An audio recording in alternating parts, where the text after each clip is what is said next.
Hey everybody, I'm in downtown Franklin getting ready to head into the office to wrap up DJ Shipley's episode for the Sean Ryan Show. With that being said, it's becoming increasingly more challenging to reach our audience. So if you don't mind helping us out, please hit that like button, leave a comment, hit the bell, and turn notifications to all. And that's not just this channel. That's everybody's channel that you like. All right, love you guys. Hope you enjoy the show, and thank you. And one more thing. Happy Thanksgiving.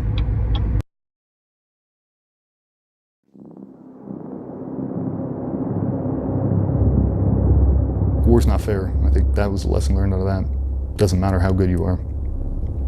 If you don't get the chance to fight, the chance to show how good you are, doesn't matter.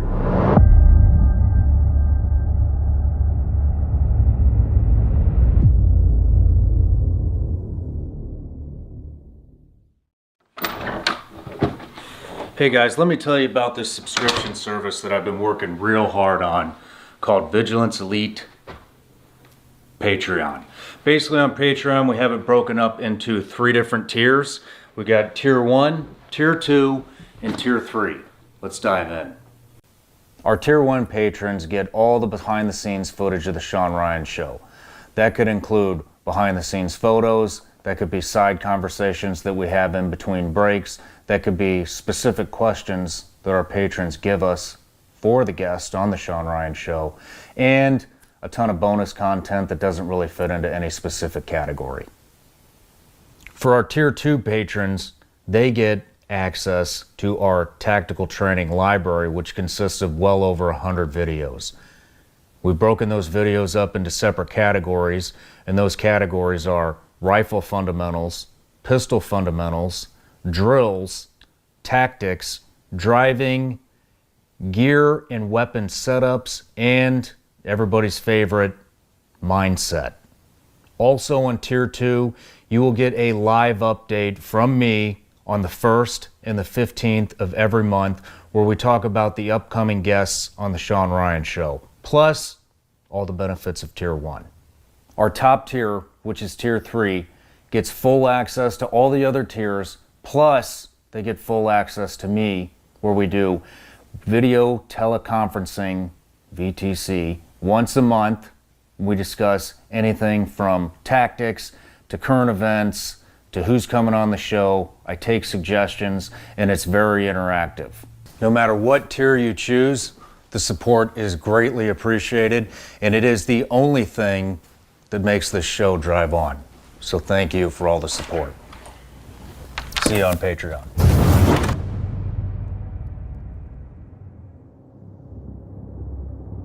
First deployment in the SEAL teams, you get in, biggest loss in SEAL team history happens. Then you get through green team, and right after you graduate, maybe less than a year afterwards. Yeah, I mean August of 11. Extortion 17 happens, which again is the biggest loss in SEAL team history.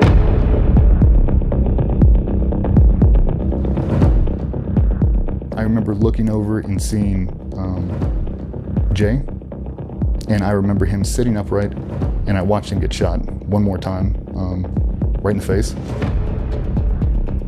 and it looked like that was it. He hit the ground so hard, you knew he was dead. So the way it was, it's the front door, and there's a long-ass hallway going down, and there's a dude who's in a sandbag position with a belt fed at the end of the hallway, and it's just chewing down the hallway. Boom, spins him around and dumps him. He gets back up, grabs him, and gets shot again. So hold on. Did you eliminate the threat? Yep. He's dead. Mm-hmm. He didn't hit you? He did. He did hit you. He hit me in the chest plate. I unloaded on him, got off 3 rounds in a bolt lock. I think he took a double stack to the elbow, so it blew out his entire arm, and then he took one to the face that basically removed his jaw, removed his nose, and you could look inside him. You could hear that dude, the impacts. You'd hear him smack. You could hear him screaming. and it was very satisfying. And as we go to divide, this dude opens up on the front door and lets it go, and you just see splinters of wood, and it just fucking traces us. It's not reality until it's reality. That's not gonna happen. Yes, it is. Whether you want it to or not, it's happening right now.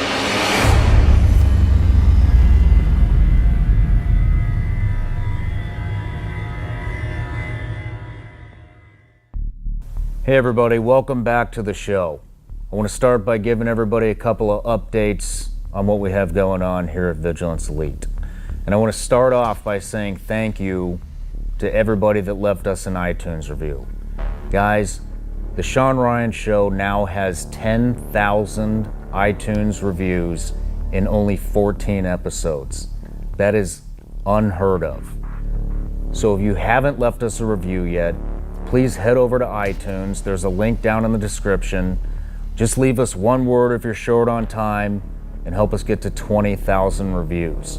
I would really appreciate it. Moving on to our patrons, our subscription network where we put behind the scenes content. Guys, it is patrons like you that make all of these one-of-a-kind stories from these gentlemen that are on this show possible. These stories, most of these stories have never been told before, and it really is your support that allows all of these productions to happen. So thank you very much. Moving on, we're now getting into the YouTube short game. So we have all these different artifacts. A lot of them are from guests on the show. Maybe you've seen some of them in the background of the show. And we are now doing a studio tour of each and every piece on YouTube Shorts. You can click the link right there and it'll show you the YouTube short, the first one. So we'll be doing that. All right, let's get on with it. Ladies and gentlemen, and now what you've all been waiting for, my next guest. He is a former Navy SEAL and a former development group, also known as SEAL Team 6 operator. He's got the better part of 17 years of operational experience. He's also the founder of Tribe Skates, which is a skateboard company that employs only Gold Star family members. If you don't know what a Gold Star family member is, it's basically a family member who has lost an immediate family member in war. That's who he employs, which is very solid work. He's also the founder of GBRS Group, which is the premier training group in the United States and most up to date at this time. Ladies and gentlemen, please welcome my next guest, Mr. DJ Shipley. DJ Shipley, welcome to the show, man. Appreciate you having me. Yeah, it's an honor. It's good to be here. Yeah, it's good to have you. We've been wanting to get one of you guys over here for a while, and you know, finally it happened. So, but just a quick snapshot of your career before we get started. 17 years in the military, most of, pretty much all of which is in Naval Special Warfare. Went through, but straight into the SEAL teams, and then over to DEVGRU. Yep. So, medically retired. Now you are the owner of two successful companies, one being Tribe Skates, where you employ everyone employed there is a Gold Star family member, correct? Correct. And you guys make skateboards, apparel. You gave me one of those boards. It looks really awesome. It's going to look great here in the studio.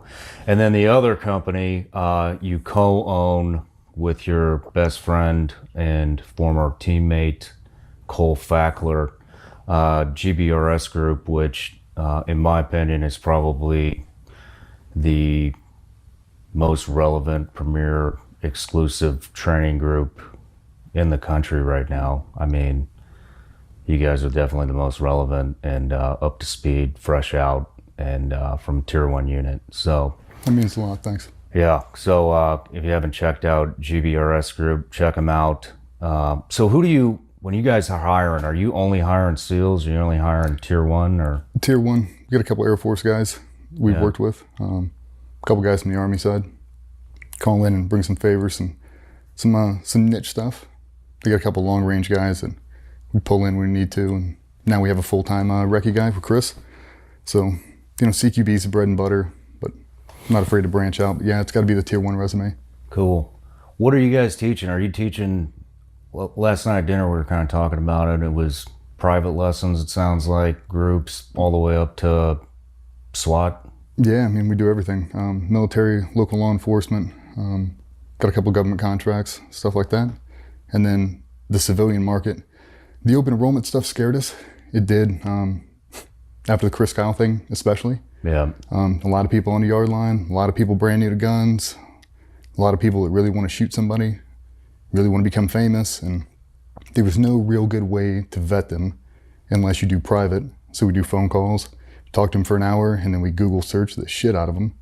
Got to do a little bit of vetting. Yeah. And set up a call with those guys, and if they have 5 or 6 friends of all equal skill set or the same in-state, then we'll set up a training event. We'll drive down there, we'll fly in, bring them up to us, and kind of do everything. Cool. And you guys are based out of Virginia Beach? And we've got a gym there, we've got kitchen, showers, kill house, got everything. What? No shit. Yeah. Damn.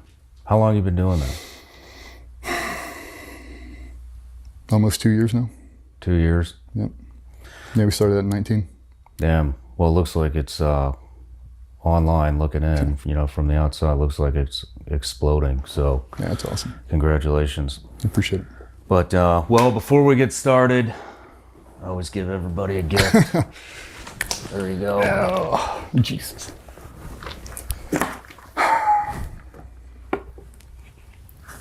There we go.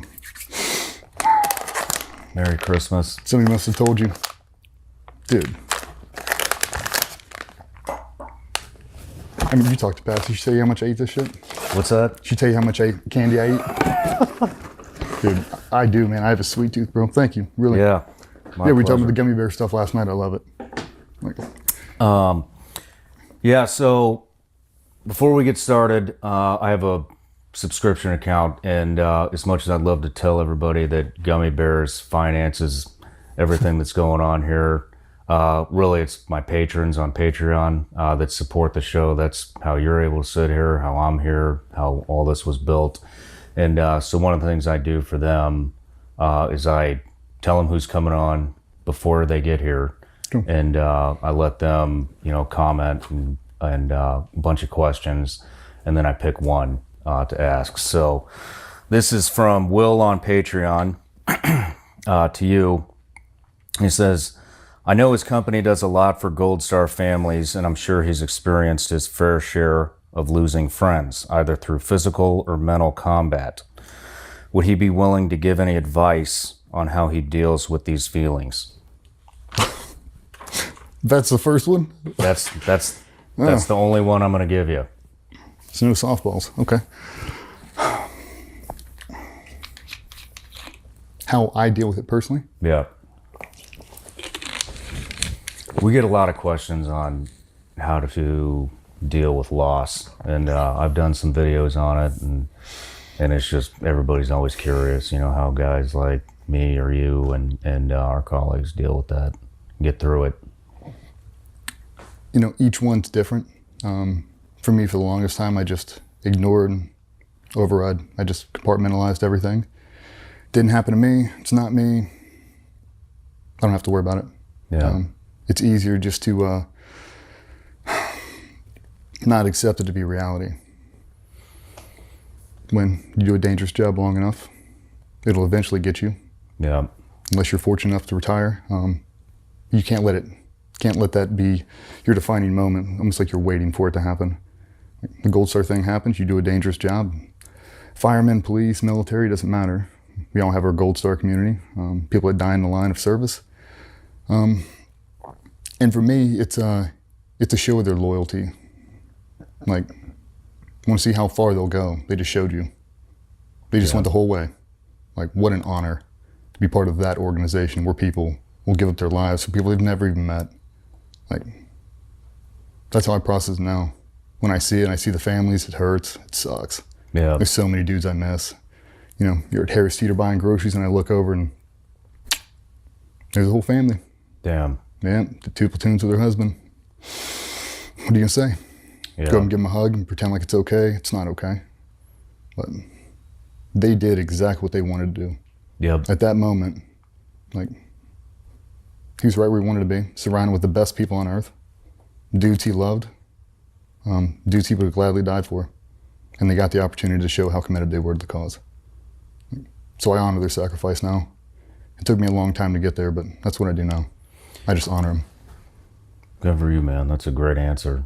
You know, I think a lot of people experience loss, and one thing I always tell them is, you know, you have to, you know, it's good to mourn, but you got to think of how that person would want you to live, you know, and I don't think that anybody that I know, and I'm sure anybody that you know, wants you moping around for the rest of your life because they died doing what they want to do. And so it's always good to keep that in mind. But, well, great answer. So let's get on with it. So we're going to just start with childhood and go down a timeline of kind of your all the way up until now. But you've been surrounded by the SEAL teams your entire life. You're born into it. Your dad was a SEAL. Several family members of yours are SEALs. And then you wound up joining at a very young age. But let's just start right at the very beginning with some of the childhood stuff. What was it like, you know, growing up with your dad being an operational SEAL, going on deployments all the time, and that's a very high standard to live up to as a kid. So let's start there. So yeah, when my dad graduated BUDS, my mom was 6 months pregnant. So he checked in Team 1, she gave birth to me, and I essentially grew up in a platoon hut. He was the only guy who had a kid at the time. So basically got raised by wolves, which was cool. We transitioned, we moved over to the East Coast in like 89, like I was young, 4. I don't remember anything. Started up school, typical stuff, but he was gone the entire time.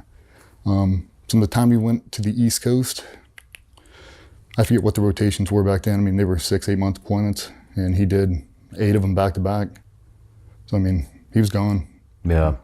Gone 200, 300 days out of the year. I mean, you remember the workup schedule. Gone a lot. Grew up on a small farm, 5 acres, but God, man, we had everything. Chickens, ducks, geese, guinea hens, pheasants, quail, raised Chesapeake Bay retrievers, cows, horses, everything. And I had to take care of it all. Slopping hogs at 5 a.m. Hot water heater blows out, pipes freeze, like the whole thing. And it's like, I remember doing that my entire life. Just dealing with the farm life. And then he'd come back home, we'd go hunting, and it was like, now looking back on it, it's kind of surreal. It was awesome. It was great. Like, your dad's Superman. Yeah. Like, how fucking cool is that? But back in the 90s, like, you remember, nobody knew what a Navy SEAL was. No one. So, like, my dad was in the Navy, your dad's in the Army, it doesn't really matter, nobody gets it. As we started coming up, you know, Charlie Sheen, that whole thing, like, people started to know, but nobody really knew. There wasn't a war going on. It was 80s and 90s, small little skirmishes, but losing people in combat wasn't a thing. We never had to live through it. It didn't happen. It'd be a training accident every now and then, and that was it. So yeah, kind of went through that whole thing, found my outlets, because I spent a lot of time alone. You know, me and my mom, had my sister growing up, and Your sister older or younger? Younger. 5 years. So yeah, it was kind of just the 3 of us, living on that farm, making things happen. He'd come back home and gear up for another deployment, and we kind of just picked up where we left off. But it was weird, like people who aren't in the special operations community or don't know anybody like that, they think when your dad's in the military, it's, I don't know, like Gunny Highway, like flat top haircuts and yes sir, no sir. Like, my dad treated me like I was a new guy. Really? Yeah, like we were best friends. We were like, that's who I wanted to be. Well, at what point did you know you wanted to become a team guy? It was always just assumed. I mean, it was always said. Like we were always doing something. Like when I'd have friends come over and stay the night, we wouldn't do typical things. We would do, we'd do a physical challenge. So we would run out, we'd pick up 10 logs, we'd throw it over here, we'd run back 10 push-ups, do 5 pull-ups, run over here. We'd do like an O course, like a circuit. And if I didn't win, like, I better win. It was one of those things. So it was always kind of assumed. And then when I hit skateboarding, that's all I wanted to do. I was addicted, man. I bought in hook, line, and sinker. I lived out in the middle of nowhere in Chesapeake, Virginia. And we had a little cul-de-sac next door, some older kids skating. I kind of got in that. And when he would leave on deployment, I'd have 6 months of no interruptions. I'd knock out chores and straight over there, and that's all I did all day. I obsessed. Damn. Started competing, and that's what I wanted to do. You started competing? Yeah. What, like the half pipe and shit? No, I like did street. He built me a big vert ramp in the backyard, so we did the whole thing. Rode it all, but I really like street, park. And that was kind of the punishment. I'd get hurt. They'd be like, you broke your arm. They're not going to let you in the Navy. You can't be a SEAL. If you get a plate and screws, they're not going to take you. You're going to ruin your entire life over riding a skateboard. No shit, so it really was just assumed you're going to be a fucking team guy. Oh, absolutely. And, you know, I didn't know any better. I didn't care. Yeah. I mean, I remember, maybe like middle school, I remember talking to my mom one day and I was like, would Dad be upset if I became a veterinarian? Because I love animals, I do. I really like dogs. Like a kind of a weird obsession, but a healthy one. I like dogs more than people, and I wanted to be a vet. And it was kind of just pushed off, like, why would you want to be a vet when you can be a Navy SEAL? True. There we went. So quickly dismissed. You can't be a professional skateboarder. You can't be a veterinarian. You could be a Navy SEAL. Some things kind of fell into place that forced it to hand a little sooner than probably it should have. Yeah. You talk about being addicted to the pressure to perform during your childhood, and then you kind of talk about it again later on, and I think when you got to DEVGRU. But what were you addicted to performing to when you were a kid? What pressure? Was it to your dad? Yeah. I mean, there's all kinds of pressure, but for me, I wanted praise. I have this long analogy I get into where I equate everybody to a certain type of dog, that dog's upbringing. And I'm a Labrador. I am. I just want to people please. Just bounce that tennis ball on the ground and let me go chase it. I'll do whatever you want to. Just pet me on the head at the end of the day. And that's all I wanted. I just wanted him to acknowledge me. That's all I wanted. It's like, I'm not good in school. Like, we go out and we hunt and I shoot everything. Like, I get a good boy doing that, but I didn't enjoy it. I didn't. I did it because it was a thing to do with him. I didn't care what we did. If that dude would have been a fly fisherman, I'd be fly fishing. Like, I didn't care. I just wanted to be next to him. But I didn't enjoy hunting. I didn't. Set him a deer stand. I didn't get it. Yeah. I mean, I shot him. Went duck hunting, snow goose hunting, and I had a blast. But if you ask me what I want to do at 4:30 in the morning, it wasn't go shoot snow geese. Not back then. I wish he just would have wanted to do anything. So. Yeah. But the pressure to perform, everything became a competition. And then I just started competing at everything. Not good things. Yeah. You know, doing young childhood stuff. But yeah. So you joined at 17 years old. Yeah, I got into a little bit of trouble when I was 16. And long story short, I had to go to court, and the old man threw me at the mercy of the court and said, Your Honor, he can't be charged with this. You know, we have to get this off his record because he's going to go to the Navy and he's going to be a Navy SEAL. What was it? It was an assault charge with a robbery. With a robbery? Mm-hmm. What were you? What were you robbing? Me and a bunch of my buddies got into a fight, and in the course of the fight, reached into somebody's jacket and grabbed their phone and spiked it on the ground. And because of the dollar amount associated, because it was a physical altercation, it became robbery, and his parents wanted to press charges, make it a big deal. At the end of the day, we bought him a cell phone, and it got expunged off my record. I mean, it came up years later, but yeah, I mean, so I had to get a waiver for that. I had to get an age waiver, underage possession of tobacco. So I had a bunch of waivers going in, which wasn't good. Didn't really help my case, and the judge looked at me and deal, community service, and let me leave. And I didn't realize at the time, but he had already gone to school and talked to my guidance counselors, all my principals, and had signed me up for summer school. So that was my sophomore year going into my junior year, and had already signed me up. So the end of my junior year, I graduate, or we finish that year in June, and I basically do summer school until August, and then I'm gone. Already had me signed up for delayed entry program, everything. Like, I was going to the Navy. Damn. Like, there wasn't any doubt about it. Yeah. No SEAL contract, no A school. Nothing. Undesignated, send it. So how the hell did you get to Buds then if there was no contract? I passed the screen test at boot camp. That's it? I didn't realize how dangerous a maneuver that was. Like, my entire career, for the people that don't know, if you don't have a SEAL contract, I tell people, do not go to MEPS. Do not sign that contract, because now they own you. Yeah. And they do. If I would have gotten sick, if the whole class would have gotten the flu, and they just don't give you the screen test, I'm going to the fleet for 4 years. Like, that's a long way to get back from. Yeah.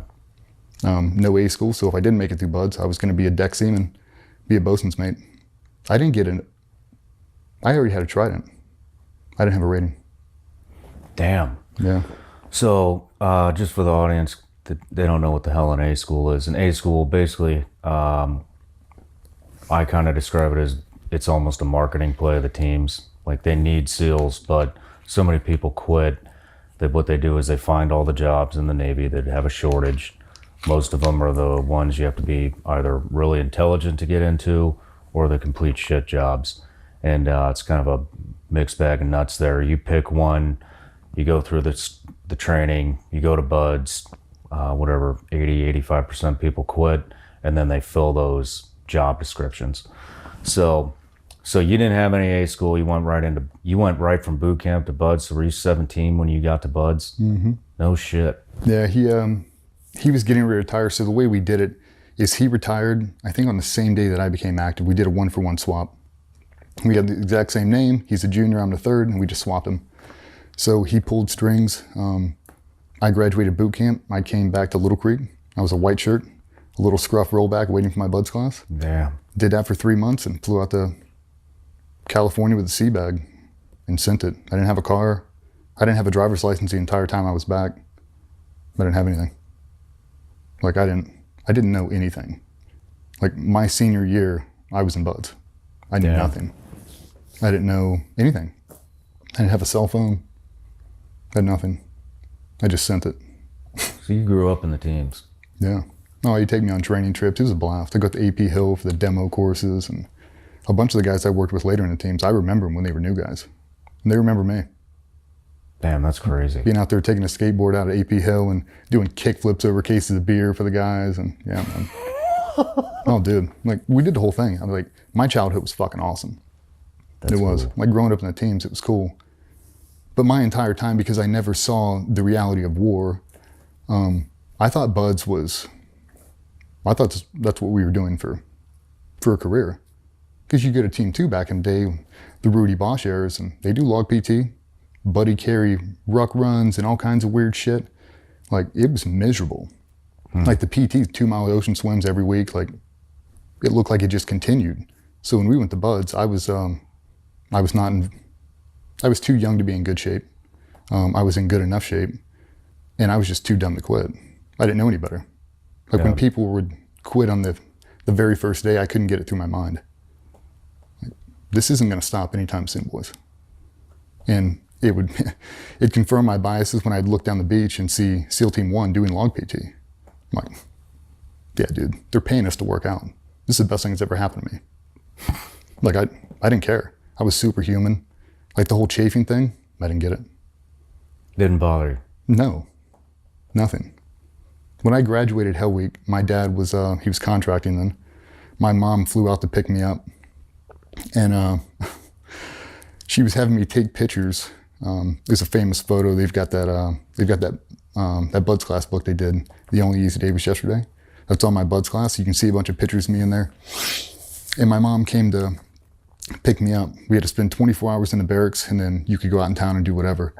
My mom wanted to take a bunch of photos, do all this, and I missed the bus back to the barracks, like that 500 yards.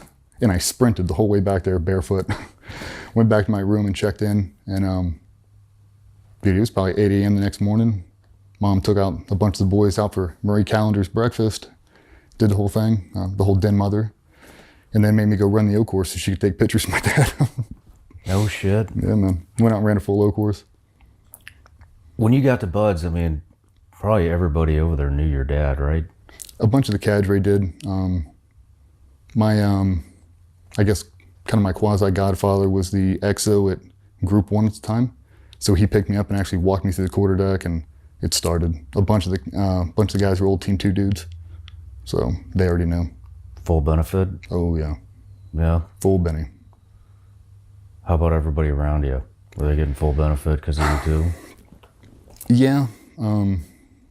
Yeah, they did, but a lot of it was just isolation, which is fine.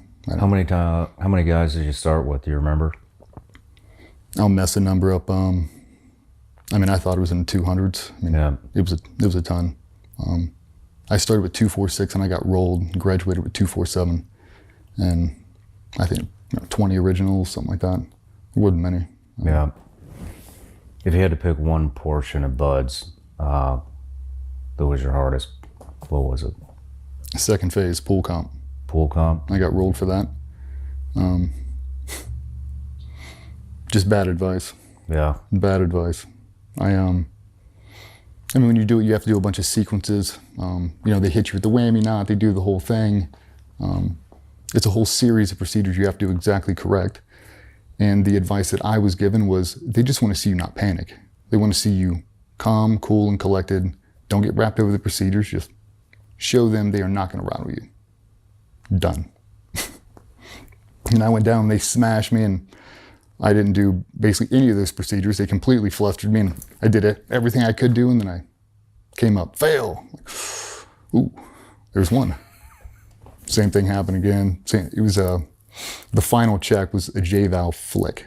That was the final thing, and I kept missing it. I was just overcome by events. I let them rattle my cage, and they did. Yeah. Got rolled back the next year, or the next class. A couple weeks. But it was what I needed. I needed it. So you graduate and you head over to Team 10. Yep, we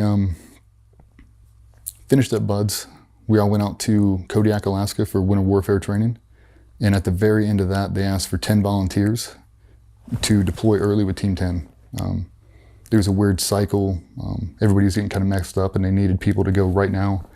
I think they were giving guys a month off in between getting your trident and checking into the team. So guys wanted to go home, they wanted to see wives and see moms and all that stuff, and nope.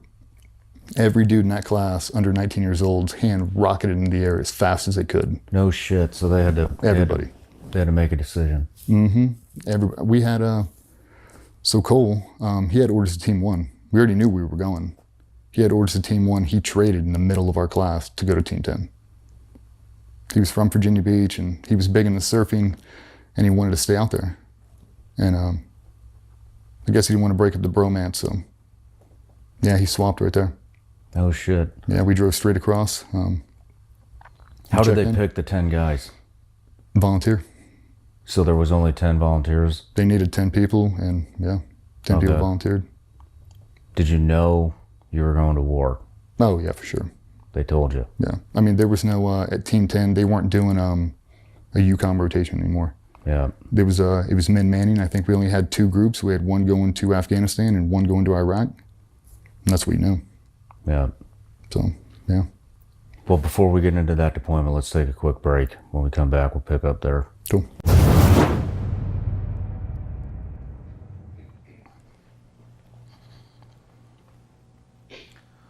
What's going on, Patreon?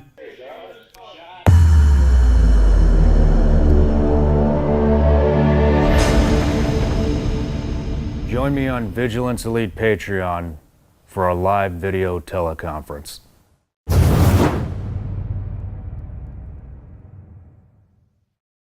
right, so we're back. You just graduated SQT. You volunteered to go to war, show up to Team 10, and you're 19 years old on your first deployment to Iraq. Yep. How was that?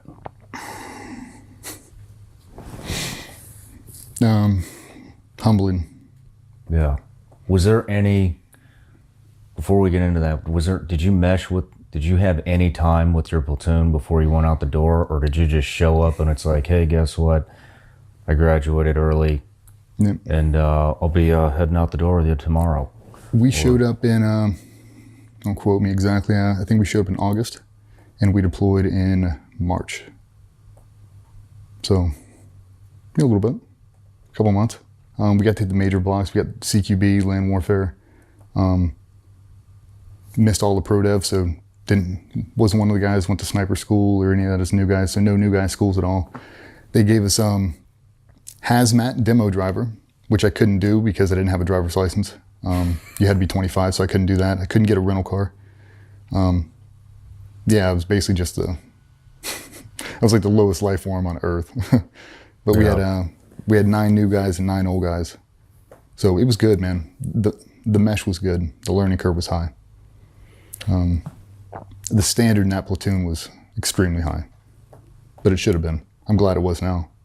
I didn't understand at the time. I thought they were being dicks just to be dicks. Yeah.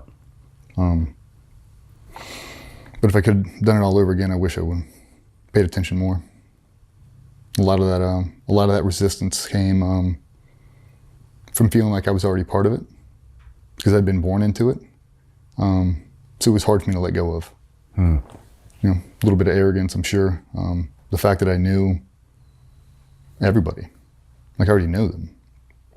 Like the CMC was my dad's best friend. I've known him my entire life. Damn. So it's weird to see him in the hallway like, hey, Master Chief. Didn't see him on the weekend. You're like, hey, Master Chief. You know what I mean? What was your dad thinking? What was his reaction that you were going to war right off the bat, 19? I mean, he was happy for me. Was he? Yeah. He was pretty stoked about it? Yeah. Interesting. Yeah, I mean, you could tell he was nervous. You could tell my mom was really nervous. I mean, Iraq in 2004 or 5, being shot never entered my mind. Like, yeah. Navy SEALs hadn't been shot. That's not a thing. Like, we're good. It happened sporadically. Nobody's died yet, not in Iraq. It was the IDs we were worried about. It was like they were hitting them all day, every day. So when we got there, I mean, that was pretty surreal, like flying in, you know, take off, 19 years old, and, you know, you're on the C-17, getting ready to land, and people start, you know, 2 hours out there breaking the no vans, body armor, helmet, nods, loading guns. I've never deployed before. Apparently this is completely normal. Like, we landed like we were going to be under fire the entire time. Like, you had no idea. And when, I mean, now that you've deployed, you open it up and there's a guy with a flatbed pulling off ISU 90s like I thought we would be shot down. Like, the way they were flying in, it was crazy. Everybody's getting sick. Just, it was early in the war. It was a different environment. No one had any real combat experience. Yeah. Even the older guys in the platoon had been to Afghanistan, but it was more of the presence patrols. It wasn't sustained combat. They hadn't had it before. So we were all kind of new guys together. Where were you guys? Baghdad. Baghdad? Yeah. So we split. We did PSD for a little bit. And then we do 2 weeks of that. So doing all the dignitaries in Iraq. Real quick, PSD is personal security detail. So a lot of teams were doing that for the Iraqi government officials. Yeah, it was a way to stay busy, way to be employed. Like, hey, if they have to put us here for this, maybe they'll let us do DAs too. So we had a strike force set up. And because I was so young, I mean, a lot of the new guys got pushed over to the strike force. Like, they didn't want a 19-year-old kid standing in front of CNN, you know, driving around the president of Iraq or whatever else we were doing. So I was lucky in that sense. I got to go over with we did a weird conglomerate with Team 10 and Team 4 from the East Coast. We all deployed together in the same compound. And I think we had 5 and 7, the same thing. So we were just overflowed with people. So we got to work with everybody. It was pretty cool. So what were you guys doing then if you weren't on the PSD team? Doing raids. Raids? Yep. How many raids were you doing? A couple a week. Couple a week? Yeah. 4 or 5, like staying busy. But they were all mobility packages. We'd pull out of that base and there was no armor. There was no armor and turret gunner. So I'd rock the 50 up front. And it was bad, man. Like you just see the rubble on the side of the road, expecting to hit one, you just wouldn't.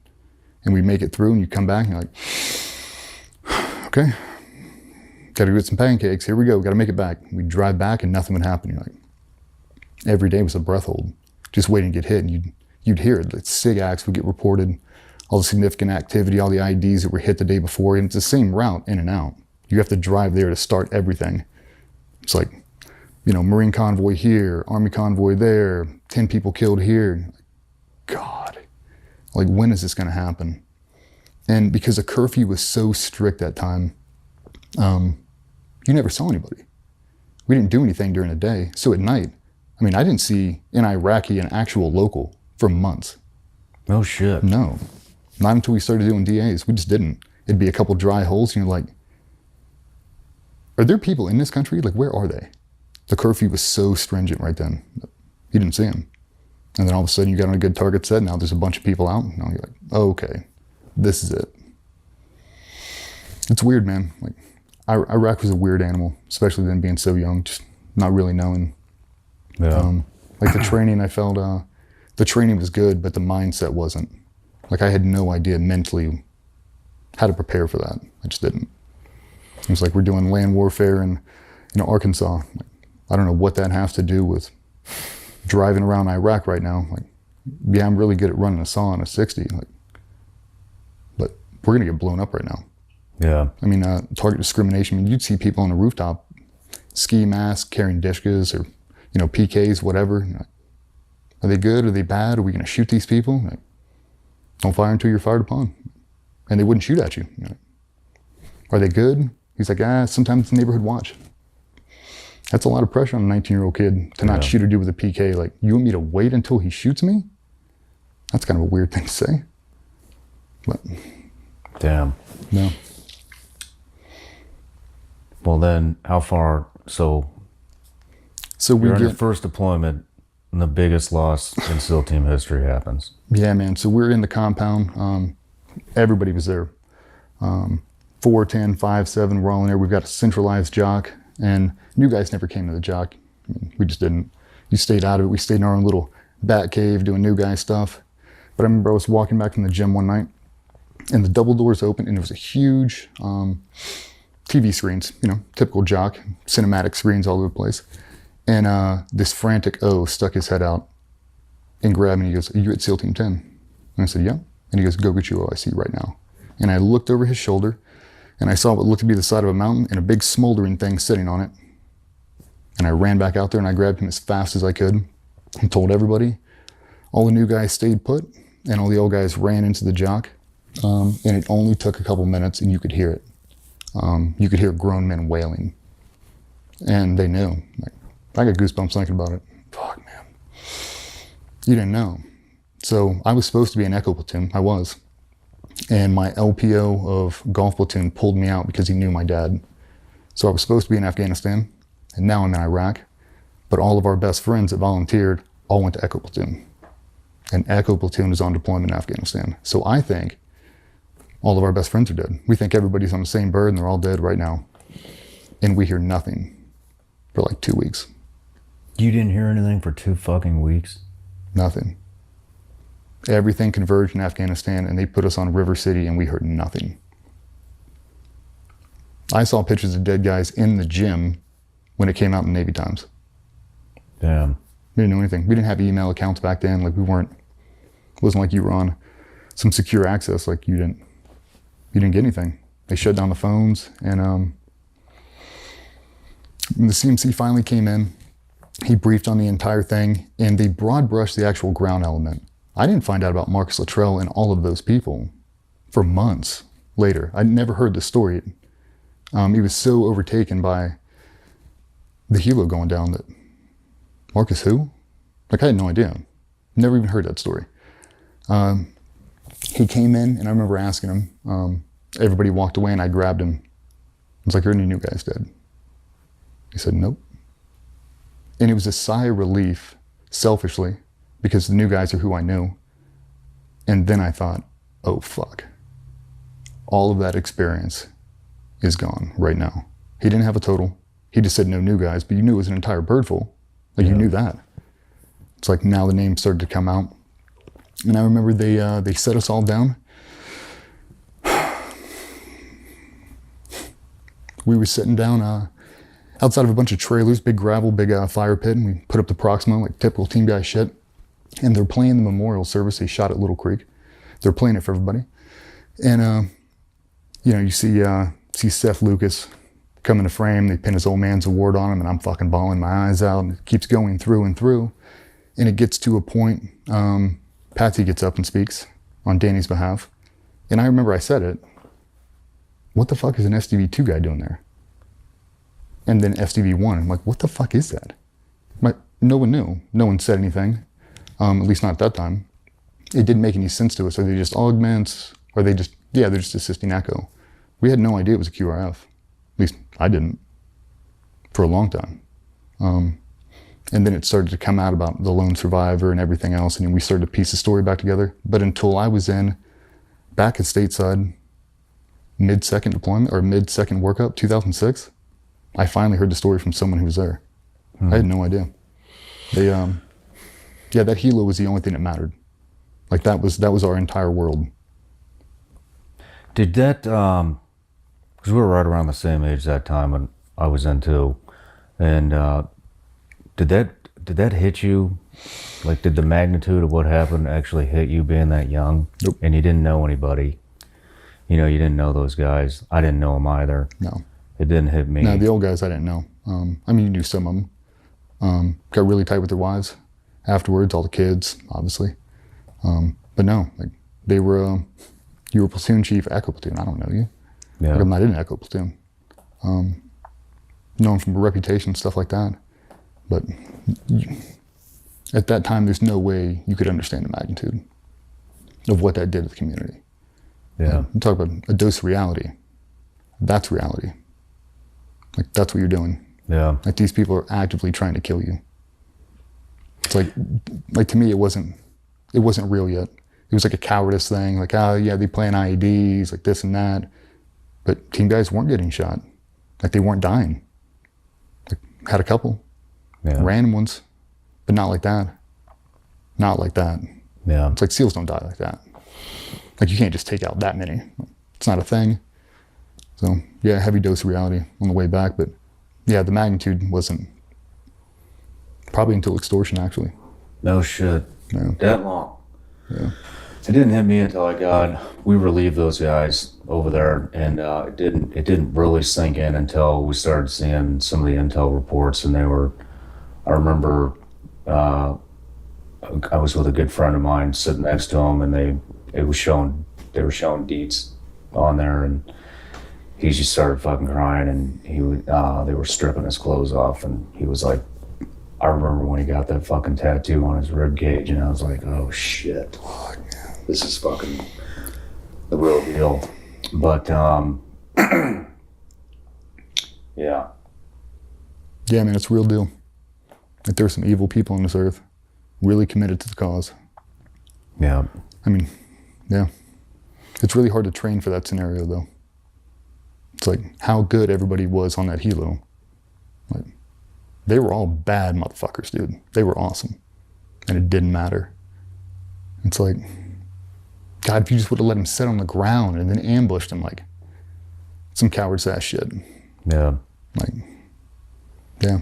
Like, war's not fair. I think that was the lesson learned out of that. Doesn't matter how good you are. If you don't get the chance to fight, the chance to show how good you are, doesn't matter. Yeah. Yeah. We'll take another quick break. When we come back, we'll get into your second deployment. Cool.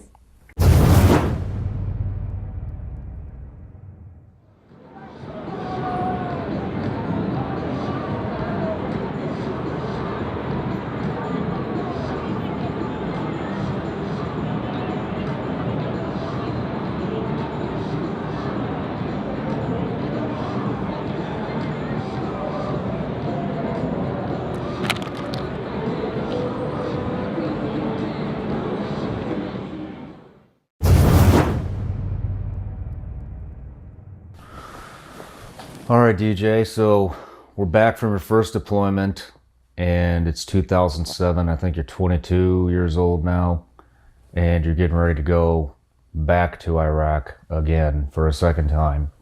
And you found yourself in somewhat of a historic firefight that's been talked about a lot. So I'd love to get your take on what happened and how that deployment went. Yeah, kind of leading up to that, we'll kind of segue back to it. We, on our turnover op when we first flew in there, so we had our platoon, our sister platoon, and we were relieving SEAL Team 4. So that was Mike Day's platoon.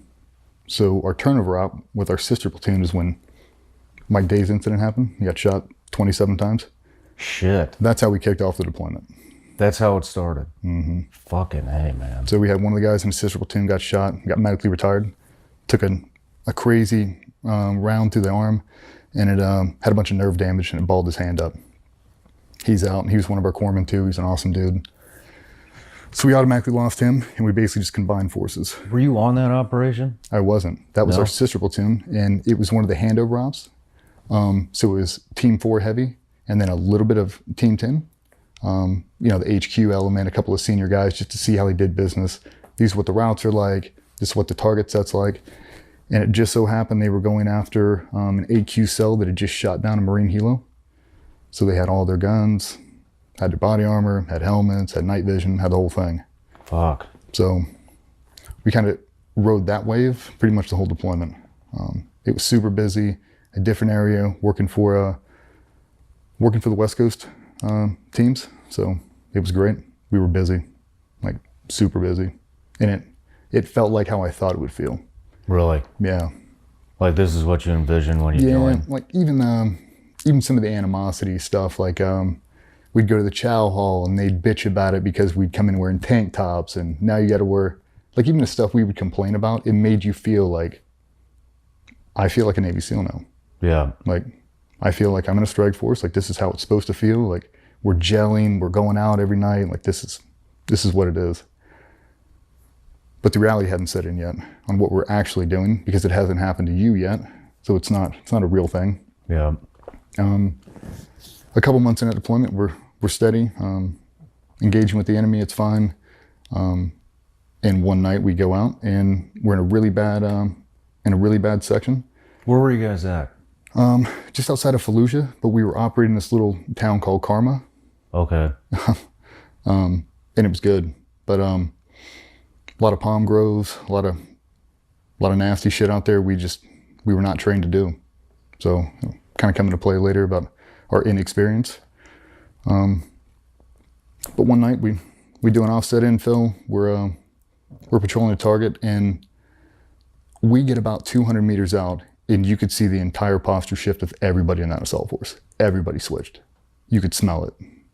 Like this is a fucking ambush. Like it just is. Walking down the road, the houses we were walking past, like you were waiting. It was a breath hold the entire way.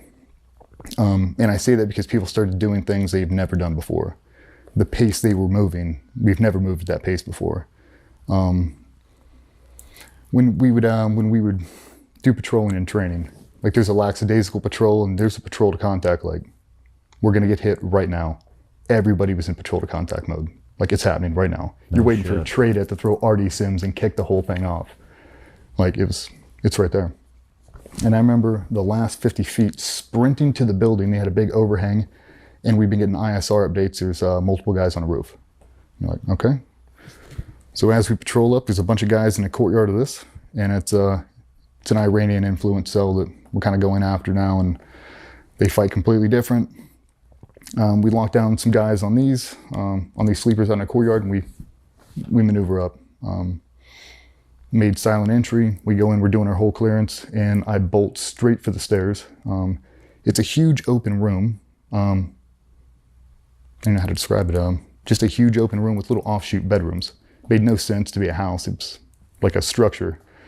And they had a 2-tier landing that came up and banked and then it basically just opened into the roof. Just an opening in the middle of the roof and you walked up and you're surrounded 360, 720 by the roof. stacked up the train and got right there, right at the last little breach of it. So I'm about this high underneath it. And I stood up and threw on my laser, and there was a dude sprinting at me at full blast with a pistol in his hand and unloaded 6 shots at me. No shit. Yeah, so he unloaded. I unloaded on him, got off 3 rounds in a bolt lock. So dropped to my knees, and we called exfil. Ran around the back. Everybody got their guns up and running, and grenades started coming off the roof. So in rally, what had happened is... So hold on. Did you eliminate the threat? Yep. He's dead. Mm-hmm. He didn't hit you? He did. He did hit you. He hit me in the chest plate and one of the magazines. So pistol caliber, like 45, dead center. Dead center. So snagged me there, which I don't know how he did it with a downward angle because that was presented. So blind luck, snagged me in the plates, we're good. I don't know where the other 5 went. I don't know how they didn't hit anybody else. But I mean, he was probably within 6 feet. I mean, he was there. What you didn't realize, in the ISR update we did not get, is he was standing at the base of the stairs waiting. They never told us that. He's standing there waiting for us to come up. And there is another shooter in a sandbag position with a belt fed, a PK, aimed at the top of the stairs. And he's pulled off a suicide vest and laid it at the base of the stairs and pulled back a command wire. And you can see him. He's holding it. He's waiting to clack it off. And we never know. So if I would have made entry, if I shot that dude and would have continued to go, that guy would have cut me in half. So just blind luck that I got bolt lock and I forced to retreat. So we start trading grenades on the roof back and forth. A bunch of different maneuver elements are happening. We've got 3 or 4 guys that are fragged from the grenades, our chief included, and Corman, our Terp, our JTAC. So a bunch of guys. Not bad, but bad enough. I mean, it's your first time being wounded, like, takes you by surprise. Like, you hear wounded eagle, it's like, oh no. Like, how bad? You instantly think the worst. But we had to win the fight. So we're trading grenades on the roof, we're doing that whole thing. And one of the guys wanted to send one of the mams from the courtyard. He grabs him, Terp, perfect English. He's like, I know who that is. Oh yeah? And he's like, it's my cousin. Like, Terp tells him again, like, send that dude up there and tell him to tell his cousin to come down here. Like, we don't know who's up there. The slant was really weird that night with how many women and kids were supposed to be there. It was bad intel. It was kind of just hodgepodge. And we sent that dude back up there. And he's calling out to his cousin, you know, whatever he's saying. And he got halfway up the stairs and poked his head up. And that dude let it go. Whoa, whoa, whoa, whoa, whoa, whoa. Killed his own cousin. And here we go. More grenades are coming off the roof. So the whole force now, we're basically locked down inside of this building and grenades are coming off. We don't know how many dudes are on the roof. And now there's multiple maneuver elements of bad guys in and around the city. And we have to fall back now. We got a super badass new guy posted up with a saw. Basically, everybody wants that opportunity. Rock the front of this building so we can all run underneath it. That dude stepped out and just whoa, whoa, whoa, whoa, sent it. We all ran back and we got our first fire mission in, like a first like no shit fire mission. Damn. So that was cool. I didn't know I'd been hit yet. You didn't know you'd been hit yet? Mm-mm. I had no idea. I kept having a bolt lock. So I'd fire 3 rounds, bolt lock. I dumped out a mag, grabbed a new one, and when I did, it cut my fingers. So where the round hit it, it had blown out the back of it, like a big spider web. So when I grabbed it, it filleted my hands open. So I dropped the mag and grabbed a new one, got the gun back up and running, and for whatever reason, I grabbed it off the ground and put it in my back pocket. Like, I don't know why I did it. I did it. So when we got back on the helo, we're flying out after that whole thing. We got all the medevac guys out. They were fine, minimal injuries, nothing crazy. We're flying back on the helo and I'm sitting next to Jay Redmond. And I held up the mag and I'm trying to focus it with my nods back and forth. And I don't know what it is. Like, it never even entered my conscious thought that I took a round there. Damn. I didn't know what it was. Put it back in my pocket and we get back to the ready room and we're going in for the debrief. And I dropped my gear and I looked at it and it's still in disbelief. I'm like, what the fuck is that? And I hand it to one of the other guys and he's like, that's a fucking bullet, dude. Oh, that is a bullet. That is a bullet. dead center. But it was weird when you look at the bullet and the angle it came into. We did a lot of breaching back then. We landed a lot. I used to run around with the charges capped in, and I had them all capped in, and I had my primary charges in a pouch right there, and it nicked the edge of the pouch where the caps were exposed to. So obviously if it would have hit that blasting cap, that would have been a whole... Damn. That would have been a bad day. So for the audience, just real quick, I'm just going to interrupt. When he's talking about the caps being exposed, basically a breaching charge is a bomb, you know, that they use to blow a door, blow a hole in the wall, blow whatever up. And the blasting caps are extremely sensitive. So if that would have hit one of those, it would have been end of the road for you. Mm-hmm. Yeah, we were running on big charges and we blew everything. We blew everything. That was the SOP back then. If you could blow it, you blew it. So you didn't even fucking feel... You didn't even feel the fact that you got fucking pegged by a 45 in the chest plate. So thinking back on it,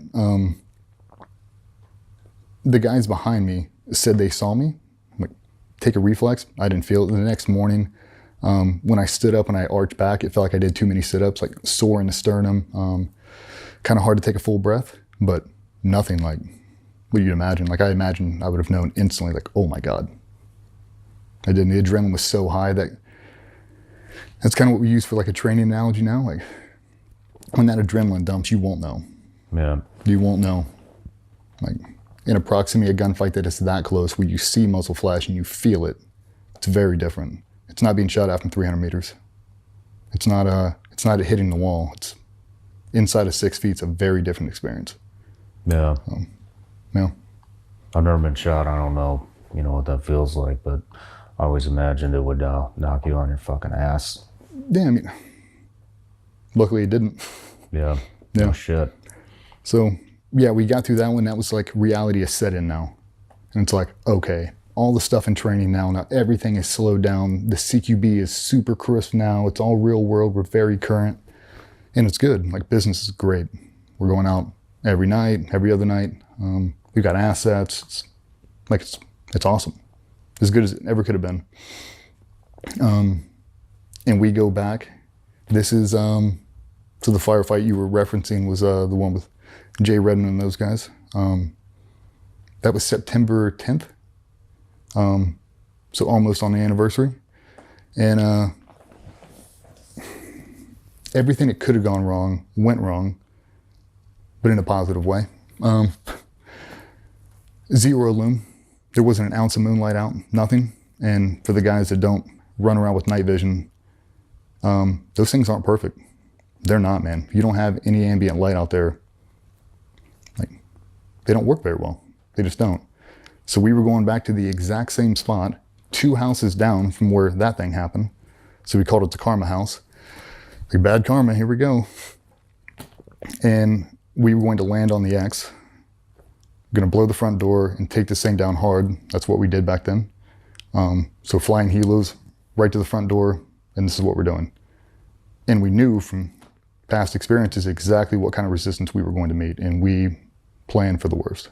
Like I went in on that thing completely knowing in that first room I was going to get shot. Damn. Like they had belt feds, they had suicide vests, like these guys are committed for sure. If we go in right now, that first room is going to be sketchy. And we landed on the X and we ran through that thing like we've done a million other times, and there was no one there. Dry hole.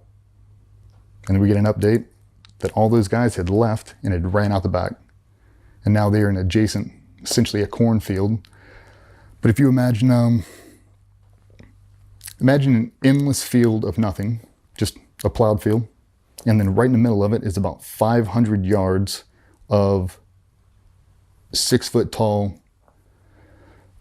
I don't even know what you'd call it. It's like straw, but it's not. I mean, you can't see anything. And they're trying to walk us down on top of this guy. So we all switch over. It's probably 6 or 7 of us. And we all get online and we were all starting to walk down. We've all switched over to fires and we're listening. And 2 of the new guys and 1 of the EOD guys had not switched over to fires. We literally interlocked arms. That's how bad it was. You couldn't see shit. We couldn't lose anybody inside there. We'd never walked through the palm groves before. We didn't have a dog. We didn't have the experience. And looking back on it, it's one of the most dangerous things I've ever done, because you knew the guy in there had a gun, like for sure. You knew that they run around with SRS, and you know they're committed. So now we are walking on there. So if you imagine just a big open field with a big sparkle in the center of it, and we're going to walk towards it, and we're going to walk until we find this guy. Okay, so we do. Completely committed, interlocked arms, and we are walking forward, and we're getting the updates. 15 feet. 10 feet. You're standing on him. And you see everybody looking down like, he's not here. Third person from the right, you are standing on him. And we all look over to the right, nothing. Like, what the fuck? So we're all on a line, standing right there. And Jay calls an audible. He's like, whole maneuver element, take a right-hand turn, because we know there's an open field. We just have to cross, and now it's completely open. Now we can regather our shit, and we can assault from this side. By just walking through all this crazy brush, we can approach it from the open side and just walk in the brush a little bit, maybe call him out, do something else. And when we turn right, this element stayed. They didn't get the word. So now we have a bad guy, our element, and then another element. Now we're in a Polish ambush. We turn, we walk out, and we enter this beautiful manicured open field. There's not an ounce of cover anywhere in it. There's not a rut. There's nothing. There's not a rock. There's a single tire, and it's about 20 feet, 30 feet from the edge of the brush line. It's just out there, and we're standing there, and a team guy gaggle, standing around like wondering, what the fuck? Is this guy really there? Is it a dog? Is it some animal? Like, these guys are clearly lost, and we don't realize that that bad guy is in there, probably 6 feet inside, and he's looking at us. And we're from the middle of the wall, and we're close. We're having a full-on conversation, and at one point, we're trying to relay to the other guys, because now we know we've lost 3. Now they're lost in brush country, and we have to reconsolidate them so we can deal with this guy. Because now we know the reality. We've turned the entire profile.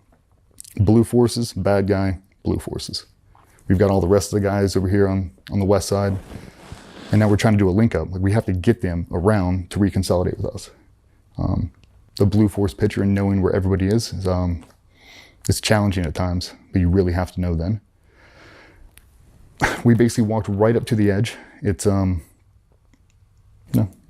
Jay's there, our corpsman, our terp, the J-TAC, and a guy we'll just call Matty is standing there with me. And we're all in kind of a team guy gaggle. And Jay hears something in the bushes, and I think he believed at the time it was the guys. And he screamed out, "Hey." And when he did, that dude let off the biggest Hollywood belt-fed burst I've ever heard. Oh, and shit. Everybody dropped. It was like, we used to do the new guy scenarios. You know, you're doing land warfare, the first contact and all the head shed dies, and now you got to drag around like, you know, playing war games. That's what it was like. Everybody hit the deck. And there was a tree probably 30 feet that way. And I remember I turned, I heard it, watched them drop, and I was sprinting so fast to that thing. I remember the dust kicking up in front of me when he was tracking me. I dove behind the tree, and he pounded on that tree for what seemed like an eternity. I was on my back looking up. I mean, you can imagine, helmet's cockeyed, there's no ambient light, I can't see shit through my nods, and there's just dirt blowing all over me. I mean, I am consumed by this. I don't even know where he's at now. I don't know if he's on his feet chasing me down, like I'm just overcome with withering fucking fire. And then it stops. And he pans back over and he starts to engage the dudes. This thing goes on for a little bit, and we're trying to reconsolidate. The J-TAC has went out, and he's trying to grab people now. He's behind a tire. I remember looking over and seeing Jay, and I remember him sitting upright, and I watched him get shot one more time, right in the face, and it looked like that was it. He hit the ground so hard, you knew he was dead. So there's an audible that has to be made. We have the JTAC in behind this tractor tire. And I mean, it's a tractor tire. It's not big. It's about that high off the ground. Serves no purpose. And he's behind it, and I'm directly adjacent from him looking at him. Like, I have an out this way. We can't because we have all these dudes that are shot up. And I remember it was like the scene from Black Hawk Down. Come to me. Fuck you, come to me. Ready? Yep. And I got up and I ran as fast as I could, and I dove like a baseball slider in behind that thing. And it was such a sigh of relief to feel another human next to me. I was so thankful that he was there. And now we have to figure out how to get out there and bring those people back here. And this whole thing's happening very, very fast. So Jay's been shot multiple times. He's discombobulated, he's talking, and this guy's still trying to shoot him, but he can't see shit because it's black. So if you're quiet, he can't hear you. The bravest thing I have ever seen in 17 years happened on that night. I watched Matty get up and run forward after he'd already been shot and grab our corpsman and is dragging him backwards, just like on the movies. Corpsman pulls out his pistol and is shooting into this bush line. And Matty gets shot again. Boom, spins him around and dumps him. He gets back up, grabs him and gets shot again. Dumps him and he gets back up and continued to drag him back until we got them all back to the tractor tire. You know, we're all pulling them in there and we basically just dogpiled on them. Just plates on plates, just trying to build up a human wall to not let these people be shot again. And he's still shooting at us the entire time. He hasn't let up. He just doesn't know where we're at now. So if we can keep everybody quiet, we've got hands over mouths, like people are screaming. We had, the corpsman got shot through tib fib, shattered his leg. Matty got shot through the brachial artery, hit his humerus and shattered that, and it flipped over the back of his neck. And I remember, because we talked about it later and it made sense, he looked very confused at one point, in between dragging the corpsman back, and he said he was looking for his arm. When it broke, it snapped and went over his neck, and he looked down and just saw this. Couldn't see it. I mean, there's no moonlight, you can't see anything. You can't see under nods right there, it's just gone. You look down and there's a stump there. So he doesn't know. He's been shot in the leg. Jay's been shot in the leg and the side plates. I think he took a double stack to the elbow, so it blew out his entire arm. And then he took one to the face that basically removed his jaw, removed his nose, and you could look inside him. It was as bad as it could have been. So we get them back and we go into TCCC mode. Tourniquets on there, we're packing wounds, we're doing that, and thank God for that course. I don't know where we'd be without that. The live tissue training and all that. That was, I was so prepared for that. We were in and out of that blowout kit so fast. And I joke with Matty about it. He was, I put the tourniquet on him, he was begging for me to stop. I was like, two more turns. Finally got the blood to stop. I mean, I had my fingers inside his arm, feeling out that thing. The medics working on Jay and the corpsman, putting on tourniquets, pressure dressings, all that. And I remember having a distinct conversation with Matty. He's begging me for quick clot. He's like, quick clot, over and over and over. I remember from talking to the surgeons during the training, he's like, if you dump quick clot in there, the only way to remove it is to cut it out. And it's inside of his bicep. And I mean, to me, I have the bleeding stopped. I have it under control. And I'm not pouring quick clot in you because they're gonna have to cut it out of you. Like, I'm saving you, you're not dying here. Like, you don't need that quick clot. We had a bunch of hemostatic dressings, like, I'm packing this thing, it's fine. And he wouldn't shut the fuck up about it. So I told him, yeah, and I grabbed a thing of quick clot. And I mean, this is underneath a tractor tire where rounds are coming over. I was like, I've got it. And I pretended like I did it, and I went like that. And he's like, thank you so much. So yeah, you never got quick clot. So the next thing, we have tourniquets on them. We are talking about what we're going to do now, and he is still engaging. And the JTAC J starts prepping a fire mission, and it's close. It's the closest, at that point, is the closest fire mission the coalition forces the entire war. No shit. Yeah, 40. Estimate. 10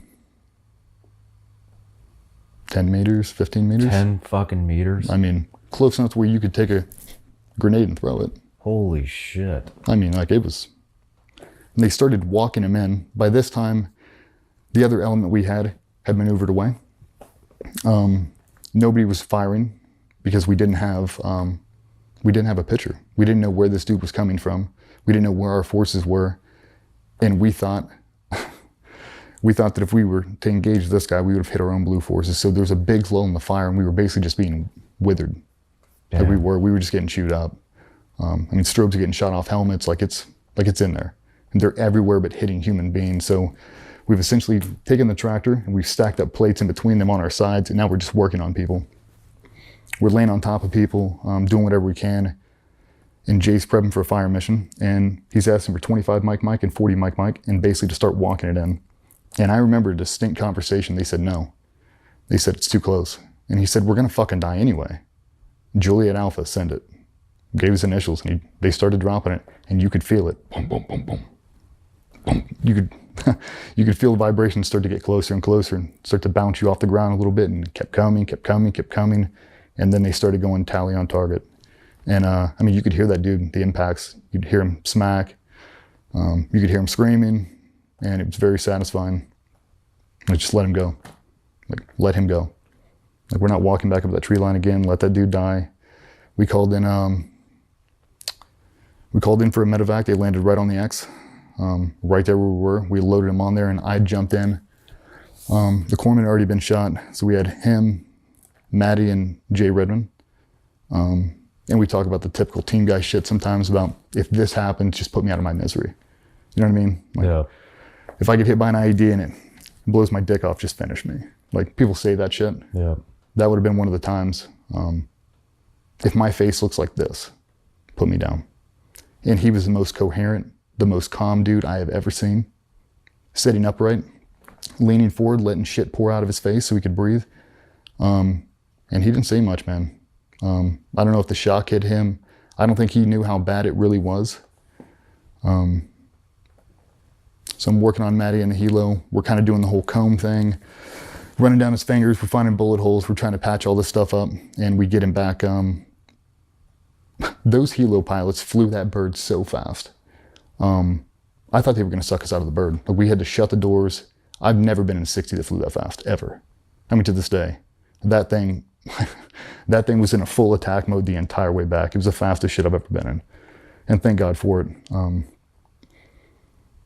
Some of the stuff you don't think about, like the tourniquets slipping. Like, now the compartment syndrome sets in, all the blood's getting pushed out, now it gets loose. Now we start blowing blood all out of it. Like, it's in my mouth, it's all over me, like I'm covered in it head to toe. Like, it looks like a scene out of Black Hawk Down on the back of that helo. Like, there's just med kits everywhere and just people laid out. It's like another dose of reality.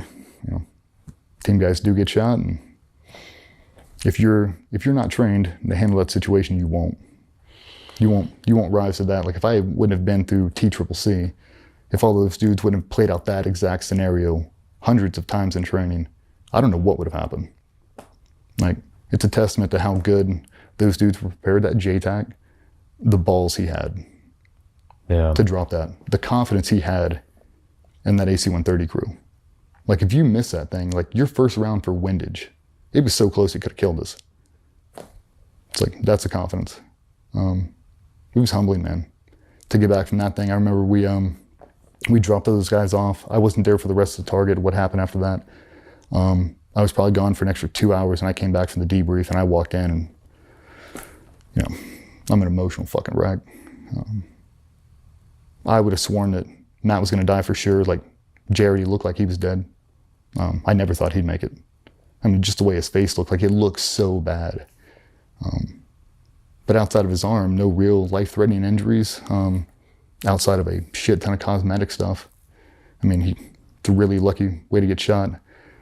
Matty was a different animal. He got a bad infection.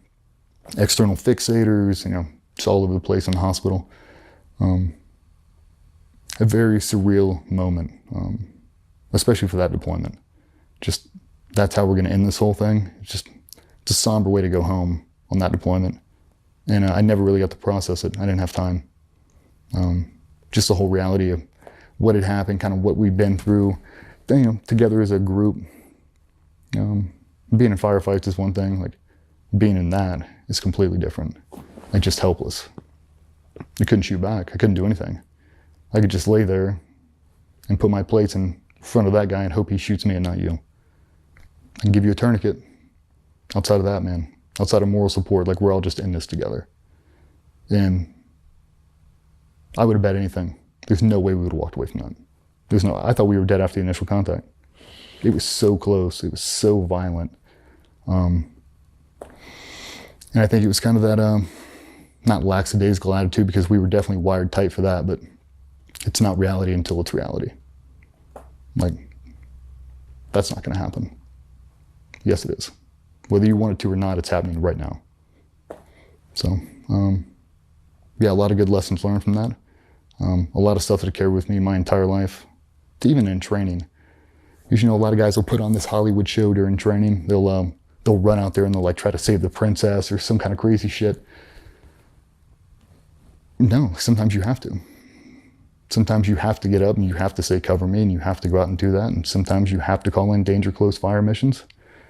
Sometimes you have to run out there being shot already and drag back a dude to save his life. Like, there's no argument with that. That's the most heroic shit I have ever seen. Ever. I mean, to this day, like, if I had one defining moment where I stood back and I was just starstruck, that's it. Like if I had to capture a 30-second clip of, do you want to be a Navy SEAL? Why do you want to be one? Because people will do this for me. That'd be it. That'd be Jake on a fire mission, Maddie run out there, grab him back to Corpsman, dragging him back. It was a badass move. That is some heavy shit. Oh, fuck, man. Damn. So yeah, I'd almost been killed like 6-7 times on that deployment. It was getting rough, and that was kind of the last straw. We were about to do turnover. They medevaced all those guys home, and then they sent me back on the first bird. And when I landed, I went and saw Maddie in the hospital. His mom was in there, and it was cool, man. Like, then the connection to reality, because we hadn't had that before. I've never had a guy in a platoon be shot, and it gave me a really good insight on what happens when you actually get shot. Like, it's not the movies. It's not a graze. It's not like, oh yeah, he took it and he continued to fight for 6 hours and he doesn't miss a rotation. That bullet hits your bone. You're out of this program, maybe forever. You're definitely out of it for 9 months. Multiple surgeries, now infections and rehab and physical therapy, and you gotta get cleared by the doctors and everything else. Everything that goes in behind the backside to get you back up and running. It wasn't a reality. We never had to deal with it. Like, I definitely take that forward now to training. Like, when we do simunition shit, I use that as a prime example. If you haven't seen what happens when a bullet hits human bone on the blue side or on the bad side, the bullet doesn't care. It's doing the exact same amount of damage. Like, you're out of the game for 6 months, man. Yeah. So, but yeah, that was how we wrapped up 2007. That's pretty fucking rough. Yeah. You keep in touch with all those guys still, or? Yeah, I was just texting with the JTAC, actually day before yesterday.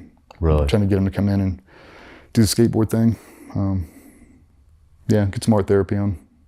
Get the boys back together. I think everybody, whether those guys will admit or not, I don't give a shit. Like, that really fucked us up. Yeah. It's rough, man. Yeah. Got to sit there and just wait to die. Damn. Yeah. It was, yeah, it's a surreal experience, just the proximity of it. That's something that can't be overlooked. Like, it's different being pinned down from a couple hundred meters away, like you can get up and maneuver. Like, not this one. Like, if that dude would have stood up and just walked us down, it would have been over. So it's like all the lessons learned on laser placement, how to focus your nods, ambient conditions, everything else. It's like, I know now. It's like one more pearl. Yep, lock that one away. I won't ever forget that again. Damn. So it's like everything, you know, I think we kind of take that forward in the training now. It's like all these lessons have been learned, not because, you know, we're superhuman, but because we're honest and we fuck things up. And everything you're doing right now, I've fucked up before. There's no reason for you to make the same mistake. Yeah. So, yeah, I mean, I think the big thing is just not being mentally prepared for that situation. You thought you were, but I hadn't looked at it in a realistic lens yet. It was still video game mode. It was still training mode. That's not going to happen to me. Even though we were walking down, interlocked arms waiting to get shot, wasn't reality yet. I was scared shitless. I knew it was coming any moment, but until it goes loud, it's not real. Fuck, man. How was it being home after that? Terrible. I was fucked up, man. I was dating a chick at the time.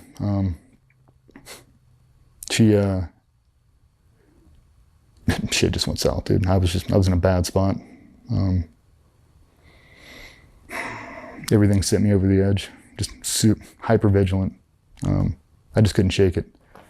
And I think I really started to obsess over everything then.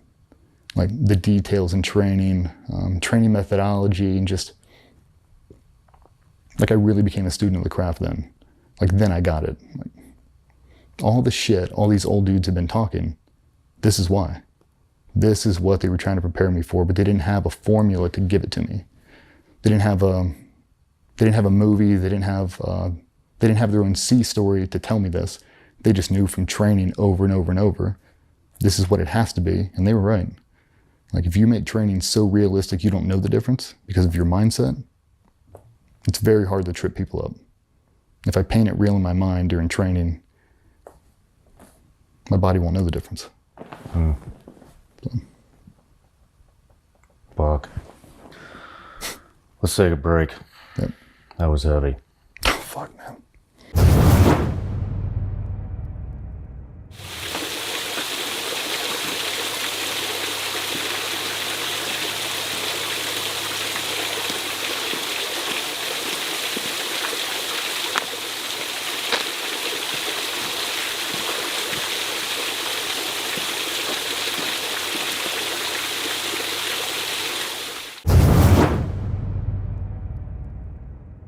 All right, man. So we're back. That was a pretty fucking devastating deployment. But you came back and a little bit of good happened. You met your wife. Yep. So how did that happen? So after 2005, we had the Red Wings thing go down, and most of the wives stayed local. So we all stayed there. A bunch of them lived offshore drive, so that became just our running crew. We'd go over there and do family dinners at Laura McGreevy's house all the time, and it just became a big melting pot of Gold Star families. And I met Patsy through them. So, yeah, never met her before. Didn't know Danny. Didn't know any of that. I'd seen her for, a 5-minute segment before, and yeah, Gold Star community kind of brought us together, which was pretty taboo. Let me backtrack just real quick, because the audience doesn't know this. So you eventually wound up marrying Patsy, who previously was married to Danny Dietz, who died in Operation Red Wings. So she's a Gold Star. Yep. So. Yeah, which at the time was, it was taboo. Like nobody did that. They, this is going to sound bad, but I'll say it. We kind of wrote them off. Like they're untouchable. Once your husband dies, like you can't date again. And I know team guys did it. I did it too. You judge them like, how long are they supposed to wait? Do they wait 10 years? Like, you can't judge people for that. You have no idea what they're going through. And kind of the school of thought where I came up in the teams, I fell in love with her right off the bat, and I didn't give a shit if she was Gold Star or not. And I caught hate for it. I did. Had to answer some tough questions. I didn't care. What was it about her that you liked so much? Her understanding. She got it. She knew exactly what it was. Reality had smacked her. Her stepdad was a SEAL. So she'd been in the Navy. She knew the commitment. And she served herself. Like she knew exactly what it was. She knew what her deployment was, and she knew the reality of it. I didn't have to explain it to her. I feel like that's a big thing in the teams is people marry their high school sweetheart after you've been gone for 4 years and you come back, and she has no idea that you're going to be gone 250 plus days out of every year. Like she has no idea you're going to come home with, 3 weeks of nasty ass laundry, drop it off, and leave for a 2-week training trip. I didn't have to explain that to her. She already knew, and she was bought in. So it made that transition so easy because she was as dedicated as I was. So she really let me obsess. Like, she knew where I had to go to get to the level I wanted to get, and she encouraged it. So yeah, I mean, she saved me for sure. How long were you guys dating before you got engaged? About a year and a half, so. Year and a half? Yeah. So you met her pretty much right when you got home? Yeah. And then by the end of the next workup? And by the next workup, I think it was Thanksgiving that year or something like that. Proposed to her in front of her whole family, my whole family, and the community kind of erupted in a positive way. It was awesome. That's cool. Yeah, dude, it was as it was supposed to be. Yeah. So on this trip home, it sounds like it was pretty eventful. You met your wife, you got engaged, you screened for Green Team.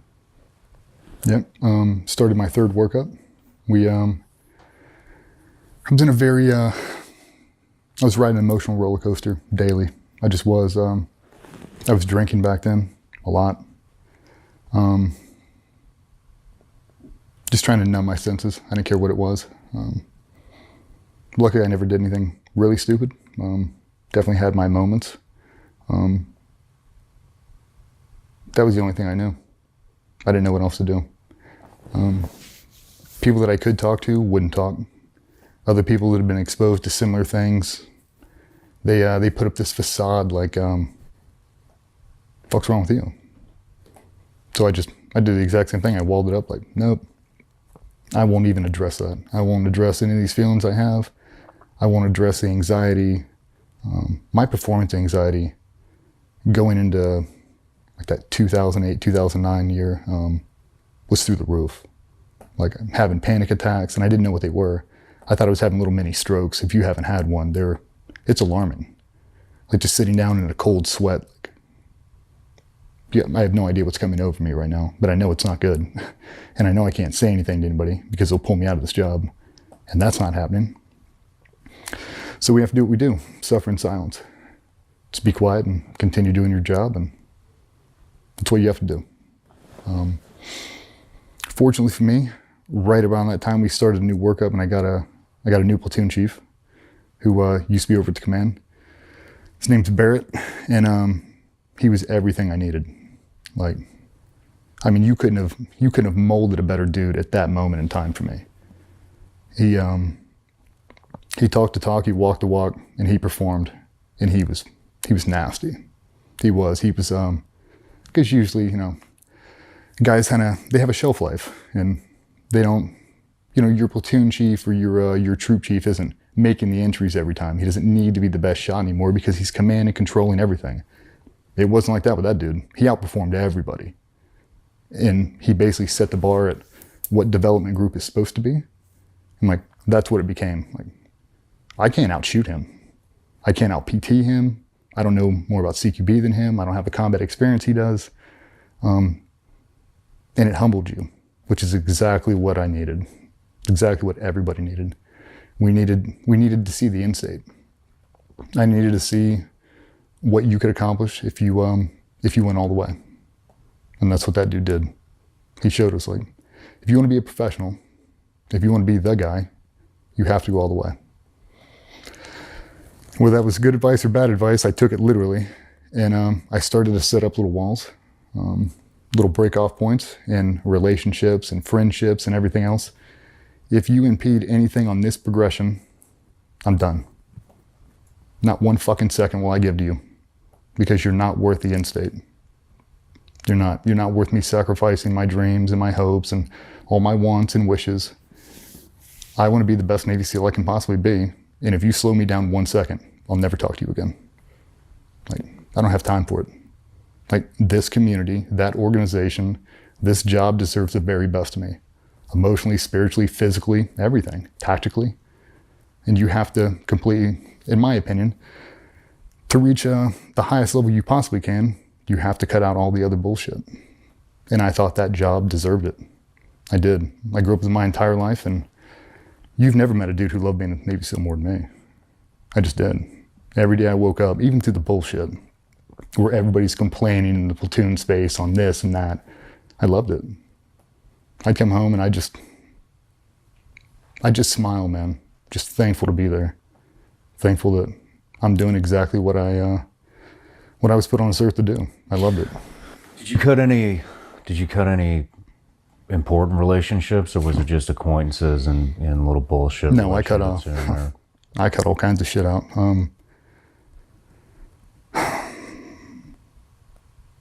We had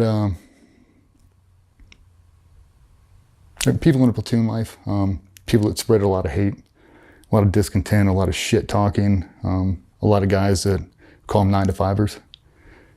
The last one in here, you show up 5 minutes before our first muster, and you're the first dude bouncing out of here at 4 p.m. I'm like, what are you doing? Yeah. Birds of a feather. I'm going to shun myself, and I'm going to isolate myself with only people that are better than me and that are going to help me achieve the level I want to achieve. The people that want to stay late and train, the guys that want to show up early and work out, the guys that are doing O courses on Saturday and Sunday, like the guys who are going to fully commit. That's who I'm going to surround myself with. And it's the best thing I ever did. It gave me the focus. I could just strip out everything and I could just tunnel vision. Every day had a purpose.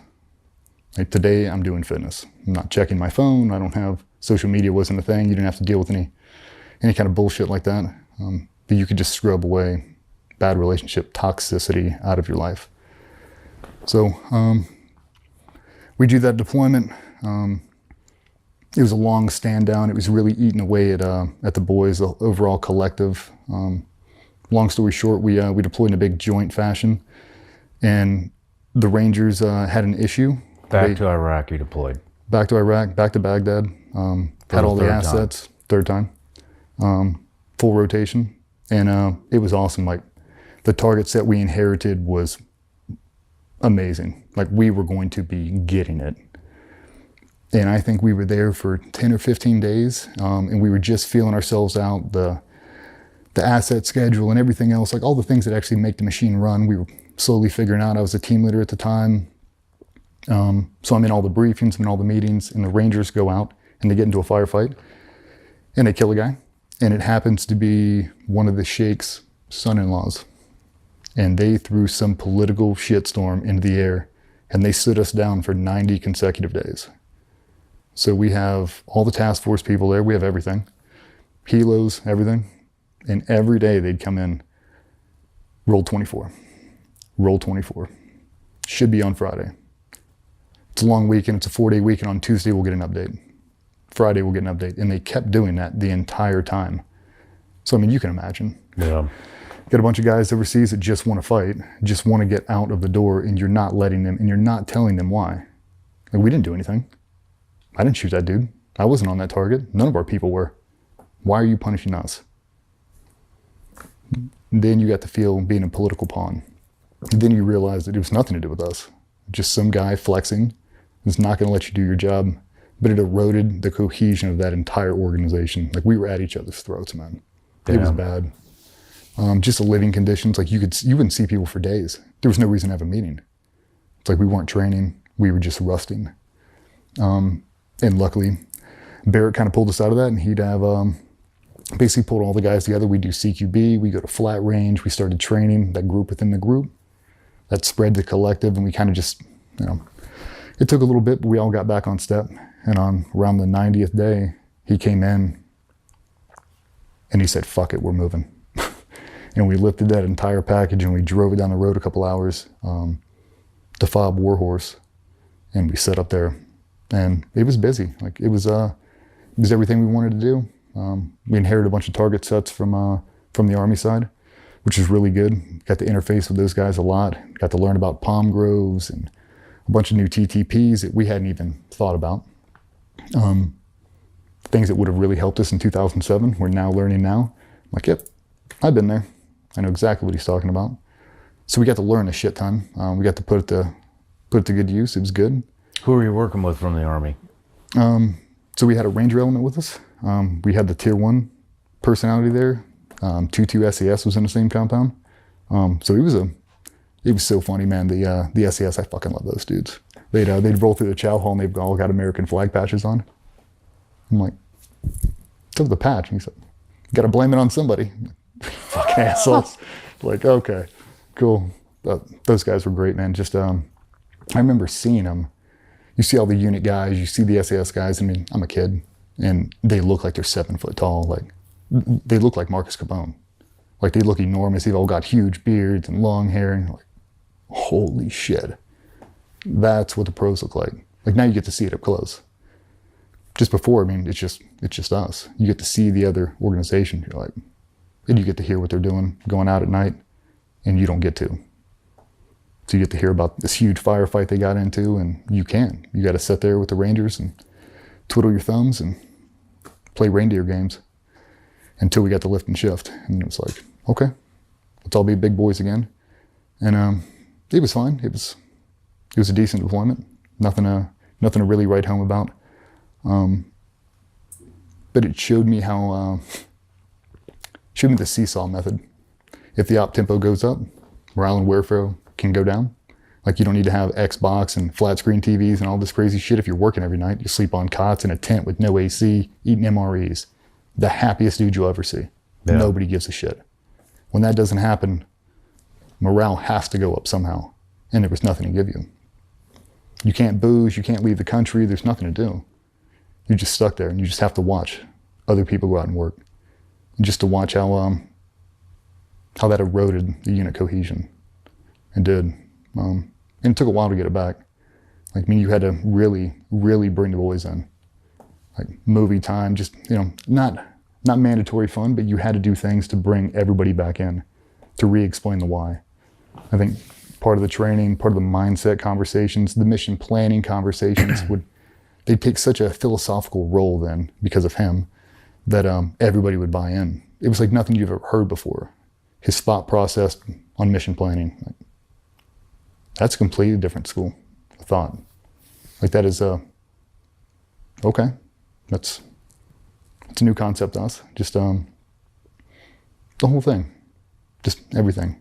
The target approach, the methodology between everything was to the why. So he was teaching all you guys that. That's a fucking hell of a leader. He is, man. He's amazing. He got to stay and do a troop chief right after that, which, I mean, anybody who's worked with him, I mean, he's a demigod in my eyes. Like, I fucking love that dude. If I had to pick one dude right now that I'd put on my dream team, like, that'd be one of my first picks. He was a great night. Needed him so bad at that moment. And we came back from that deployment, and I was kind of on a negative crash. I was trying to stay positive because I had green team to look forward to. And, I got married, did all that. We flew over to Spain, had the honeymoon, came back, and got into a blowout with my old man. Like, not a big blowout, just an argument. And it escalated into not speaking. Basically starting green team in the blind. So in January of 2010, had an argument, and it escalated from there, and it got worse and worse and worse. And I couldn't do it. I couldn't have any distractions. The platoon chief told me exactly what green team was going to be like. I've seen my buddies go through it. I've heard the horror stories. I know how much pressure's on it. And that's what he kept saying. He's like, you have to have a perfect day every day. No distractions. No booze. No chick drama. Break up with your girlfriend. Do whatever. Don't buy a puppy right now. Like, it's the only thing that matters. Lock it in right now and give it your total commitment, and you'll be successful. And that's what I had to do. So, yeah, a couple months turned into a really long time. Yeah. Mm-hmm. How many guys started the green team? Called somewhere between 80 and 90. How many came out?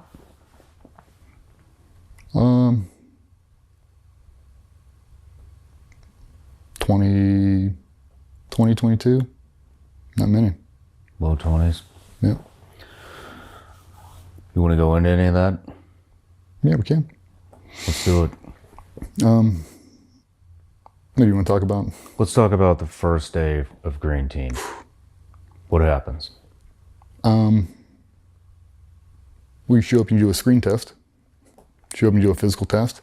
It's the only known in the entire selection process. You know exactly what it is. It's written on a piece of paper. Everybody knows what it is. And it doesn't matter. That is the most stressful thing you'll ever do. It just is. It's by design. You know, it was like a dream come true just to be there. Until we started the screen test. And you get a bunch of dudes, a bunch of the guys that have already made it, come out and they watch you. And they hold for you for sit-ups. They count your push-ups. They count your sit-ups. They tell you if your pull-ups are right. And that is a very intimidating thing. Like you're a college football player and you're coming out for your pro debut and Tom Brady's throwing footballs to you. Oh shit. Yeah. No pressure.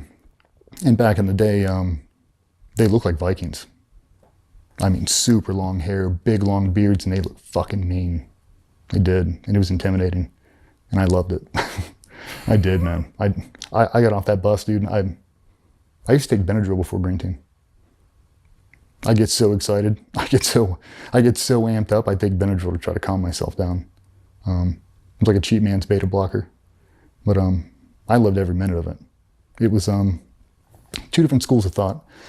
You could try to survive it. You could try to polish all the way through and come out at the end and be more capable.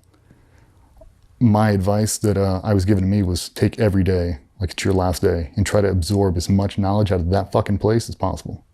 And that's what I did every day. There's a lot of pressure to perform. We talked about that addiction. Every day you want to perform, and the fear of, because now I had that falling out with my parents. The thought of not making it now really set home. The thought that I would have to come home and look at Patsy after all the shit she's been through and tell her I didn't make it. I couldn't fathom it. It haunted me at night. Wasn't sleeping. Yeah, the pressure consumed me. I try to use it to my advantage, but it's hard, man. It's hard when every day. It's like you see the best dude I've ever worked with just got dropped. Like, why the fuck am I still here? I don't really care. So one more day. Do they tell you why you get dropped? Yeah. They do? No, yeah, they tell you. I mean, it's team guy to team guy. They tell you exactly why. And looking back on it now, that's exactly how it has to be. Because you know what the end state is. Like, I mean, it's hard for people to hear, like your ego gets put in check, but you're not good enough to be here. Whether that be a personality thing, a performance thing, it doesn't really matter. Like, you can try to come back or you can't. Does everybody have the option to come back? No. Or you have to be invited back? They invited back. Do you go through the screening again, or they give you a class up? I'm sure it's different every time, though. I know a lot of guys have to rescreen. Some guys will stay there and they'll roll back if they get hurt or they mess something up. It's kind of like Hell Week in the sense if you get past a certain block, sometimes you don't have to redo that block. Unless you really mess it up, you got to redo the whole thing. Which, I mean, that's what most people don't realize is how hard that place is physically.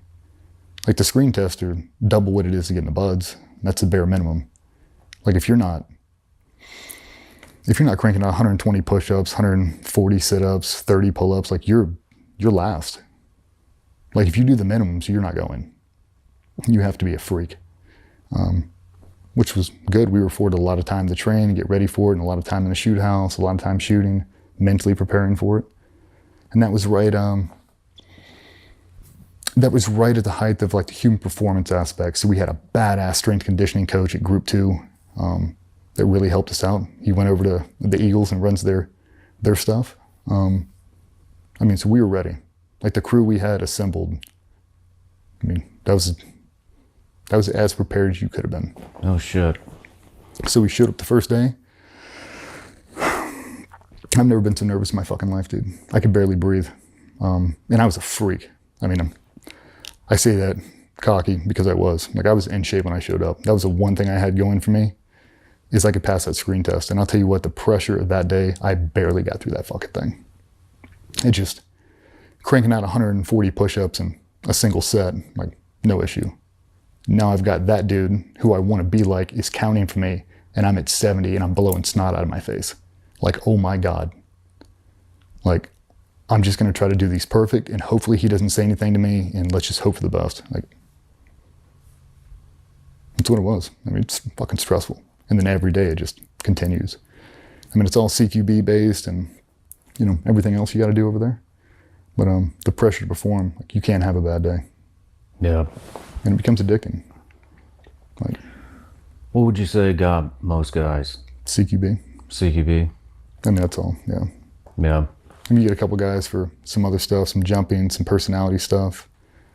The officers have a hard time at the end because now it's all the pressure's on them. But no, man, it's a humbling experience. What's the pipeline look like? What are the different blocks of training? I mean, not how much I can really get into, but I mean, it's basically, if you were to assault a target, it's basically what it is. A bunch of CQB, a bunch of shooting, a bunch of jumping, do all the land warfare type stuff, and then it's all the other external stuff you have to do. Do they tie it all together at the end? Yeah. Like a big, Oh, yeah. you know, Yeah. a couple exercises? Or, Oh, yeah. Okay. And I mean, it's as real as it could be. Like, it feels real. So what's it like when you graduate, when you're in? Anticlimactic. Really? Mm-hmm. No tradition? Is there any traditions you can talk about when you make it in, or? Yeah, when you get in there, but we graduated Green Team. They came in, they read a bunch of names off, and then they said what squadron they were going to and read off a bunch of names. He's like, all right, get in the trucks. That's it? Yeah, we got in the trucks and we went out and we did an FMP that night. Big full mission profile. Like, we knew where we were going. And it was like, I didn't have a cell phone. I couldn't tell my wife. I'm just like, because where I wanted to go was exactly where I went. And I wasn't shy about asking where I wanted to go. So, I mean, it was like all my dreams had come true. I just finished up Green Team. Well, actually, let's go back. In Green Team, we do a big jump block. I'd already had like 150, 200 skydives before I had my own parachute because I knew what I had to be able to do, so I started training on my own. And it's in August. We had to do mandatory downwind landings. It's where they want you to run with the wind, so you got a lot of speed coming in. It's to teach you that the parachute doesn't know the difference. If you're going into the wind or downwind, if you do the flare the same, you can manage it. And I hit a divot going hard. I panicked, the disco and cobra struck this thing, and I smashed in, and I thought I broke my back. I heard a fucking loud pop, and my whole right leg went numb. And I freaked out, and I jumped up real quick, and I dusted myself off, and okay, we're good. And I went back in there, and I walked over to the corpsman, and I told him, I was like, I don't know what the fuck I just did, but it's something bad. He's like, you want to go to x-rays? I was like, no. I finished jumping for the rest of the day, and I think that was on a Friday. And I grabbed him, I was like, I gotta go to x-rays right now. Like, we gotta keep this hush-hush. We drove over to the ER.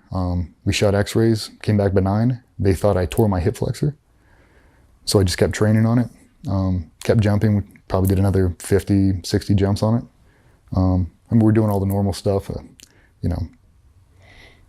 10-mile rucks, conditioning runs, buddy carries. We're doing the whole thing. And now it's developed to, I can't lift my leg up. Like, I'm dragging this thing now. If I wanted to drive a car, I'd lift it off the gas and put it on the brake. Oh, shit. Like, it's done. And I don't know what it is, but I know I'm not saying anything because I don't want to get rolled. So we finish up jumping, and we're about to get to the very end. We already know we're going to go, and we've got some little bullshit admin block thing we have to do.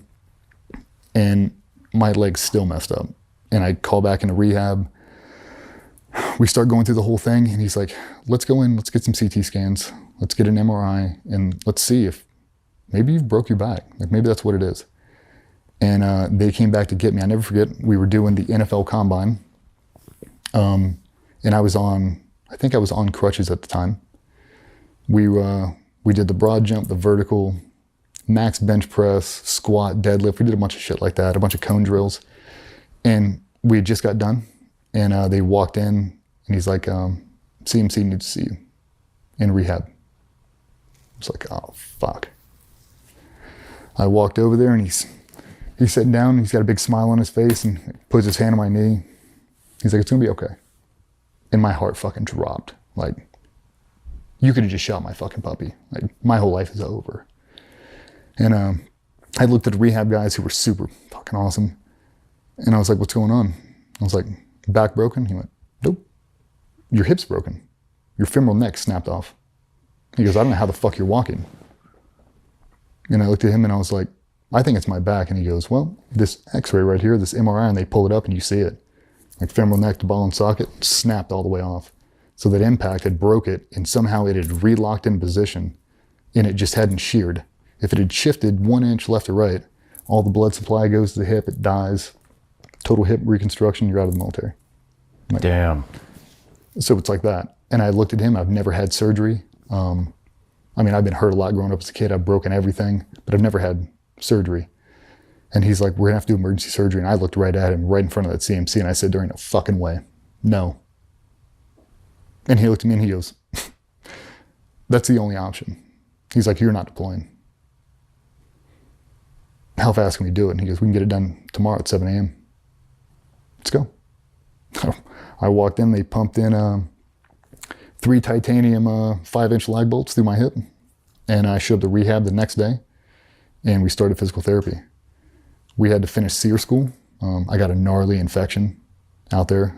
You know, they put you in the box, they play the whole game. It's really well ran. That was actually one of my favorite blocks. Really? It was really well done. It's a different SEER school than one we did. It was really well ran. I learned a lot at that school, but I got a nasty infection. So I had this wound on the side of my hip. I could press on my thigh and blow pus out of it. I mean, it was bad. Like, they were doing pick lines in my arms. It was bad. And my body started rejecting the screws. I didn't know how bad it was going to be, but I knew that I had to deploy soon. So we're coming up on the new year, and we're supposed to deploy. They were going to let us have Christmas there, and then we're going to deploy in January. So made it through Green Team, got a broken hip. I think we had surgery in end of November, and I'm going to deploy in January. Fuck. And they're saying it's a 4 to 6 month recovery time. I heal superhuman. I was even faster back then.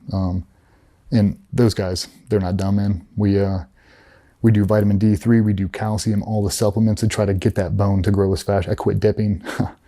I started right back up after I healed, but yeah, I quit anything to try to get myself in the best position to deploy, and I still wasn't cleared. So the rehab guy, so badass, he deployed with me. I met over there, and he stayed for like 2 or 3 weeks, and we did physical therapy there, and I tested out in Afghanistan. They flew a fucking rehab specialist, physical therapist with you on deployment. I'll never forget, we had one of those huge box jumps, like one of the ones that's like waist high. And the final test was I had to put on all my gear, and I had to do a depth jump off of that and land on one leg. And I never forget, I looked at him, right in the fucking eyes, and I was like, Mike, I don't know about this one, brother. And he went, if you're not sure, don't do it. And I stepped off, and it fucking hurt. It hurt bad. And he went, how do you feel? And I went, 100%. He went, okay. He signed me off, and we started going. Yeah, man. Fucking A. Cleared out and had a good deployment. It was a half one. It was probably 2 or 3 months long, because I caught, the half of it with all the guys we graduated Green Team with, and then came back and kind of geared it up for the next one. Just the constant rotation. So you've been through 3 Iraq deployments before you did your first deployment with DEVGRU. Yeah. And they were all pretty eventful deployments. Yep. How did that first deployment compare to your other 3? Especially your second. That one was okay, because we were new guys and it wasn't my element. I was attached to it. The team that I was supposed to go to was doing some other shit that wasn't really conducive for new guys to be there. It was more like an older senior position. We were kind of doing the outstation thing. So they didn't want us to get bogged down with that. So we got to stay with the strike force. And it was cool. We got to do a bunch of stuff. We were battling kind of a weather cycle, just the way it did. So not as super busy as it was, but we turned right back around the next year, and that was 11 into 12, and then it was good. Right. So it was good. It was humbling just to see. God, I hate to say how nonchalant, but just nothing raised them. Like, they'd go out and whatever would happen, and it would be like, holy shit. It wouldn't even get debriefed. Like it was so effortless to watch them move. It's like watching Gretzky take the fucking ice. Like, oh my God. Like that's norm. So, what do you mean by that? Do you mean there's no build up? No, like, I mean, it's that even keel all the way through. They are, man. Like, pre-op, on the op, post-op. It's just even keel. Yeah. Like, it doesn't matter what happened. Professional. Like, that's the way it's supposed to be done. And then you saw it, and then it all started to click. That's why. It's to achieve that. To where, one of the guys, one of the guys who was out there did some pretty amazing shit on it, on one of these fucking things. And I made a comment during the debrief, like, are we not going to address that? And I'll never forget, dude, he looked right at me, almost with a little bit of snap. And he's like, when you get in the end zone, act like you've been there before, and walked away. And that was the tone. Like, don't pound your chest. It doesn't matter. You got to prove it again in 5 hours. Like, okay. Yeah. It's like the level of proficiency was so fucking high that it was like you were just in a constant run to maintain. It's humbling, man. Like, to watch it at its finest. It was everything I ever wanted to see. Yeah, it's like growing up playing baseball your entire life, and you finally get to go watch the Yankees play. Like, you're in the dugout with them. You get to see them. You get to touch them. To me, it's like my entire life was nothing but SEAL team. That was it. Yeah. That's all I ever known. Now I get to see it at the highest level. Dude, it gives me goosebumps, man. Like, to see it that good. You're like, holy shit, I had no idea. Because you get stuck not in a falsehood, but the standard becomes the standard until someone exceeds it. And then when the collective exceeds it, it became a dynasty. Like, I can't believe how good it was. Looking back on it now, like, that's as close to perfection as I've ever seen it. And it was the norm. Like, no chest pounding, just go. Like, humbling. Yeah, that's interesting. No. Especially, they really set the tone, it sounds like, when you get through green team and they're just, yep, Shipley here, so-and-so here. Yeah. Get in the fucking truck. Damn, man. So makes a lot of sense. Mm-hmm. But all right, let's take a quick break, and then when we get back, we'll get into a specific deployment you were on.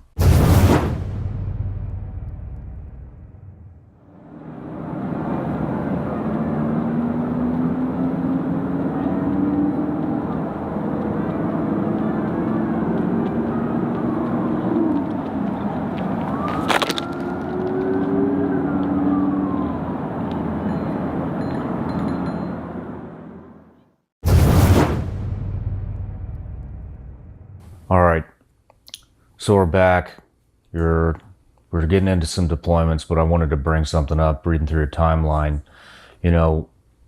First deployment in the SEAL teams, you get in, biggest loss in SEAL team history happens. Then you get through green team, and right after you graduate, maybe less than a year afterwards. Yeah, August of 11. Extortion 17 happens, which again is the biggest loss in SEAL team history. So let's start there. Kind of the way we talk about it is, where were you? Where were you when 9/11 happened? Yeah. Where were you when June 28th happened? And where were you when August 6th happened? I know exactly where I was. I was sitting in a movie theater with my wife sitting next to me, my shooting buddy's wife, and then my shooting buddy. We're all watching a movie, and we're probably 45 minutes into it, and phone goes off, and you're glued to these things. Can't miss a text message. Like, I mean, the addiction to your phone becomes a real thing. Like, you can't miss a text message. You can't miss a phone call, ever. And his phone goes off, and mine does too, and we both crack them. And we both looked at each other at the same time. And he had got a text from somebody in the White House, a staffer, used to be a team guy, and he said, "Call me right now." And I had the exact same thing, the exact same time that said, "Call me right now," from a different guy. Okay. And he texts back, "What's up?" And he said, "Afghanistan, helo, get to work." I looked right at my old lady, "Get up." Walked right out of that movie. They split and drove each other home, and I jumped in the car with him. We drove straight to work. And everybody was in there. Like, it was spreading fast. Nobody had any real details. I mean, we did, but it went into, it turned into a fucking circus. It was like I was reliving a movie that I'd already seen that I didn't want to know the ending of. I've been here before. Like, I already knew what this is. All the notifications, basically everybody's throwing on dress blues, they're driving out. Me and my wife are grabbing groceries and gallons of Starbucks and dropping off at Gold Star houses. Just really trying to take care of our own. That's one good thing about the Gold Star community is they know exactly what they need. So basically the notification team would go out, and then we would roll in behind and drop off gifts, groceries. We pick up kids from school. We do whatever we could. And that's the collective, that's everybody. It's just what you did. Trying to make sense of what had actually happened. There's just no good way to go about that. I mean, that loss is felt this fucking moment. Like, that didn't happen. How did this happen again? And you couldn't explain why. I mean, things happen in war. Things that you wish didn't happen. You wish it wasn't a reality. It's absolutely reality. It's another reality check. Doesn't matter how good those dudes were. You couldn't have picked a better... There wasn't a more capable fighting force on the fucking earth than the dudes who were on that helicopter. And it didn't matter. It did not matter. Gone in an instant. It's like, fuck. Like, how are you going to come back from that? And then selfishly, how are we going to take care of all these families? Like, what do we do now? It's like every foundation just dumped in, trying to support, trying to do whatever they could to... I mean, inside of that, we're trying to rebuild. Like, we're still fighting the GWAT. Like, we can't let this be our defining moment. We just can't. We've been through this thing before. Unfortunately, the CO at the time had been through this exact same thing. He was a Group 2 Commodore when Red Wings happened. He had been through this whole fucking thing. So, put a plan in action. We had to rebuild the force, had to take care of all the families, take care of all the kids. Me and Patsy started making memorial t-shirts within 12 hours. Just trying to raise money, just trying to do anything. That's what a lot of people don't realize is there's a gap. Like, if you're pronounced dead, your paycheck stops. There's a long gap before any kind of life insurance comes in or any kind of support. So the only thing that puts food on the table, the only thing that puts gas in the cars are foundations. Like, people that are raising money. And we don't know how long that gap's going to be. Like, now we've got big name foundations that really lend a helping hand, but it doesn't matter. To them, to that singular family, the whole world just came crashing down. It's over. Like, it'll never fucking be okay now. It's like anything you can do to try to lighten that burden, you try to. That's making a memorial t-shirt, that's, picking up the kids and having to make skateboards, whatever it might be. You have to do something.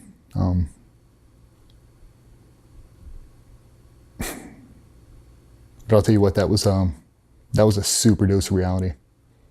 Because doing a lot of shit in helos, and it's like, that's the reality. That is exactly what is going to happen. Like, there's nothing you can do for that. It doesn't matter.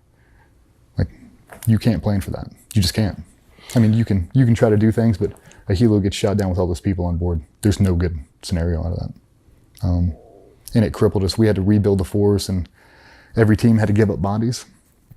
And that was the whole point of contention. Like, people wanting to rebuild, people not wanting to rebuild. I don't want to go, I want to go. Just, it was a circus there for a couple weeks. It was. Do you want to describe a little bit more in detail how many lost, what happened? Well, without getting many specifics, the weather was not in favor. It was a high illume night, and a force went out and got contacted and needed to launch a QRF, and they launched in that troop to be a QRF, and on final they got shot down.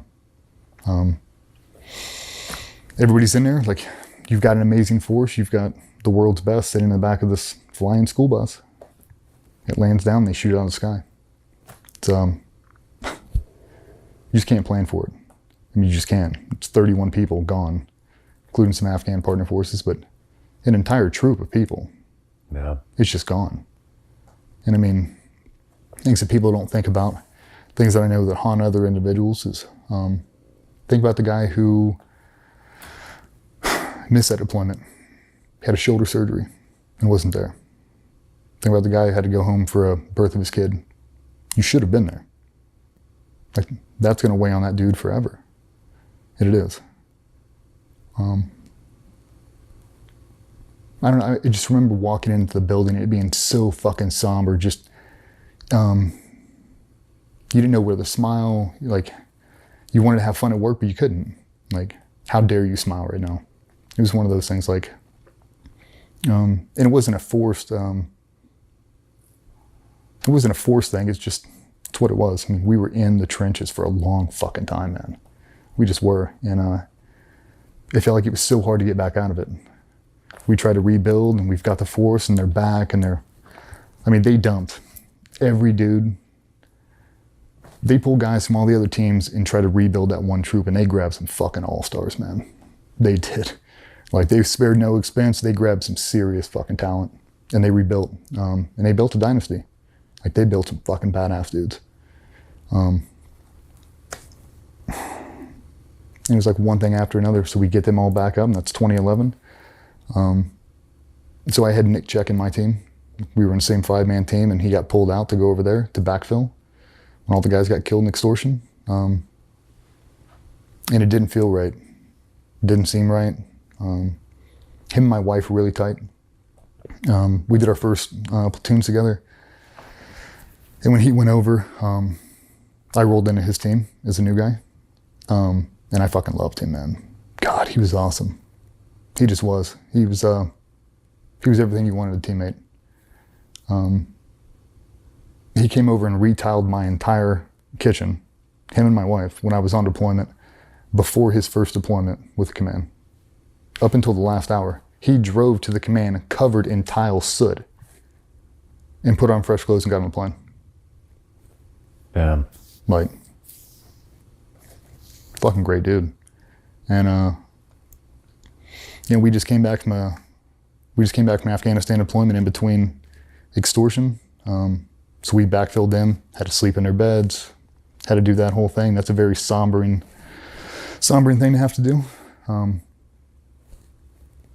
I mean, it's the reality. Like, this is what it is. Sleep in a dead guy's bed. So, just another reality check. Trying to get in there and hit a really good target set, and everything's great, and we're going to work. It's all steady in the back of your mind. It's like, any moment here, any moment, this thing's gonna get us. And it almost did a couple times. The exact same thing. I mean, we took RPGs off the refueler, getting shot on infill, exfil. I mean, just close ones. Yeah. Testament to the pilot's capabilities, just how good they were. But right after that, that was a really good deployment. Like, that was probably my favorite deployment, because of the people we were with. Like, that team, God, man, I did not deserve to be in that team. I fucking loved that. If you could have locked me in a time capsule, I'd still be in there. I would have never came home. I loved it so much. I had separated myself from everything outside of that. And it was the only thing that made me feel normal, was being there. I loved it. I loved the banter. I loved the shit talking. I loved the pranks. I loved the professionalism. I loved the absolute obsession to the detail. I loved it. And to watch those guys work, it's hard to So were describe. you intermixed with the team that took the loss? Nope. Or was this, okay, This is after. All right. We just rolled base in the same, kind of like you guys on June 28th. all right, You guys rolled in, same thing. okay. At the same so base. you relieved them. Yep. All right.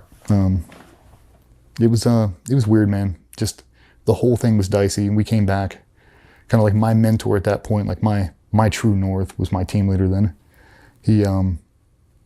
His wife is best friends with Patsy.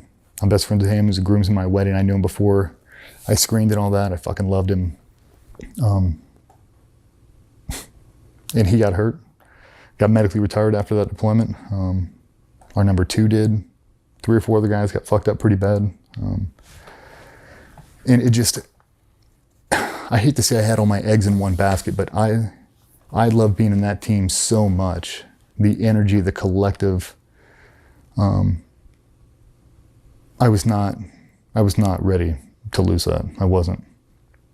And when he was gonna medically retire, it fucking crushed me. Is this, okay, never mind. Keep going. So it crushed me. It was like, that's who I want to be. This is the whole team. Like, if we can just freeze this shit, like, everybody will re-enlist. We'll just stay here. It was amazing. We came back from that deployment. We're kind of rebuilding. He's moving out. We've got new guys coming in. Everything's good. And Nick Check deploys. He deploys out. I'll never forget, man. I'm sitting with my wife at Yard House. I've got both my uncles. I come from a long military background. On my dad's side, I've got him. My grandfather was a fighter pilot, U.S. Airways pilot after that. My other uncle was 75th Ranger Regiment, jumped into Panama, and did 25 years in the Secret Service, counter sniper team. My other one was a Marine infantry guy. So I'm sitting across my 2 uncles. We're having an honest conversation, and my phone goes off. And it's one of the guys from the team. Like, we're not doing anything. We're in Virginia Beach hanging out. And I grab it. I was like, hey, what's up? He's like, walk outside real quick. And bebop outside. And there's cars driving by. I'm like plugging one ear. I'm like, hey, what's up? He's like, you sitting down? No. Should I be? And there's a long pause. Fuck, man. So there's a long pause. And he said, Nick got shot. And I waited. And I said, okay, where is he and what do we need to go pick him up? There's an even longer pause. And I can feel it building up inside me. It feels like it's resting on my fucking sternum. It's about to come out of my fucking mouth and I don't know what it is, but it's something. And in the shakiest fucking voice he could muster, he said, he's gone. And I let out a whimper, I let out something. I started fucking bawling.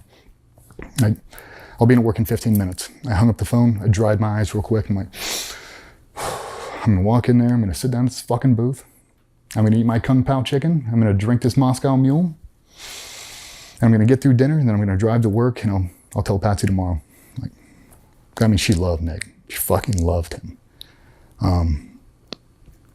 And I sat down and I stared right in between my uncles. I picked a spot on the wall and I stared there. And they're all looking at me. I can feel it. And she put her hand on my shoulder. And I looked over at the corner of my eye. And she said, tell me. And I fucking lost it.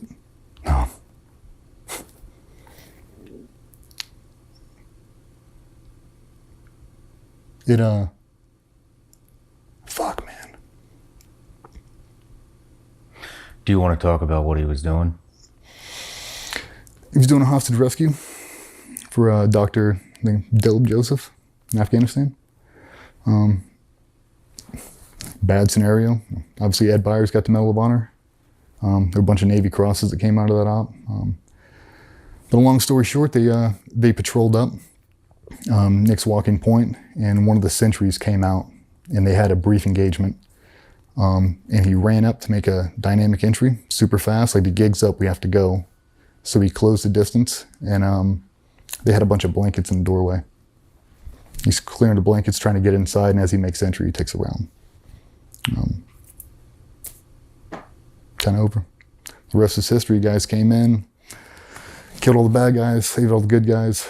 I talked to the guys that worked on him. The only positive out of the whole fucking thing is they got the hostage. That's why you sign. That's why you go there, is to do that mission only. And to know that you gave your last breath trying to save another human. That's exactly who he is. So it's an honor to know him. But fuck, man, I did not want him to go.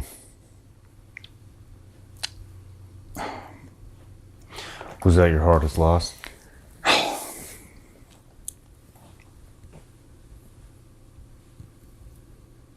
Probably. I didn't even process it. I didn't. I stonewalled that shit. I fucking threw up a wall so fucking thick. I did. And about 5 days later, I ran all the swag, so all the t-shirts and the hats. I made the shadow boxes. I did the going away shit, and I had to go make his shadow box. And I had all his awards, had all his shit, all the patches, and all the stuff we were gonna put inside of his shadow box. And I walked into John Will's studio, same guy that made all your deployment plaques. And I walked in, I got a really good relationship with him and all the ladies that work in there. And I walked in, and his number 2 lifted her head up from the office, walked out and saw me, and I was totally normal, just like this. And she went, "I am so sorry." And when she said it, I haven't cried like that probably ever. That was probably it. I dropped my fucking knees, man. I was dry even.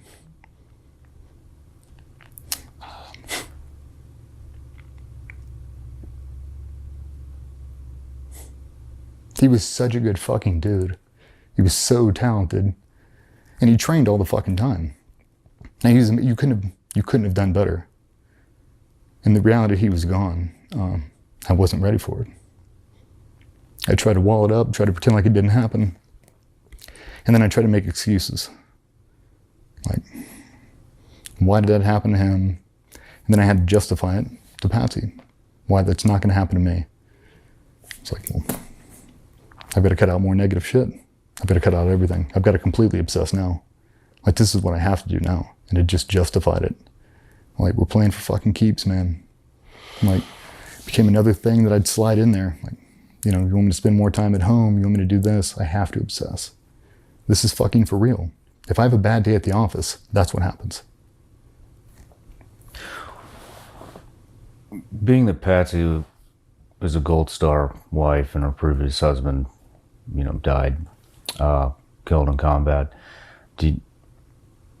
were you able to lean on her a little bit more? Was she, could you relate to her a lot more than most guys could relate with their wives? And yeah, and especially because, because I grew up in the teams.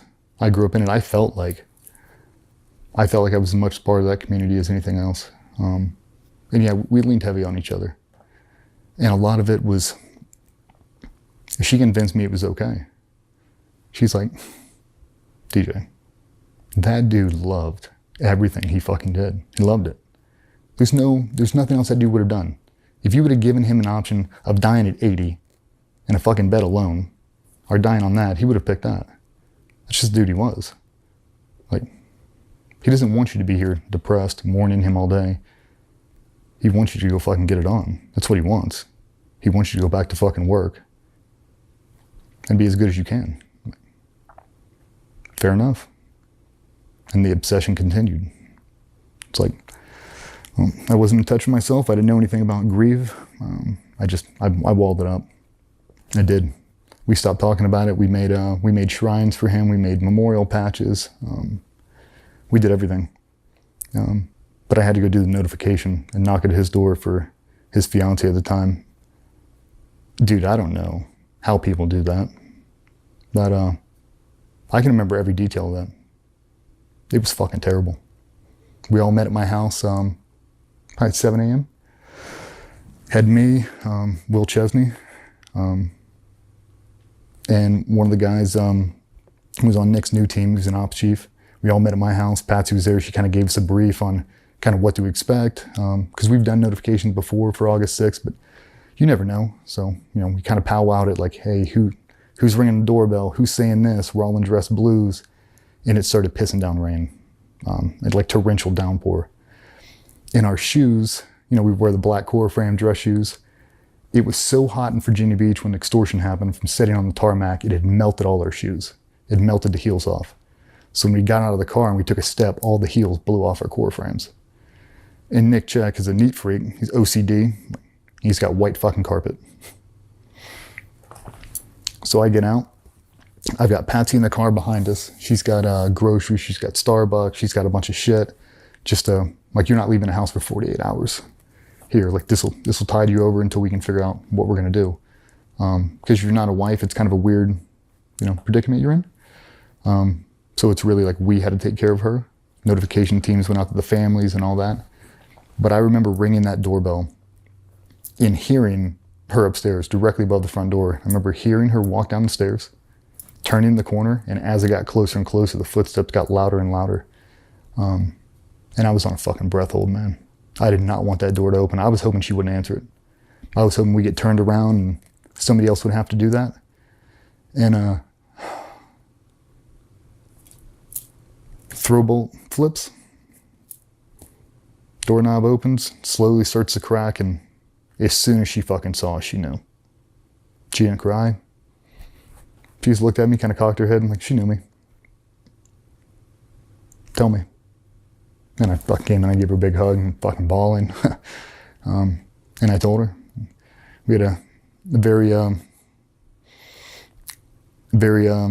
no bullshit conversation about what's going to happen over the next 72 hours.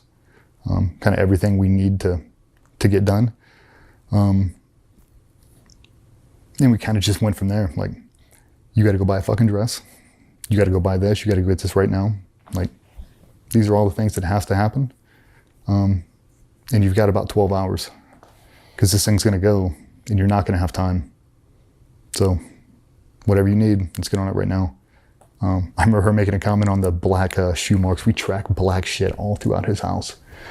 And she's like, God, you're lucky he's dead or he'd fucking kill you. We all started laughing, like, no doubt. Stanley Steam over there, we're vacuuming the carpets and shit. We all drove up to DC together. That was the coolest thing. Drove there and picked him up.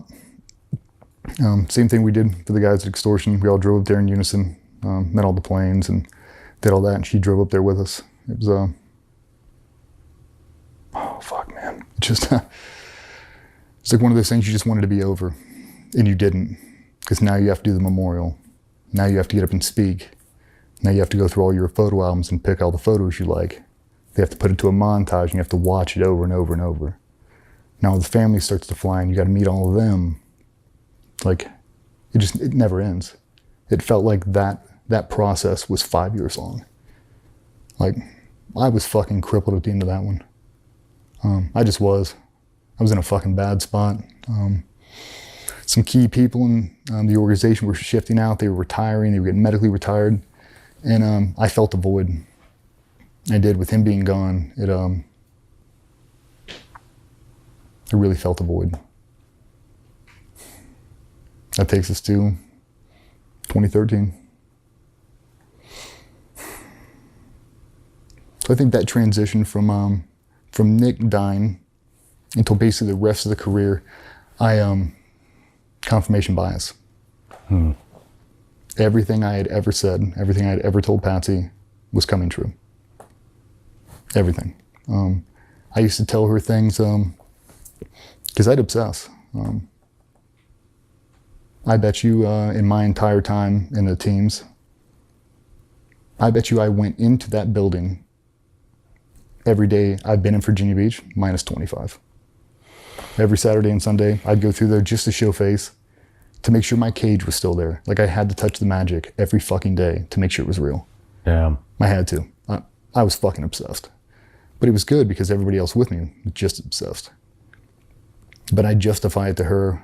I'd start to separate myself from her, separate myself from different friends outside of the organization. Just, it was a linear focus. This is it. This is the only thing that fucking matters. There's no distractions. And it reminded me of my childhood. The only thing that matters is the team. Like, dad's got to go on deployment. You can't do this because of that. Like, you can't do this because it'll affect deployment. I can't get shoulder surgery because I need to go on deployment. I can't do this because of that. We can't take a vacation because of this. And I self-justified it. I was like, no one's going to die if I'm a 65% husband. No one. Like, I'll be a husband when I retire. Would you change anything looking back now, doing that? Yes and no. What would you change?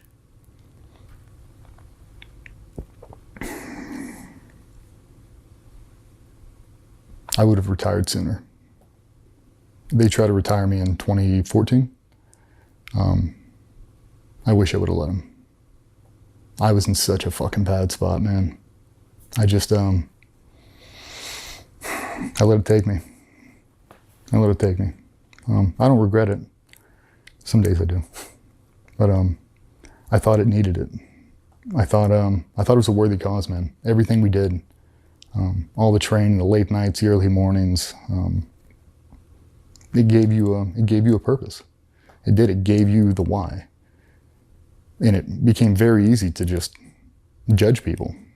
Like, you don't work out, you don't shoot, you don't care, you're not a professional, you don't want to do this. Like, get the fuck away from me. I'm going to surround myself with these dudes because they only give a shit. This is the only thing that matters. And it became addictive. It did, because you got to see the performance. You got to feel it. Like, I mean, it's a measurable thing. Like, I started here and I ended here. And I only did that because I didn't let anything else distract me. There's no skateboarding, there's no snowboard trips for me. I couldn't justify it. I couldn't justify breaking my wrist and missing deployment. I couldn't justify wakeboarding and blowing out an ACL. I couldn't justify it. I could justify the skydiving thing because it's part of work. I couldn't justify anything else. I couldn't justify drinking. Like, when you fucking drink, 2 drinks in a single sitting, like, I haven't been drunk since 2010. Wow. I don't do it. Like, can I safely operate a vehicle? Can I speak to the police? Can I discharge a firearm? Can I provide life-saving medical aid? If the answer is yes, then I'm good to go. If I'm shit-faced, I can't do any of those, that's a metric. If I can't articulate my speech to a police officer to get you out of a fucking jam, I've gone too far. I pull up on a car wreck on the side of the road. I gotta save him. Like, am I shit-faced and that's why I blow past him because I'm afraid I'll get a DUI? That's not an answer. That's not a professional answer. The answer is, I don't have to worry about that because I'm a professional, I'm not drunk. I'm professional. I don't need to put booze in my system. I don't need to be shit-faced at 2:30 in the morning. That doesn't make the group better. Yeah. The group before the individual became the standard, and fuck, man, it made life so much easier. Does what you're doing now make the group better? No. Then why are you doing it? True. Negative people in your life, static, whatever. Does that make you better? What were you doing to cope then? Because a lot of people, you know, they cope with booze. They cope with drugs. They cope, you know, all kinds of ways to cope. You had to be coping somehow. So, after I broke that hip, got on some painkillers. So long story short, I blew out that hip. I rushed rehab, I did. And the way they put those screws in, they lifted my IT band on the side of your leg and pumped in the screws, laid the IT band back. And we did that 2012 deployment. I had a pretty bad fall down the side of a mountain, and those screws came out and they blew through my IT band. Had to do another surgery, like, it was bad. And the rehab that came after that. So I'm painkillers, and I needed to be on them. Had a bunch of surgeries that I needed to get, and I was held together with, you know, rigor tape and chewing gum. Like, I was banged up, man. And started eating tramadol and everything else, and it became the norm. Like, I wasn't high. I didn't want to feel the way I felt. Like, I'd wake up in the morning, it's like, I feel like this at 32, holy shit. You're just numb to it. Yeah, You just How know. much tramadol were you taking, you know? A shit ton. I mean, I eat them in 300 milligrams a pop. Okay. Oh, I eat a shit ton. Several a day. Oh, yeah. But it's like, I didn't realize what it was doing because it wasn't a narcotic. You couldn't be addicted to it. Bullshit. Yeah. You get addicted to not feeling pain. That's what you get addicted to. And I didn't realize it, but that continued from essentially 10 until when I retired, like 18. Yeah. I rode that train for a while, tramadol, and I'm just curious. How did you know it was an issue? What happened? With me personally, I know it was an issue when I ran out, and I felt what that felt like without having any, and that fucking hurts. Mm-hmm. Is that? Yeah. So I had just came back from a deployment. Into a nasty firefight, a bad one. A lot of really close proximity shit. Ate a bunch of grenades. The long and short of it was, because of the proximity to it, we had to use some breaching charges and some ordnance, essentially on top of yourself, to get out of this certain situation. And it fucked us up, man. Like, no eye pro, no ear pro. I mean, grenades landing between me and you. Boom. Just a cumulative effect. These little concussions. It blew out both ears. Oh man. I mean, just by the end of it, I've blown out both ears. I've torn both labrums and both shoulders, both hip labrums, gone. Crunched a bunch of shit in my lower back and my neck. So I needed to have surgery on both shoulders and both hips and my back by the time the whole thing was done. And I didn't realize how bad it was. Fuck, I don't know. Do we get into it? Do we talk about the... Yeah, Okay. let's get into it. Okay, fuck it. So the backside of this is we had a dude that did the Kenya Mall attack. Remember that? Mm-hmm. So it's that dude. So it's around the Horn of Africa, and we are going to go get this dude. It's a president-directed mission. So it's a big one. The biggest one that I've ever done for sure. Intel's painting a picture that's maybe not accurate. Beachside bungalow. Like, he goes there to watch TV, hang out, be super benign, in and out. Cool. Not the fucking case. We get there, we've planned, we've rehearsed, and we've done all our shit. I'm running the primary breach on the first floor.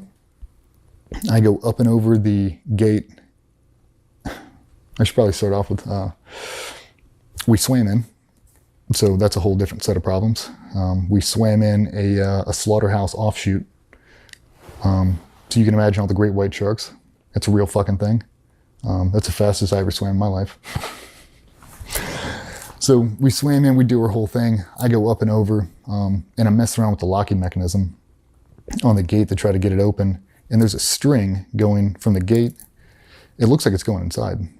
And now I think that was an early warning device. I think it was hooked to a bell, it was hooked to something. We get the gate open, we bring everybody in, and as we are rolling up to the front door, they start getting contacted on the roof. Guy comes out, shoots, skips off one of the guy's helmet, and now the firefight ensues. And it's 3 stories, and it's getting fucking chaotic, dude. Like, they have been prepping for this for a long fucking time, and this is not a beachside bungalow. There's no doors. They're all walled up from the inside. There's nothing to attack. You can't see anything. It's like I'm trying to get the door open, but you don't know where the hinges are.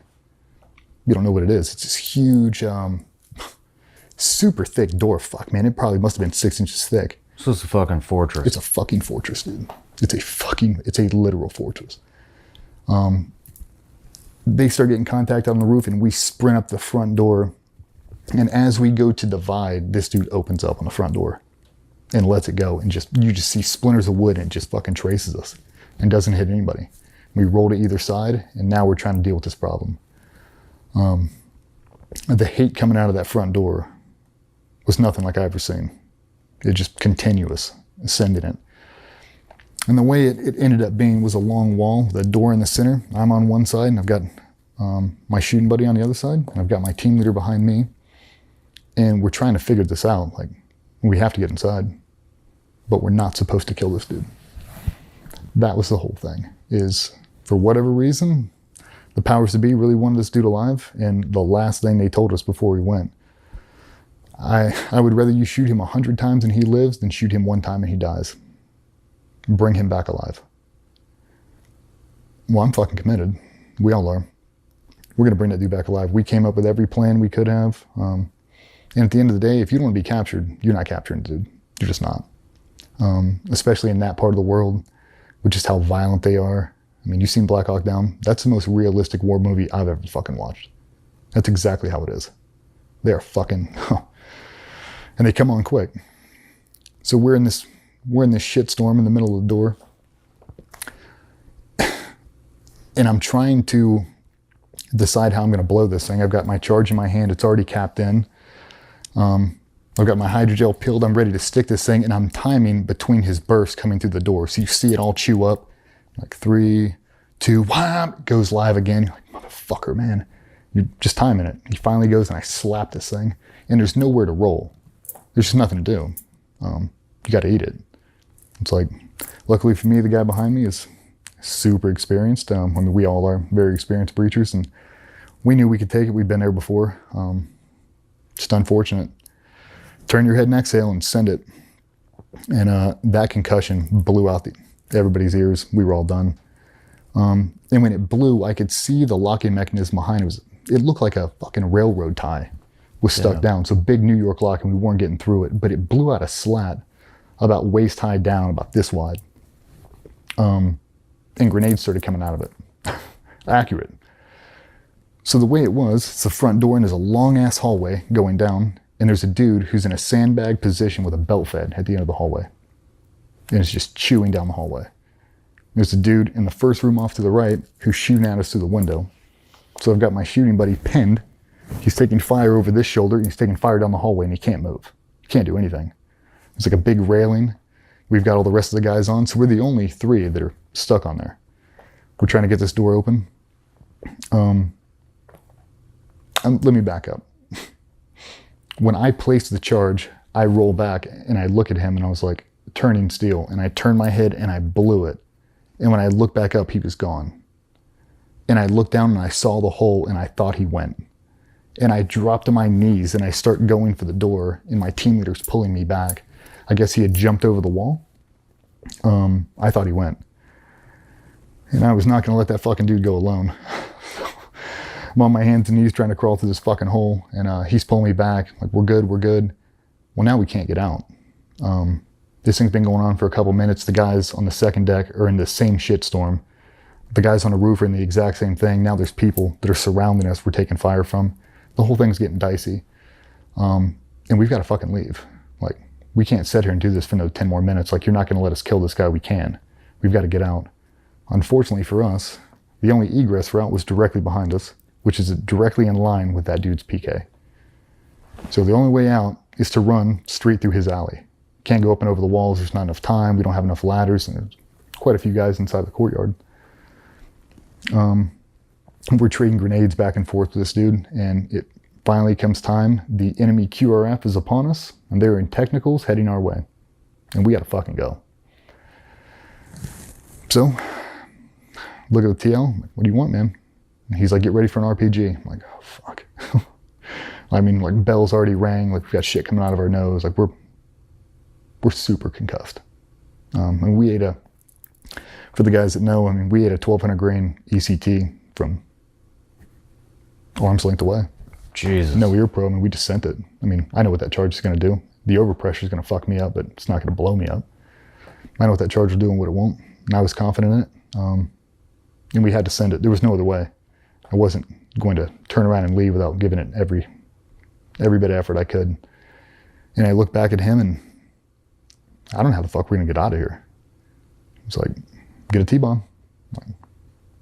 So my buddy was down in the courtyard. He had the T-bomb because we had to swim in a bunch of this shit. So we had spread loaded a bunch of stuff. So I'd already launched one in, and I looked at him, and we did a real world flea flicker, which is one of the coolest things I've ever seen. Like, fucking threw it across the doorway, caught it, untaped it, and launched it. But it was funny. It was so funny to see the TL. He's like pushing on the walls. He's like doing the math in his head, like this many square feet, the concussion, this overpressure, what's it gonna do to us? And we launched it. We sent a bunch of rounds down there and basically called for exfil, like, hey, I'm gonna let this thing loose, this overpressure charge, and then when it goes boom, we're all gonna take off and run. And that's what we did. And I'm doing the peekaboo thing. He's shooting. I'm trying to see where he is, and I finally see it. And I've got that T-bomb. Like, you ready? Pull the pin, and I launched the most beautiful toss I've ever had. And when I turned, the overpressure was so bad it blew me off the porch, and we took off at a dead run as fast as we could go. Had a big guy there blow through the gate. We didn't even open the gate. Everybody came up and over. That's how. It was taking too long. We didn't have time to fuck with it. So he shouldered the gate and blew through it. That's how we got out. And that dude never skipped a beat firing that PK. Never. Wow. Like, I threw a T-bomb, essentially what I thought, in that dude's lap. Nothing. Continued. I don't know how he didn't shoot us. I don't know how he didn't. Shot one of the recce guys off the ladder, like chewing up the wall that he was on. I mean, fucking crazy. Just the continuous hate that was coming out of the thing. We made it back down. We got a quick head count. We had everybody there. The enemy's massing, and we got to get the fuck out. And the surf was shitty. So the extract platform, long story short, gets rolled over in the surf zone.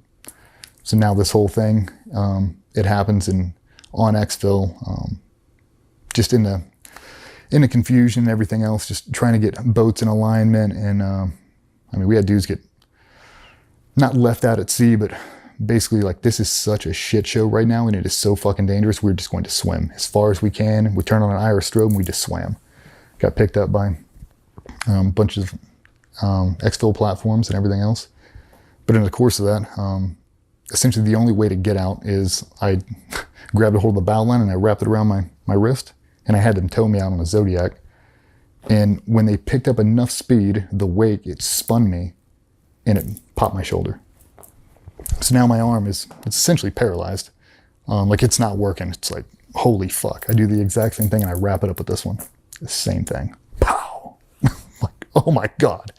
Now I'm treading water. Like, I've got use of my arms, but it feels like it dislocated. Like, it feels strange. An exorbitant amount of pain. We get on a jet ski, round 2. And that thing flips. And because we're straddling it, the way it flipped with such force, it blew out the labia of my right hip and my left hip. So now I'm essentially bobbing like a bag of shit. Jesus Christ. So me and my swim buddy, we make it out. We get on there. We do our debrief. They strip us down naked. With all those frags that we ate, everything, none of the frags stuck in us. I mean, we were super concussed. We were fucked up. But you could brush it, and it was like metal shavings everywhere. It was like God came down and just said, "Not today." I mean, it was inside your ears, inside your eyelids, fucking everywhere. I mean, it was the strangest thing. We got back on. We started doing like the TBI reporting. What's your name? And I was feeling fucking weird. The 3 guys who were on that porch were feeling very weird, and you couldn't explain it. Because I've been knocked out a bunch with Fight Club and skateboarding. Like, I am no stranger to concussion. This is very different. I went into a med check and they shined the white light in my eyes, and I threw up. And then I started getting scared. I still can't hear shit. Both my ears are perfed. I've got a bunch of other wounds pre-existing that are nasty. I've got a nasty stomach infection, like an open wound that I had. We had to surgically super glue before we did it. So I had all kinds of shit I was battling anyway, and it kept getting worse. We finally got back to base. It's probably 5 days later. And I remember laying in my bed with my sunglasses on, wanting to die. I didn't know what the fuck was going on with me. I couldn't make rhyme or reason. I couldn't get my thoughts together. I couldn't get anything. I couldn't be there for the debrief. I was fucking out of it. And I didn't know what was going on. And they drove me to a French hospital out in town, and they ran a CT scan. In the back of my skull, right back here, was jet black in my brain. And the doctor came back, and she's like, what is that? I was like, I don't know, you tell me. And she's like, I don't know how you're standing right now. She's like, that's a major blow to the back of your head. Nothing hit me in the back of the head. She's like, well, something did. I don't remember any of that. I remember seeing the MRI, and I remember just telling them, like, that's just overpressure, man. Like, that's just overpressure. And they said whatever they did, it got documented, you know. We finish all that and we fly home. I'm on the next flight home. It's the end of the deployment. That's the last thing to happen. We fly home, and I land, and I have a 6-month-old waiting for me. I land, I drive straight home, and there is a newborn laying in that crib. Be dad. And dude, the next 48 hours of my fucking life, I didn't even know what to say. I couldn't, everything started to go to shit. I couldn't remember, I couldn't remember my wife's name. I couldn't remember my daughter's name. I got lost driving to fucking work. You've been to Virginia Beach. I called my wife one time in the fucking Norfolk Scope parking lot. Crying my eyes out. I don't know where the fuck I'm at. Amnesia set in. I'd wake up in places. I'd go to drive to work on a Sunday, and I'd end up at like the farmer's market. I called Patsy. I was like, I don't know where the fuck I'm at. I couldn't remember anything. And I had no rhyme or reason. I couldn't say it to anybody, but everybody else was having the exact same fucking thing going on. And it was only getting worse. Every day it would get worse, and the headaches were so bad. The photophobia was so bad. I wore sunglasses for years. I did until we got it under control. I remember coming to one day. I was in the gym out in town, wife doing CrossFit or some shit, and I woke up. I'm flat on my back, and I'm looking up at her, and she's kneeling over me, and she is bawling her eyes out, like tears are falling on my face. And I look at her, and I was like, what's going on? She's like, what the fuck have you been? She's like, you've been laying there for 15 minutes. I don't remember going to the gym. I don't remember doing anything. I don't remember anything about that morning. I don't remember that night. I don't remember shit. Like my long-term memory, people, places, things, like it escapes me. It does. And it was getting real bad, and we had a heavy breaching trip coming up. And my boss at the time knew I was in a fucking jam. Like, he knew I was. He didn't know how bad, but he's like, I don't think you should go on this breaching trip, man. He's like, you're good. You're current. There's no reason to go down there and ring your bell any more than you need to. Just take some time off. Okay, and I didn't want to. And I end up going down to medical to fill out some kind of paperwork or something. I'm having a conversation with one of the docs there. And I don't know how I said it. I don't know what I said, but it was something to the effect of, I don't know if I'm going to kill myself or kill my wife, but there is something going on with me, and you have to fucking stop me. And the next thing I remember is the command doc, the command psych, who's a fucking angel, and my boss, are sitting in a chair with their hands on my shoulder, giving me Valium, telling me it'll be okay. And then I go to NICO. No. So my trip to NICO was not something I wanted.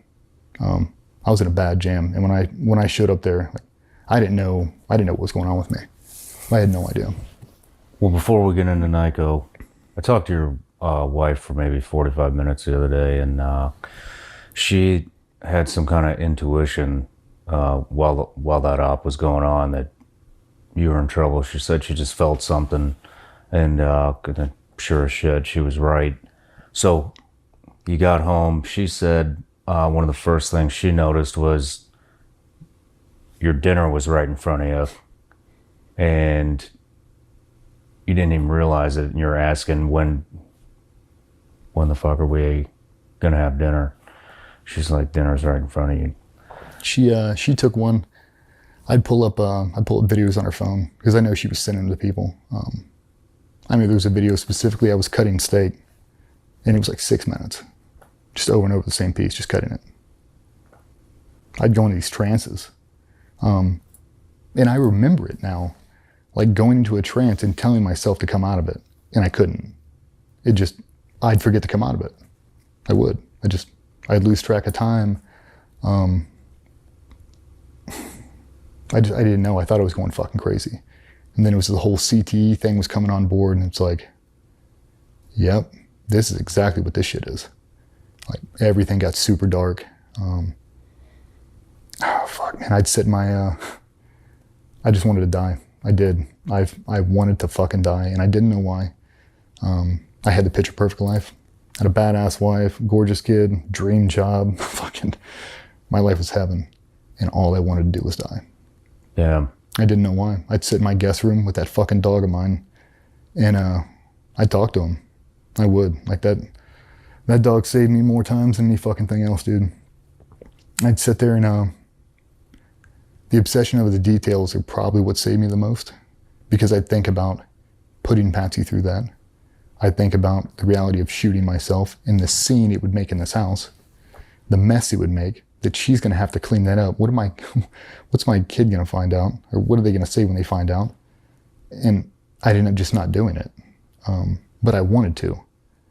And then I started to turn into other things. Like, I got to get my rocks off somehow. Like, what's my outlet going to be? Like, threading the needle. Like, that was the only thing that made me feel alive. Is the sketchier shit would go, the more I liked it. Man, it just, that TBI shit gets away from you fast. And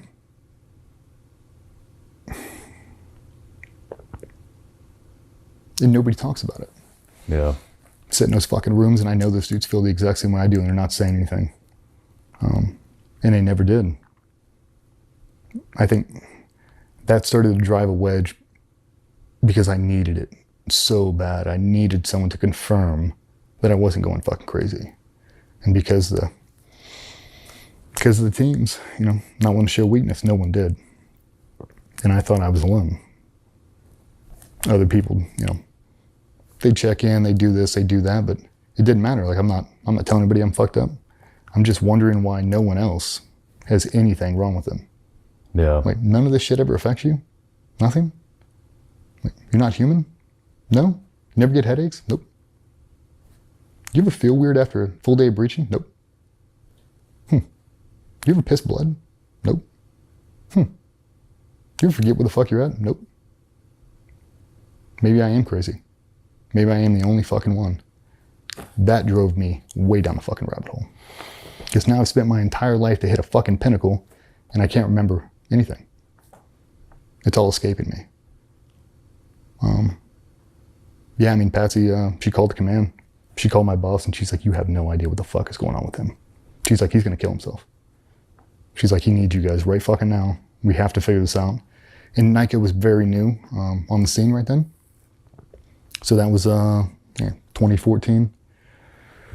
Went inpatient NICO for 30 days, and they did a whole workup on me and put me on all kinds of fancy prescriptions, and they helped.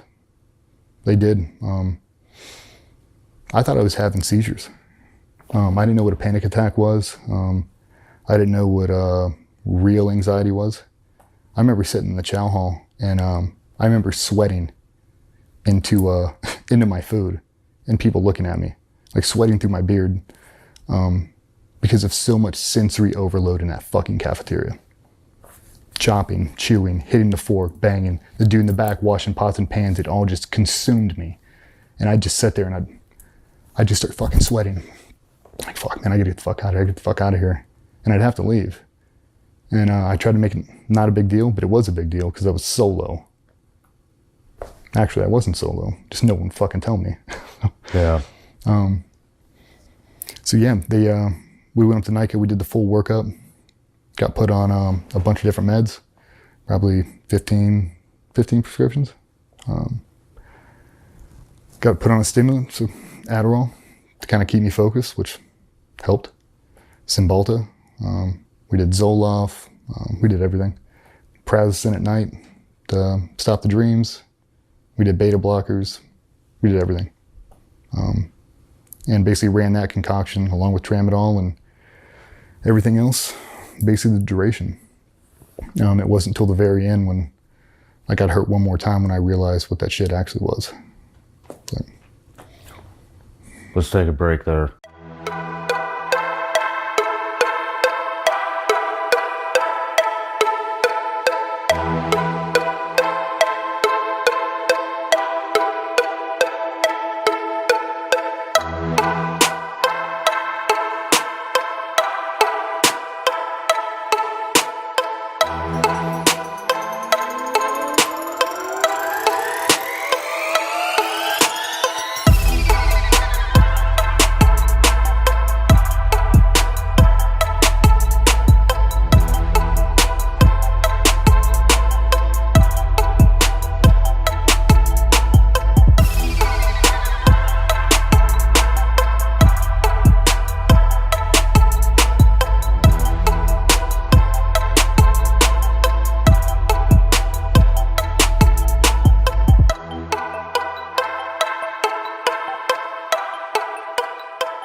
All right, so we're back from NICO. You got the prescriptions. Did they give you any insight as to what was going on with you medically? yeah, they went through the, full body, head to toe, every MRI, contrast. I mean, everything you could do to the human body, they ran tests for. Had a couple spots on the brain, but nothing crazy. But they also back it up with, we've had people come in here in wheelchairs pushing themselves around on straws with no spots in their brain. So they couldn't really make rhyme or reason. Just concussion, operator syndrome, a bunch of that kind of stuff. The TBI, ocular stuff. So the overpressure messed up my right eye, so I can't really focus it. So they called it TBI related ocular dysfunction. So I've got to wear glasses. Like if I really try to dial in a shot, it all goes to a haze. I can't do a super finite focus. So it makes shooting kind of weird. My depth perception's kind of off, but I'm used to it now. And then I had 5 surgeries I had to get. They wanted to do both shoulders, both hips, and my lower back. The neck was they wanted to do a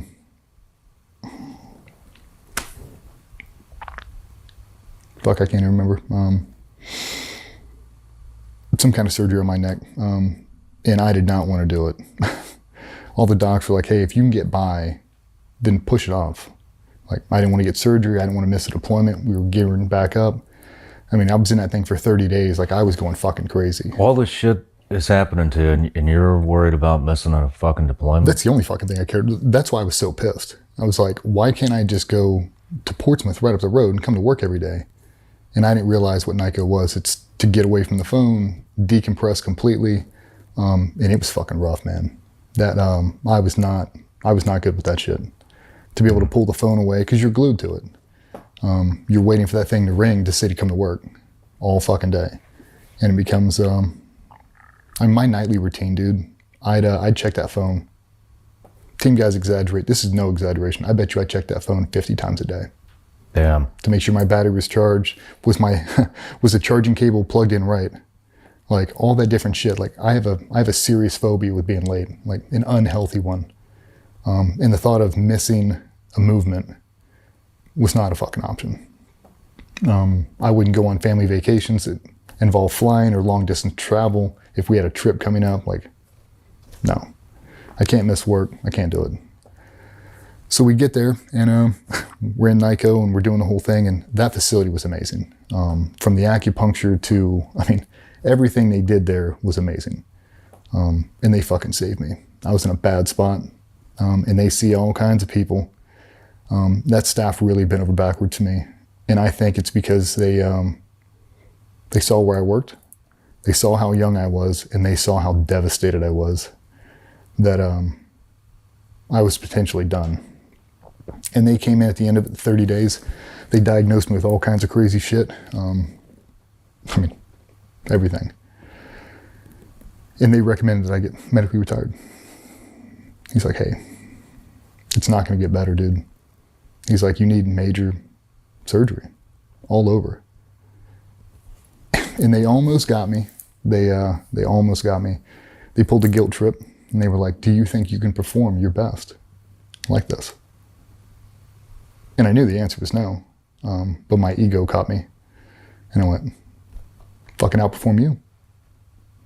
Give me these meds and let me go see.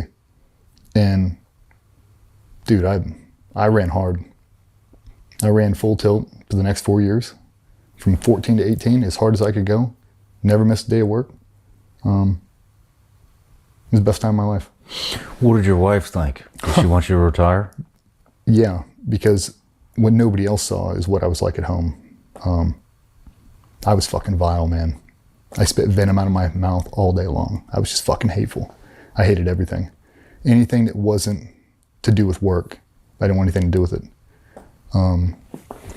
My daughter was a burden. Being married was a burden. Having a dog was a burden. Having to do taxes was a fucking burden. Like, why can't you just let me be like one of the 300 fucking Spartans and let me just do this? This is my profession.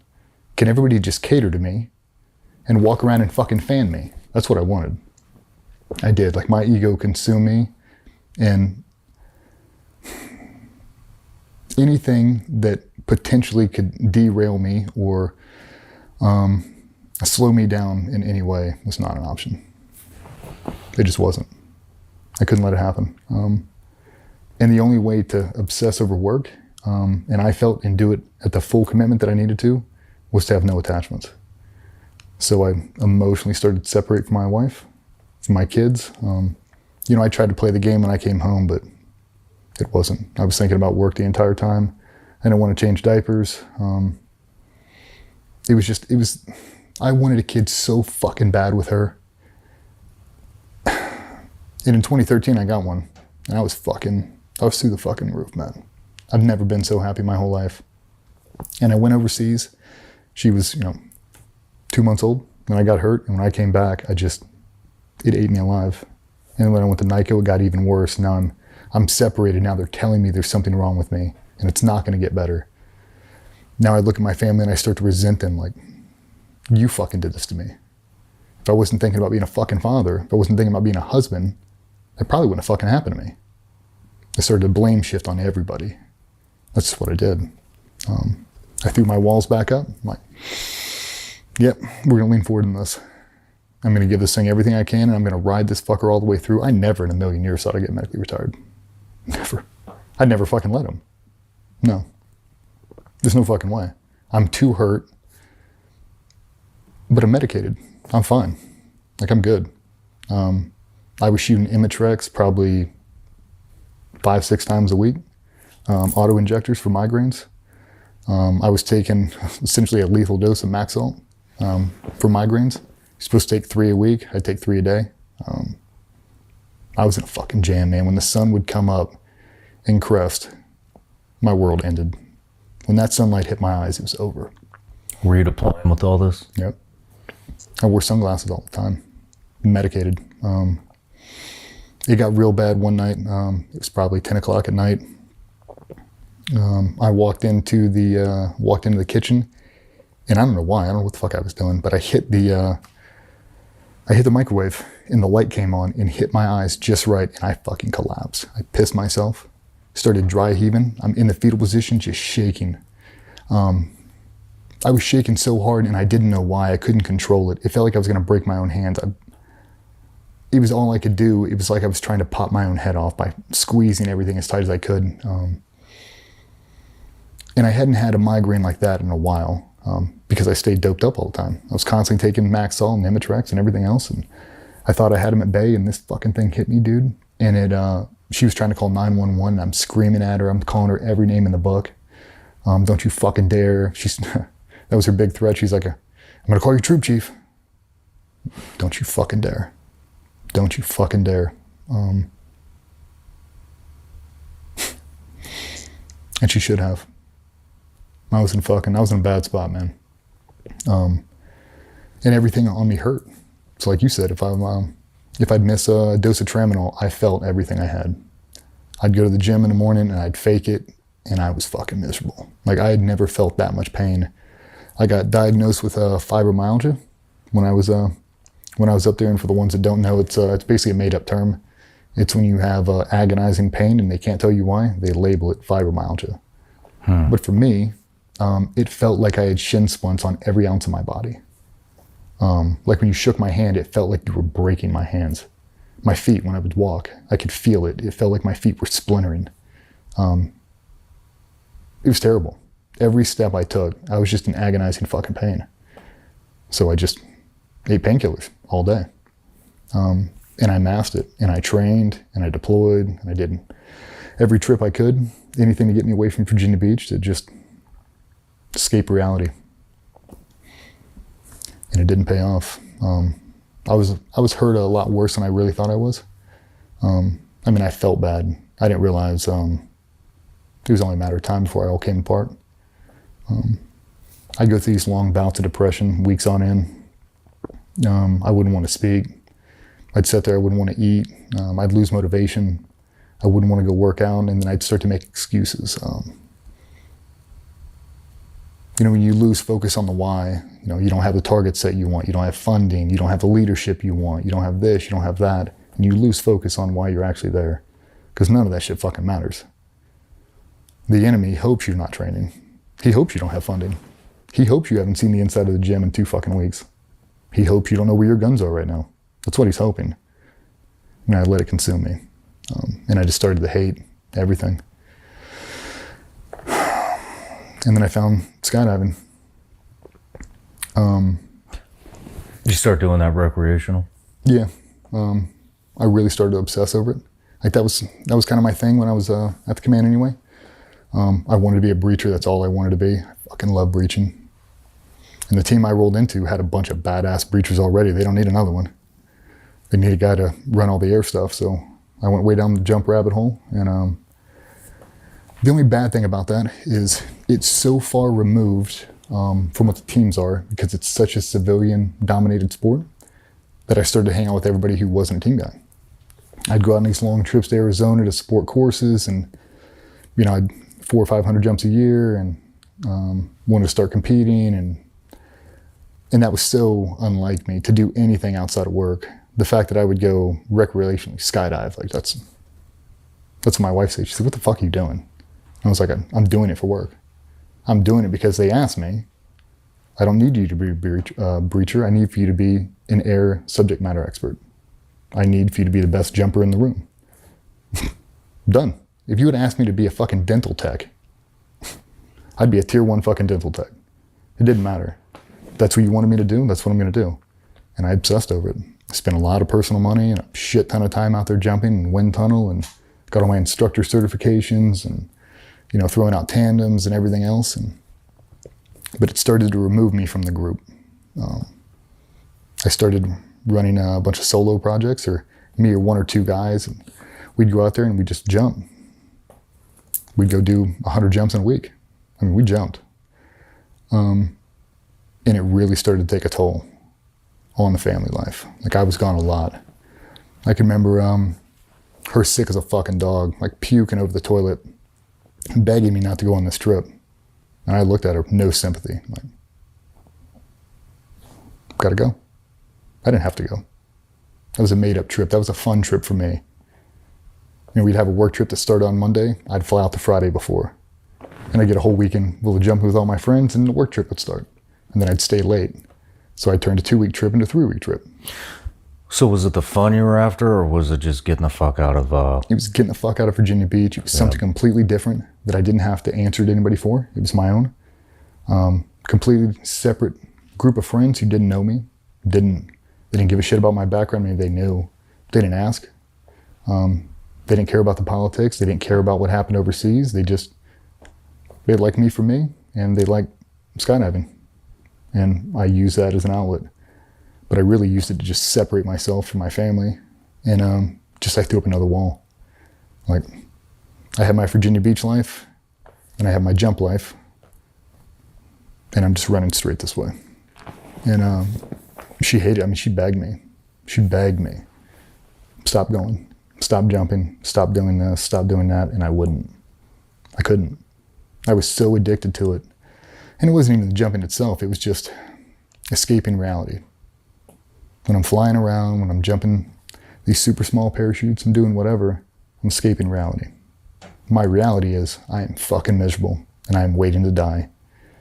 And I'm just unhappy. I don't have any justification for it. I can't make rhyme or reason, but if I say anything, they're definitely going to kick me out of here. So I'm going to suffer in silence, and I'm going to run this fucking thing until the wheels fall off. That's what I did. I ran it all away. What was the wake-up call? Was it the accident? I went down to Florida, me and my shooting buddy, a couple other guys. We were doing a civilian skydive trip. It's like a big camp. It's a certain type of free flying we were doing, and it was amazing, great time. But I was so broken from everything else, things you just don't realize. So we're on the first day of the jump trip, and we're flying in a formation. It's called upright. Basically, you're standing and you're flying across the sky on 2 feet and flying that way. And you have to lean back with your arm as far as you can. You have to press down into the relative wind to get the throw to launch you forward. So it's understanding all the details and everything else. It's trick flying, but it's fun. You build a lot of speed. And I was so broken up top. I've got the video, I'll show it to you. I leaned back as far as I could, and we're hauling ass, and all of a sudden, I flip over, and I feel a weird pop, and my chin locks to my shoulder. I'm in free fall, and I can't move my arm. It's pinned behind my back. I'm like, what the fuck? I roll over, and I start to track away to try to get away from the group. And we're probably at 7,000 feet, and we're taking it low. And we exit at 14,000 feet, so we're, a little over halfway through the skydive, but that's the dangerous part. It's when we have to break away so we don't open on top of each other. And I turn, I track away, and I go to pull, and I can't pull. My hand's in a knot. It's locked up. I can't deploy. And I jump a small parachute anyway, and I'm not a packet of peanuts.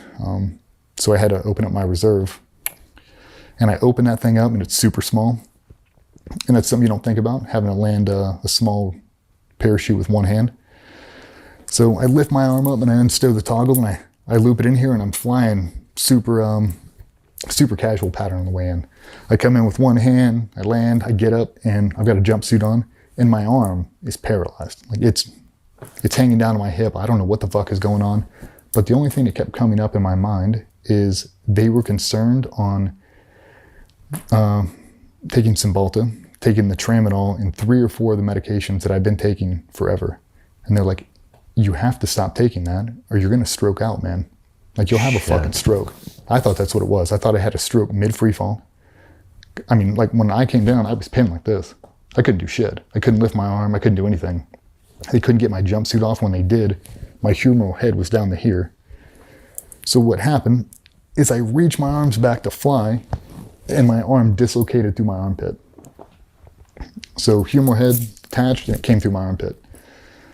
That's a very bad dislocation. It's very hard to reset, especially when a little bigger than us, probably like, bigger. And I landed on the ground, and I remember standing on my hand, trying to lift up to try to pop it. It still hadn't hit my mind that my shoulder's out of socket. I've never had one dislocate like that. I've had them in and out, but not like that. My teammate's there. He's like, dude, what the fuck? I'm like, I don't know what to do. We've got an ER a mile and a half down the road. I was like, I'm going. I jump in a rental car and I drive myself right to the ER. I'm still in my jumpsuit.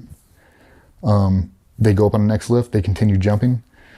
I check myself into the ER. I tell them what happened. And they spend 2 hours trying to get this thing back in socket. Let me preface this. I pride myself on my pain tolerance. It's world class. I can take an extraordinary amount of pain. I can. That shit, oh my God. That dude cranked on my shoulder.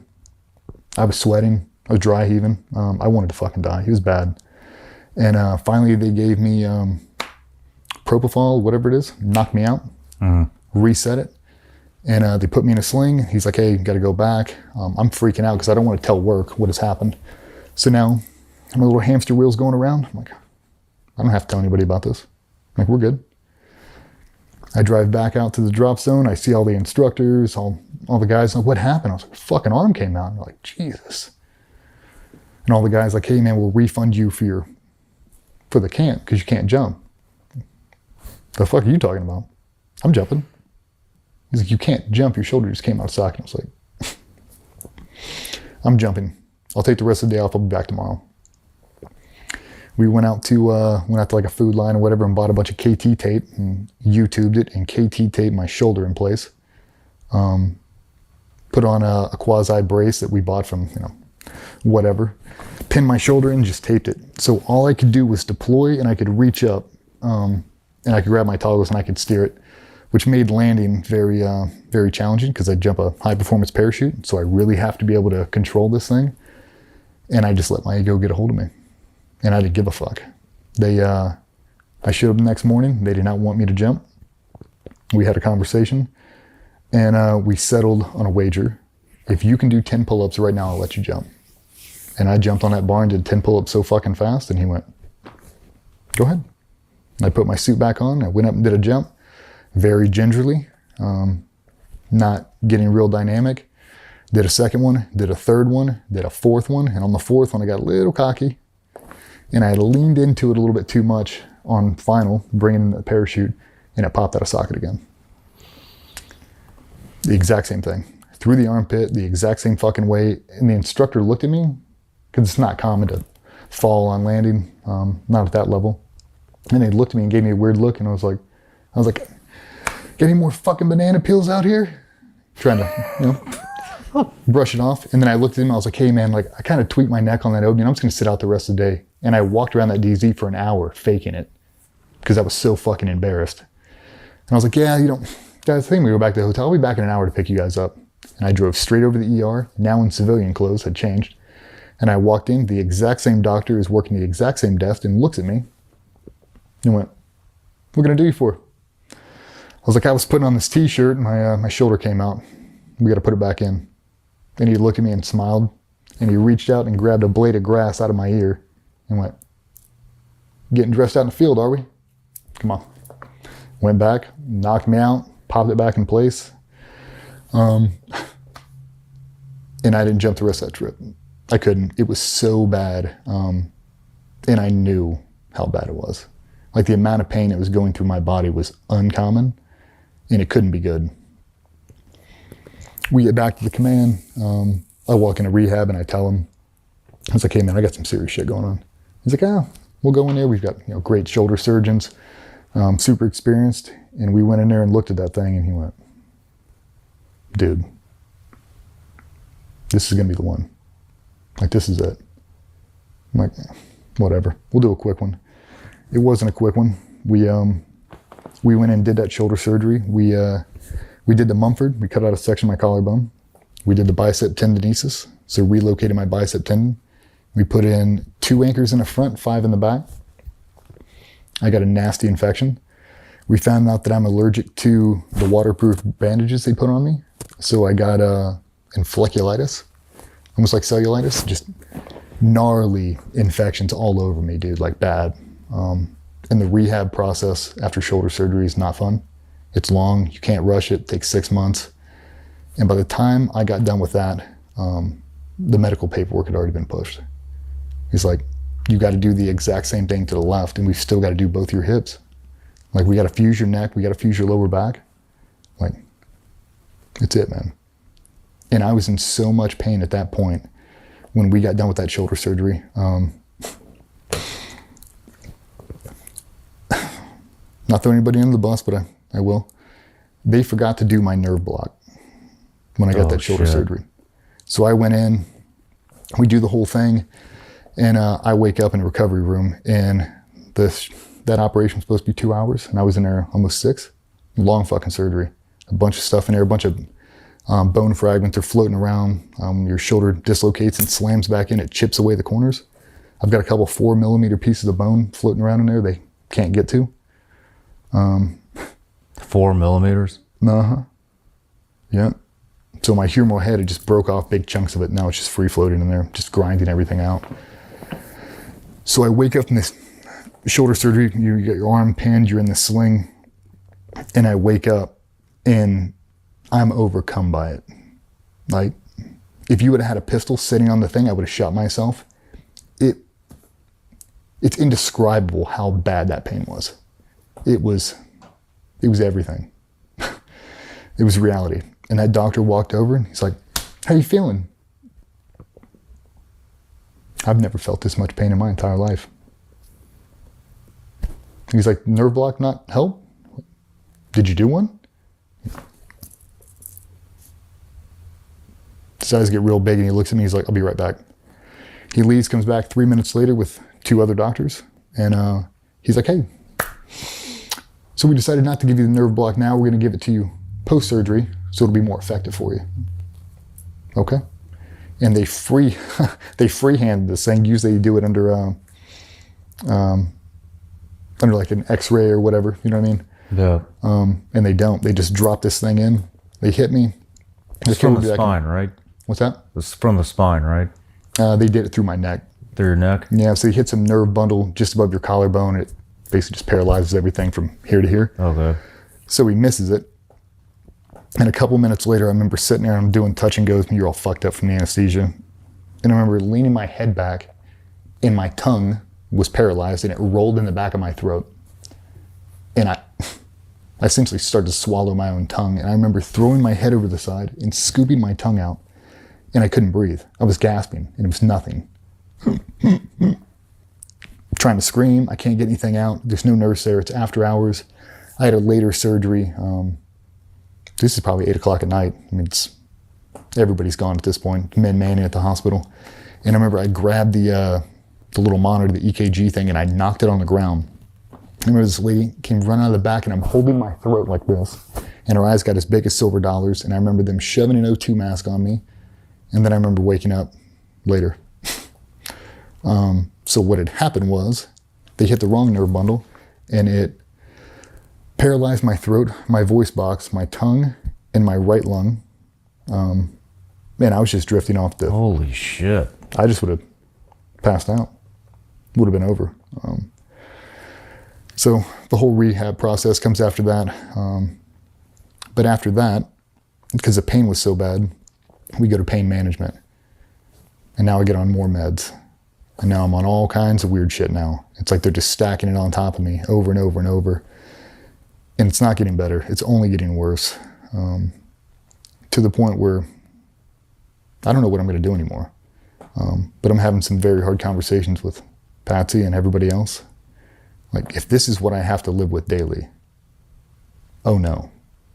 Like, I don't know what the fuck I'm going to do. Like, I can't lift my arm. Like, just the whole rehab process was so fucking bad.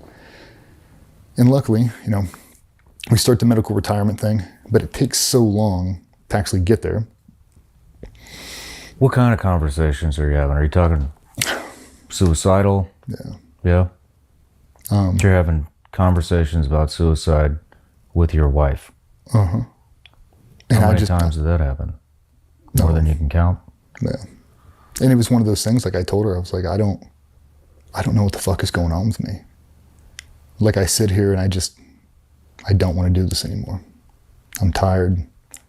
Kind of just everything from my childhood and everything through the teams and just everything just felt like it was hanging around my fucking neck, man. I couldn't do it anymore. I was fucking tired. I feel like that's the common theme with dudes when they hit that spot, is that's what they say. I'm just so fucking tired. I just don't want to do it anymore. Just, like, reality set in, like, that was it. I'm not coming back from that one. And we got through rehab. The med board had already started. We had hip surgery scheduled. We had my left shoulder scheduled. And it was going to be 3 years of surgery windows. I'm like, I can't fucking do this, man. That rehab was so bad. It took everything out of me. It was fucking miserable. The Navy SEAL Foundation stepped in and they had a rehab program ran by an ex-team guy, actually from the command, Virginia High Performance. They chop you with a world-class strength conditioning coach. They cater your meals. You do 2 workouts a day. You do the float tank, massage, hyperbaric. You do everything. And it's basically a 4-week block. You can extend and do 8 weeks. So I did 8 weeks with those guys. And I came out of that, no shit, in the best shape of my entire life. Really? I felt like I don't need to be retired. Like, I'm good. I was high as a kite. I was on every med I was already on. But I looked the part. I looked fucking great. And I still wanted to die inside.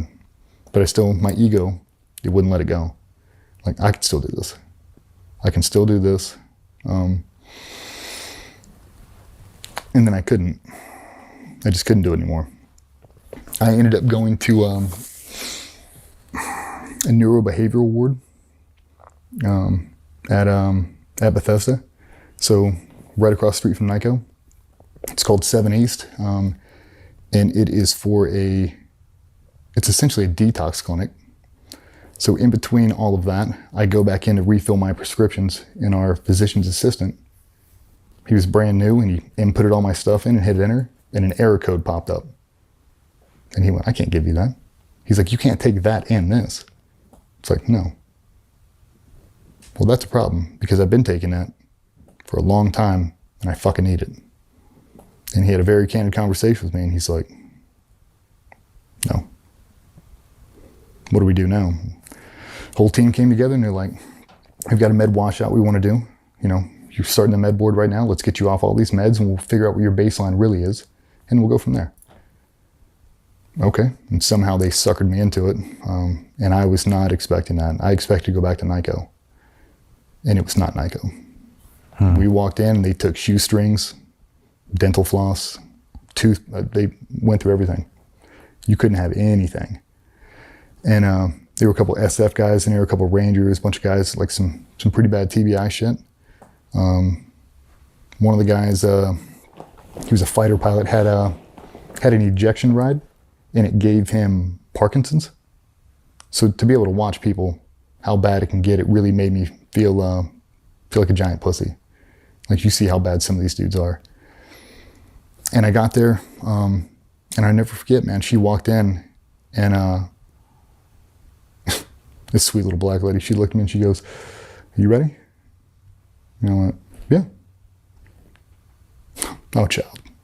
Okay. She reached in, grabbed all my meds, and she's like, not anymore. And she locked me in that room. I bet you I was in there 7 days. I didn't really leave that room for 7 days. I laid in a fetal position, and I detoxed off everything I had been on. And it was the worst thing that's ever fucking happened to me. I started pissing in the bed, throwing up. I mean, everything. You're talking about the spirit world, man. Like, being alone in isolation, no cell phone, no nothing. It consumed me. I didn't have skydiving. I didn't have the team. I didn't have my wife. I didn't have anything. I was ate up, dude. I was ate the fuck up. It was bad. And around the 7-10 day mark, I kind of came out of the haze, and I walked out for one of the first times and sat down with the group and had breakfast, and I was sober for the first time, and I was in agonizing pain. Like, oh my God, this is normal. This is reality right here. This is where I'm at. And we slowly started to input a couple meds. They left me on a couple things, just no painkillers.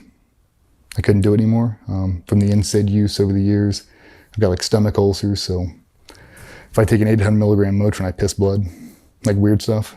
So had to come off all the NSAIDs, and the only thing they left me with was Cymbalta and Adderall, which hindsight being 2020, I probably should have came off those. But at the time I couldn't even fathom it. My anxiety was so bad, my depression was so bad, and those pills were the only thing that kept me sane. And I say sane relatively. I was in a bad spot. The Patsy came up to see me in the hospital, drove up there, and you think it would have gotten better, and it didn't. So now we've got 2 kids, got a brand newborn, and I'm just in a bag of shit. So I come back from that and essentially got Mila, my youngest, who's now my therapy baby. I'm just laying in the bed, just feeling sorry for myself. I don't really know where I'm going from here, but I know my career is over. I know I'm miserable. I know I really want to take a bunch of pills to stop feeling like this, but I can't. And I don't know what I'm going to do.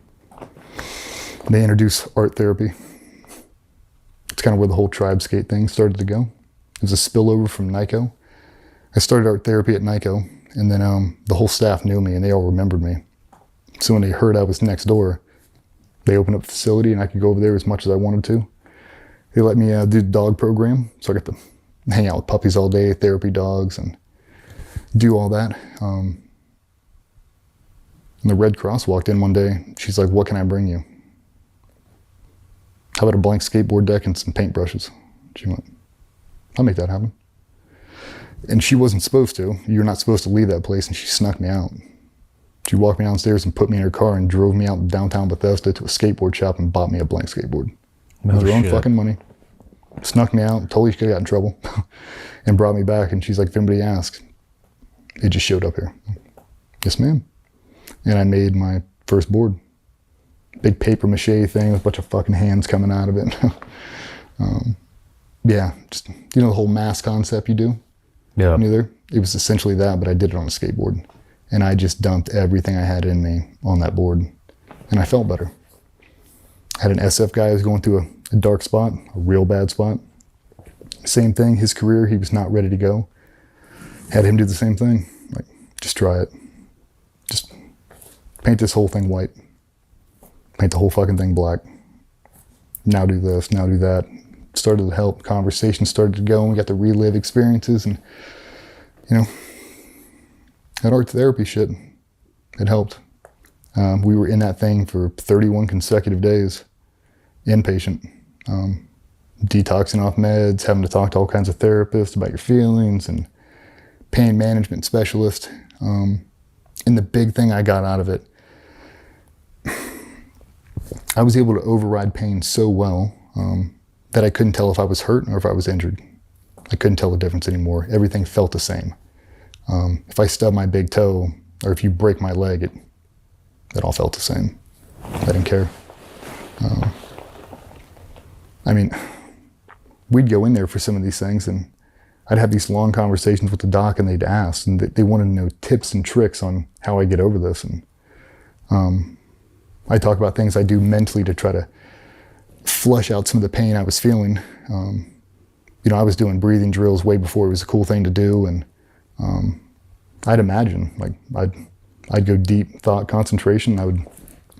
I'd paint away pain. I just spread loaded throughout my entire body, so it wasn't isolated in one spot, and I became successful at it. But it doesn't last forever. Yeah. It was so bad when I came out of that fucking place. So that's how Tribe Skates was born. Art therapy.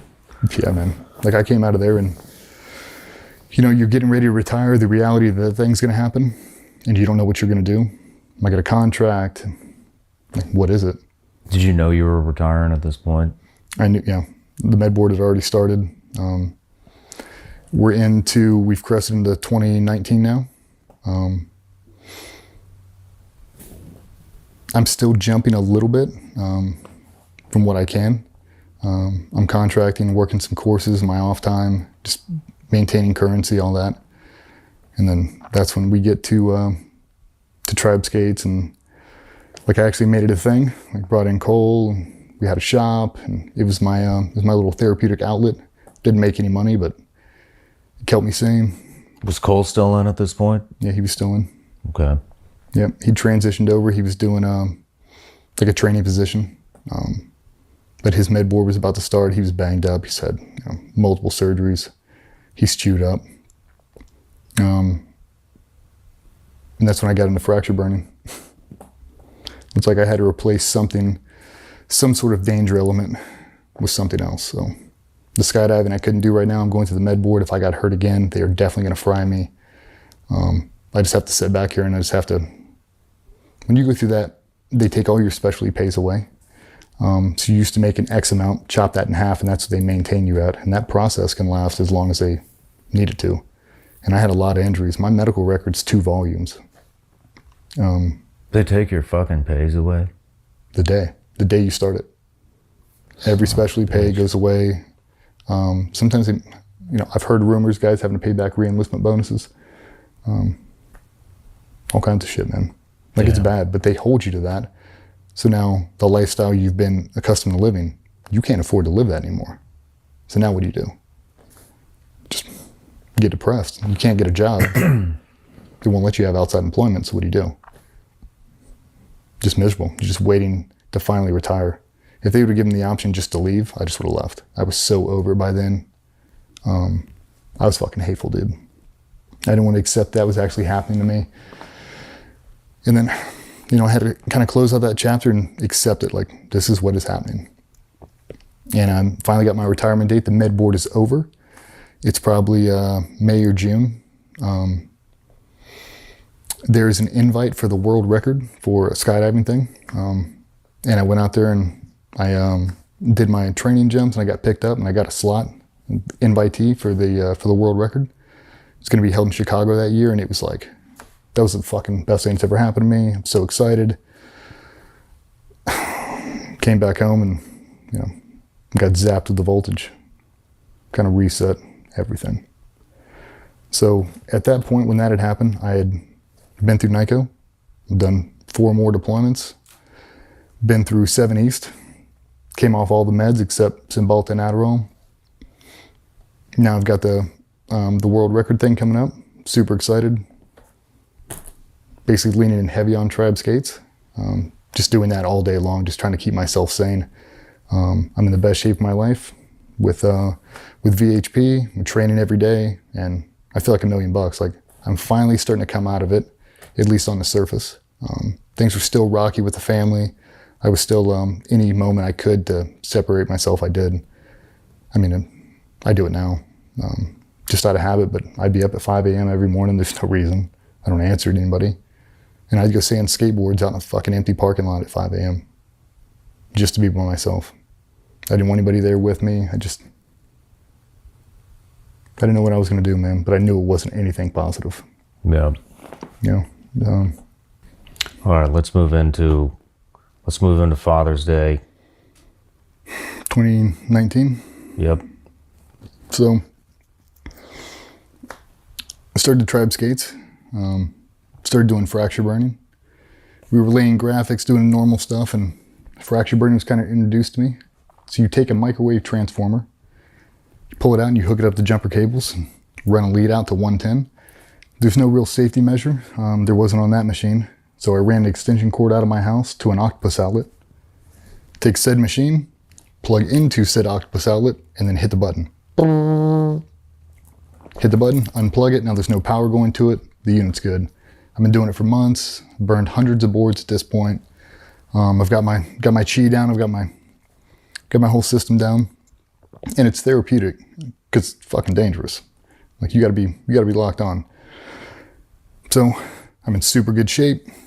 It's Father's Day. I am burning paddles for an EOD unit. It's about to retire, so they're giveaway paddles. I fracture burn them now, and they do a bunch of cool stuff with them.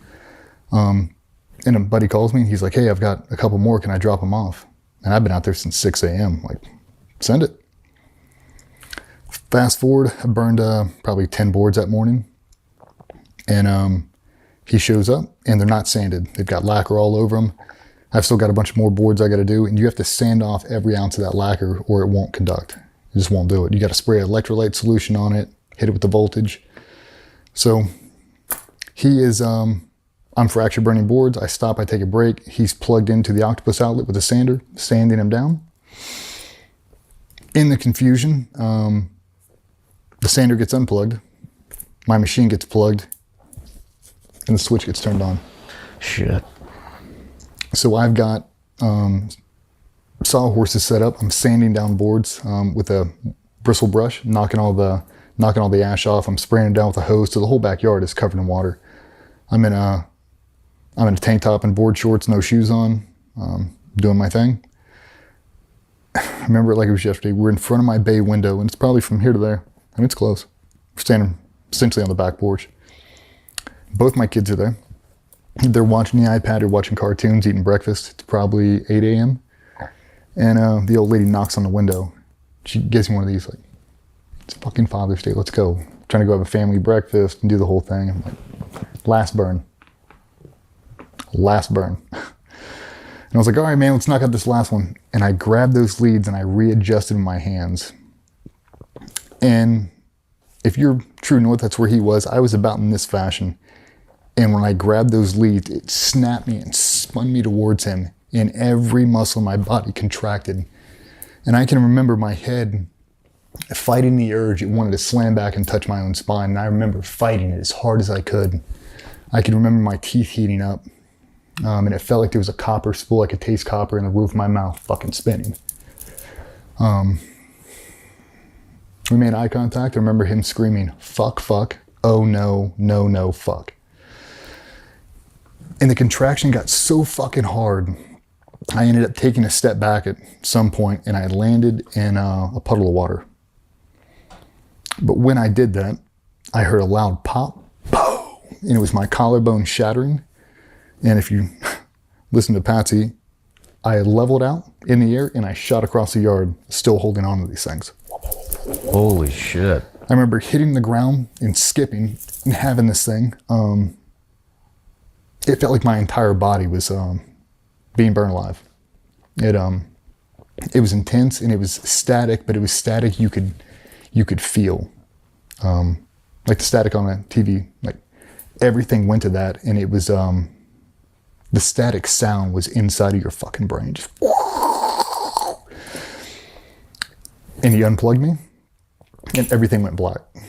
And I don't know how long I was out for, I don't remember. But I remember opening my eyes and he was in my face. And I remember exhaling and smoke coming out. I remember looking down at my hands and I had a burn through my palm, had one coming out of my finger. Shot came out of my head, some arc spots out of my thigh, had one come out next to my ass. And I remember laying there and he looked at me and he goes, "Do you know where you are?" I said, "On the ground." And he said, "Are you okay?" And I said, "No, I'm not okay." I was like, my collarbone's broken and my left shoulder's out of socket for sure. And he kind of rocked me up forward and I had a big mouth of Copenhagen in and I bit through my tongue. So you can imagine what that feels like. I just kind of opened my mouth and just let this shit pour out of me and it was just a steady pool of blood. I didn't know how bad it was, but I knew it was bad. My wife's freaking the fuck out. The kids are freaking the fuck out. He's freaking the fuck out. Rightfully so. I told him I do pretty good at keeping my composure in situations like that. And I was like, "We're good." I looked at Patsy and I was like, "I'm driving myself to the hospital. I'll go get checked out, go eat breakfast. I'm not ruining Father's Day." And that was the stupidest thing that's ever left my mouth. You're gonna drive yourself to the hospital now after this? And I remember I stood up. They were trying to find me shoes, trying to find a hat and trying to find my wallet. I live maybe 2 miles from like a level 3 trauma center. And he's going to drive me there. My wife is going to call her mother to come over and watch my kids and they're going to meet me there. They've already called Cole. They've called everybody in the shop to let everybody know what's happened. I stood up and I said, "All right, I'm walking to the truck." And I turned and I got to the gate and it's probably maybe 40 feet to my truck. And I took a step and everything went. Took another step. And it reminded me, in the moment I thought about it, you remember Kill Bill? You remember the 5-finger death punch? Yeah. Take 5 steps, on the 5th one you die? Exactly like that. I got to 4 and I was fucking right here. I was a fucking cyclops. I couldn't see shit. And I was scared to fucking death. I could feel my heart rate slowing down. Like I could feel it. I mean, you'd think it'd be blowing through my chest. It wasn't. I could feel it. And I didn't feel right. I felt very strange. And I took one more step and everything went jet black. It's fucking totally blind. And I'm just on the side of my house. I can't feel anything. I can't put my arms out because everything is broken. So I'm I'm hoping that someone's going to come save me. And I can't see a fucking thing. Nothing. And I start to breathe. I start to hyperventilate, try to flood myself with oxygen. And I forced it. I opened my eyes as wide as I could and I started to deep breathe until light started to come back in. And I felt a hand on my shoulder. It was him and he guided me to the truck. And by the time I got there, my vision had came back, but it wasn't normal vision. It was like superhuman vision. It was the brightest colors I've ever seen in my whole life. It was like I could see like Superman. I saw everything. I felt everything. I've never been so in tune with my body, ever. I could feel everything. We got in the truck and we drove to the hospital and we hit every pothole on the way. So my collarbone's in like 30 pieces, just kind of gravel, just moving around. My scapula's blown out. And every bump we hit, it felt like a shard was gonna go into my lung. I didn't know how bad it was at the time, but I had a pretty good fucking idea. And we walked back there. Walked in, told him exactly what had happened. We don't know the voltage, I don't know the ampage, I don't know anything, except that everything I've ever read is no one survives this shit. So I should have been dead. They brought me back on the table, they stripped me down. They're going through everything. They shoot the x-rays, they see the collarbone shattered, they see the scapula, they see everything else, and this doctor comes back. And he tells me, he's like, hey man, what do you do? I told him. He's like, here's the issue, is with electrocution injuries, your body starts to produce some kind of enzyme, like, I'll fuck up the name, so I'm not gonna try. But he goes, if that number hits, we'll call it 10. If it hits 10, your whole body's gonna turn into essentially like rhabdo. Muscles are gonna liquefy and I have to start chopping shit out of you. I'm a lot bigger then than I was now, or than I am now. And he goes, I gotta start cutting out big things, dude. He's like, pecs gotta go, lats gotta go, glutes, thighs, hamstrings, we gotta cut it out of you. Because if not, it turns to mush, it turns septic, and you'll fucking die. He's like, so when this thing goes, we gotta go. So I'm imagining now, I'm laying in a hospital bed, and this dude's gonna walk around the corner with a fucking piece of paper and start cutting pieces off of me. So it's just your tissue, it's dead tissue that's rotting. Yeah, essentially like, becomes toxic. There's so much trauma all the way through, your body produces natural enzyme that basically turns shit septic. And he's like, that's what happens with rhabdo, like muscles liquefy or whatever. And he was concerned about it. And they did an ambulance ride all the way up to the burn unit, put me in there, ran every test they could, all the x-rays, you know, stayed there for a couple days. And that dude came back in and he goes, I don't know what the fuck is going on with you. He's like, everybody on earth produces this enzyme, everybody. You know, if at 10, we've got to start cutting shit out, everybody sets at a 5. He goes, not only are you not at a 5, he goes, I can't find a trace of it in your whole fucking body. He goes, it's a medical fucking mystery. Why you're alive, I don't know.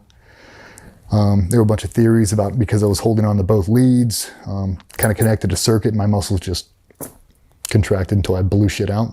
And if he wouldn't have unplugged me, I just would have stayed like that and cooked. You know, another second longer. They were talking about, it's kind of like doing a defib on somebody. He's like, we don't know what your heart was doing. If you would have unplugged it, you know, 0.25 seconds pre or post, maybe you would have flatlined and died. We don't know. He's like, because no one survives it, so we can't ever get test data for it. So I remember laying in the hospital. This is right after it happened, and I was supposed to work a jump course the following day. This happened on a Sunday. I'm supposed to work on Monday. And I remember calling the people I was working for at Skydive Suffolk, and I was crying. I was like, I am so sorry. Like, I can't believe I did this to you. It's like, I'm going to be there. I'll be there tomorrow at 07. I was like, I just don't think I'll be able to jump. And that fucking doctor looked over me, and he's like, you ain't going any fucking way. Just like that. Patsy jumped my ass, and I was like, Patsy, like, I'm just going to go down there. I'm in slings. I'm not doing any of this shit. And he's like, you could fucking die. Just like that. Hand the phone over, Patsy talked to her, and basically, like, he's not gonna make this trip. And I didn't want to hear that. And then I instantly asked him, like, well, I've got the world record coming up in 4 weeks. And he looked at me and he's like, your days are done, dude. You're not fucking jumping. He's like, you're gonna need major reconstructive surgery. And I had just went through it. Like, I had just gotten done. Yeah. Like, I just went through a year-long rehab process. Like, again? What the fuck, man? Like, you talking about driving a dude in a hole. Like, not again, man. Not a fucking again. And the things you don't think about, like, putting on socks. I couldn't put on fucking socks. I couldn't wipe my own ass. I couldn't bathe myself. I couldn't do shit. I could do nothing. I was worthless for months. I mean, I've got 2 plates and 27 screws from here to here. Like, it's over. My collarbone doesn't hinge on my sternum right. Like, this scapula thing, when that thing blew out, that was an injury that I never respected before. You hear about people breaking shoulder blades and scapulas, you're like, that's a terrible injury. It's terrible. When it blew out of my hand, it kind of fused my hand. So when people would shake it, it blew a hole through and hit the nerve bundle and hit the tendon. So anytime you would move my thumb, it felt like you were ripping my thumb off. I couldn't draw a pistol. Holding a carbine was miserable. And I had to basically just deal with that. And you were going to contract as well when you retired, correct? Yeah, I was supposed to go in September, December. So that was out the window now. Oh, there's no way. Yeah, with the rehab it took, there's no way. Just had to keep pushing that date back further and further. Try to lean in heavy on tribe skates, but now I'm hurt. Now what do I do? Like, now what do I do? Went back out at 6 a.m., 5 days later, and I finished fracture burning all this fucking skateboards, what I did. Yeah. My wife woke up, and you have never seen her look like that. Dude, she stood on that back porch and looked at me, and if looks could kill, I'd be fucking dead. Called me everything she could. Selfish motherfucker. Yeah. And she was right. But I told her, I was like, it's like skydiving. You have a cutaway, you have to get back on the next load and go back up. You're gonna build it up too much in your head. And I was like, it's a freak accident. I'm lucky enough to be alive, and if I don't do it right now, I was like, this thing will define me right now. I was like, this isn't who I am. I can't let this fucking thing beat me. I have to do it again. And I think she understood. And we obviously have a different system now, and it's very controlled now. I don't let anybody do it around me. We cut that out of it. But that rehab coming back, the very next day we started. I called Vernon Griffith, my trainer, and we started the very next day with a 2-pound dumbbell. Doing the whole thing over again. And it was miserable. Damn. And you started GVRS group. So we had tribe skates, and then in 2019, right after that, we started GVRS. So that happened I retired in August. That happened in, when's Father's Day? June? June 19th. Yep. We started that in September, GVRS. It's like full steam ahead. We got to go. I just focused on rehab every day. Hired a full-time trainer and just focused on rehab, trying to get back. It's not really what happened. I separated myself from everything. I used the skateboard shit as a coping mechanism. It was really just an excuse. I had to replace my love for the teams, my love for jumping, and my love for being away from my family. I had to give myself something else, and it was the worst thing I ever fucking did, man. I let my ego get the best of me and started cheating on the old lady, and just pushed them away. I just did. I ran multiple affairs for the better part of 2 years, all the way through. And I pushed out my fucking whole family, man. You were able to keep that shit together for 2 years. You ran 2 businesses. You're retiring. You have a family with 2 kids, and you're doing multiple affairs. And the thing that disgusts me the most about it is because I love the team so much. I put Patsy on a fucking pedestal because of who she was, what she'd already been through. And we pride ourselves on loyalty. And that's the biggest loyalty breach on fucking earth. I had no justification for it. She's badass, dude. Like, I don't deserve her. I mean, she's hot as shit too. You know what I mean? Like, I had no excuse. She's perfect. I just didn't want it. I wanted to consume myself with toxic people, and that's exactly what I did. I hid it for a while, and then I couldn't hide it anymore. I couldn't. I was gonna fucking kill myself. I was back on pain pills.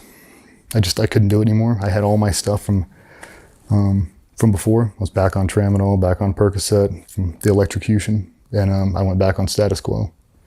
I was like, well, I don't do anything half-assed. I'm gonna do it. I'm going the whole way. And basically everything I did before, I just kept doing again. I just subbed out the teams for businesses and affairs, and I went. Well, then you kind of came into contact. Well, I mean, I know you guys knew each other before, but Patsy made a call to Amber Capone. What?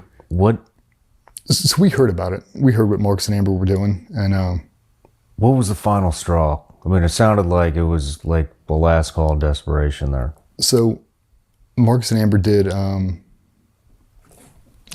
I guess you'd call it a commercial. It was kind of like their story, and we knew their story. Like, we known them the entire time, so we knew everything they had been through. I mean, broad brush, I mean, we knew. And they made this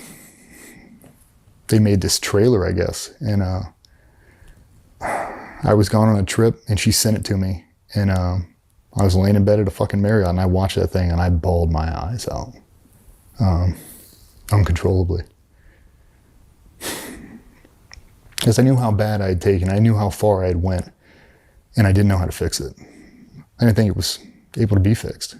I didn't. And she sent it to me, and she went, "If you love me, you'll go." It's kind of a weird thing for a wife to ask your husband to go to Mexico and do drugs, try to fix yourself. And I went, "I'll go. I'll go."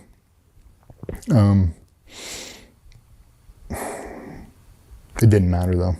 I wasn't hopeful. Once she said she wanted me to go, it was like a beacon of light. It let in some hope.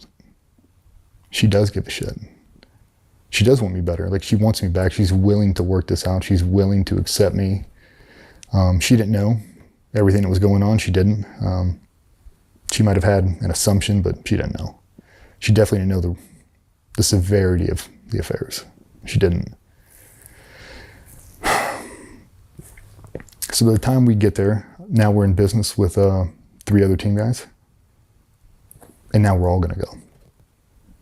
We're all going to go together. We're all going to heal together because we've all been through some serious shit, and we're going to go process this entire thing together in one fell swoop. What I didn't do was be honest to the people around me on what I was going through. I didn't tell them everything I had going on. The shit overseas, the disappointments on retirement, the transition life, the affairs, drama with my family, just everything. I didn't let them know how bad it was. And I had a fucking serious secret. I had one that I couldn't come back from. There's no way. It's my defining moment, and that'll be the last thing that anyone ever hears about me is how bad I fucked this up. And there's no way to fix it. So it's every day we got closer and closer to Mexico. I fell more and more in love with my wife and kids every fucking day. I still wasn't homesick. I still wanted to be gone, but I would see it, and it made me regret everything I had done. For the last 2 years, every time I saw him, there's just the guilt. It hung around me. It hung around my fucking neck, man. And you want to go through the whole story? You want to take it all the way? Yeah. So we link up with Marcus and Amber, and we fly out there, and we put in some serious fucking work, man. That medicine, that entire experience is nothing on this universe. It can't be quantified. You can't do an experience and pass it off and tell somebody your story, and it sounds too bizarre. It just does. Divine intervention and everything else. You believe in aliens after that shit. Like, it doesn't make sense. The word cosmic comes up a lot when people do it. Like, you feel like you're one with the universe. It's weird. You become interconnected to everything, and you understand everything you've ever done. And it is at the forefront of your mind when you wake up the next day. So how does it happen then? I mean, is it immediate? Or you feel it the next day? Or No, I mean, you process that thing for weeks. It's in your system for a long time. At least it felt like. But, you go down there, you do a ceremony, you give out your intentions, and I haven't told anybody my intentions. I haven't told anybody what I'm trying to deal with. None of them. They have no idea. They assume that we're dealing with some PTSD shit and some stress, some operator syndrome, maybe some other stuff. And we did Ibogaine. Had a very profound experience, and I woke up the next morning for the first time in a decade. I would have cut off a fucking arm to teleport home. I've never wanted to be home that bad in my entire life. And I knew it was all for nothing. I knew it didn't matter. There's no going home for me. Just the thoughts that go through your mind when you know you fucked up so bad, you can't come back from it. What do you say? Like, how do you enjoy that experience? How do you process the information knowing you'll never get to share it with another human being? Because at the end of this road, I got to fucking kill myself. And that's what it was. That's a hard thing to wrap your head around. Like, I'm so selfish. I'm such a fucking coward that instead of face the music, this is what's going to happen. We process the entire day. We wake up the next morning. We do a ceremony. We all come together and we're working through trauma together. It's a bunch of team guys in the same room. A bunch of them we know, a couple of them we don't know. And the common theme, because I'll just say it now. After I began, I'll just say it. I looked at all of them, and they were pouring out some serious shit, some serious childhood traumas and dumping them on the table for everyone to see. And I called them all out. Like, fuck you guys. I've been sitting here for 16 fucking years alone, thinking I'm the only fucking dude. You've been my best friend my entire time. You've never told me that. Why'd you let me do this alone? Why? Like, how many fucking times I almost blew my head off in a fucking guest room? Why? Why didn't you fucking tell me, man? It's fucking rough, dude. And you see the collective, everyone in the fucking room the exact same way. Dudes had been in 25 years. Had a fucking 30-year Master Chief in there. Same fucking thing. I'm like, why? Why the fuck didn't you say it? I want a fucking answer, tell me. I didn't have one. Like, I wasn't ready. You better fucking get ready. Like, if any of you dudes go back home and you don't jump on the first building and scream from the fucking rooftops, this shit will save you, and fuck you. Don't be a senior man with a secret, not with this shit. I would have been so much better off if people would have just said it. Like, this happened and this is how I'm feeling. It's okay to not be okay. This shit is this is life, man. Like, as bad as we want to feel like we're Universal Soldiers and fucking Dolph Lundgren and Jean-Claude, we're not. Like, we're grown-ass men that have kids that call us Papa. You got to stay up late and do homework. We got to drop kids off on school buses. And you got to get on a fucking airplane and fly away and never see them again. You got to be okay with that. And it's a hard thing to do, especially when you do it solo. When you never say it. Not that it's not there, it's there. It's on the forefront of everybody's mind. And you're just not saying it. So we had a beautiful couple hours. We processed a lot of shit. Had a nice family dinner, and we're just constantly just on topic, talking about just everything. Fuck, man, I felt so relieved to be able to just say it. But I hadn't said it yet. Yeah. Hadn't said a fucking thing yet. We wake up the next morning, and we're gonna do 5-MeO DMT. We sent up a couple guys, and they are saving me last. I think maybe they thought I was going to have a conniption. Because everybody knew I was really working through some shit and they just didn't know how bad it was. And I laid back. We smoked the 5, laid back, and I've never cried like that in my whole fucking life. Every ounce of pain I have caused my wife, I've caused my kids, and anyone else, I felt right then. And I did it over and over. I was chasing the release. All this negative shit had filled up and it was coming out of my mouth and I couldn't stop it. I needed to purge all of this hate that I had inside me, and it was really just hatred for myself.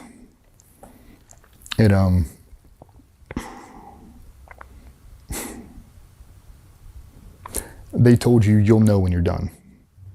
You'll wake up, and it could be on the first dose, it could be on the 5th dose, it doesn't matter, you'll know when you're done. And I rolled over and I was done. Like, I was at complete peace with everything. Like, I've never felt so alive. I've never felt so connected to this earth. I've never wanted to go strap on body armor and deploy more in my entire fucking life. I felt like I had a superpower. We all did, and we all talked about it. I feel like I know something no one else on the earth knows. It's like you do. It's like you have a secret no one else knows. Like, this medicine will save everybody. Fuck, I wish I could just give it to everybody right now and fix everybody. It's not how it works. And we're still processing all this information. So we've done that. We do our final ceremony and we're flying home the next day. We've been in River City. There's no phones. There's no email. There's no nothing. We had to write a letter home. And they basically gave us a blanket statement. They were like, hey, send this text out to your significant other. Everybody's married, so send it out to your wife. It says, hey, I'd love to, I'm through with the ceremony. I can't wait to see you, and I can't wait to tell you about everything that I've experienced. Blanket statement. And I knew Patsy was itching to hear from me. I mean, we haven't heard from days. And you go River City on Friday, and now it's on Monday at like noon. So we're in San Diego. We're all at an Airbnb waiting for our flights. And we're like, okay. Because, you know, we're all business partners. All the wives are interconnected. So, like, you can't text your wife before I text mine. Yeah. Right? So, like, all right, ready? 3, 2. We all send it. All their phones go off. Not mine. She's probably at the gym. I hit her location. She's at the house. Okay. Send another text. Hey, are you available for a call? I call the house. They don't answer. Click back on location. She's not sharing her location with me anymore. That's strange. Call her cell phone. Straight to voicemail. The fuck? Like, maybe the kids are on the phone. Maybe they're just swiping up. They're watching YouTube, whatever. So I let it go. 3 or 4 hours go by, nothing. And I know the other wives have talked to them. They're not saying anything to me. They haven't heard anything. And they're tight. Like we're tight. We get a drive to the airport. We get to the airport and I'm on pins and needles, man. I can't even fucking breathe because I have this secret and I don't know how it's going to get out. And now I'm starting to question, like, does she know? She find out about the affairs, like what the fuck is going on? We get into the airport. We stop in a layover in Atlanta and I power on my phone and there's a notification that pops up that says password's been changed to my email. Like, that's weird. And then I go to log on to, I had a ghost Instagram account that I've running all these affairs on. And she had hacked into that. She changed the password and opened it up. And she opened it up on Friday when we went River City. And she had all day Friday, all day Saturday, all day Sunday, and all day Monday to read through everything I had said and done the last 2 years. Everything. And you're a team guy, so you know exactly what those were. And she read it all. And at the very end of it, she found out that one of the people I was having an affair with was pregnant.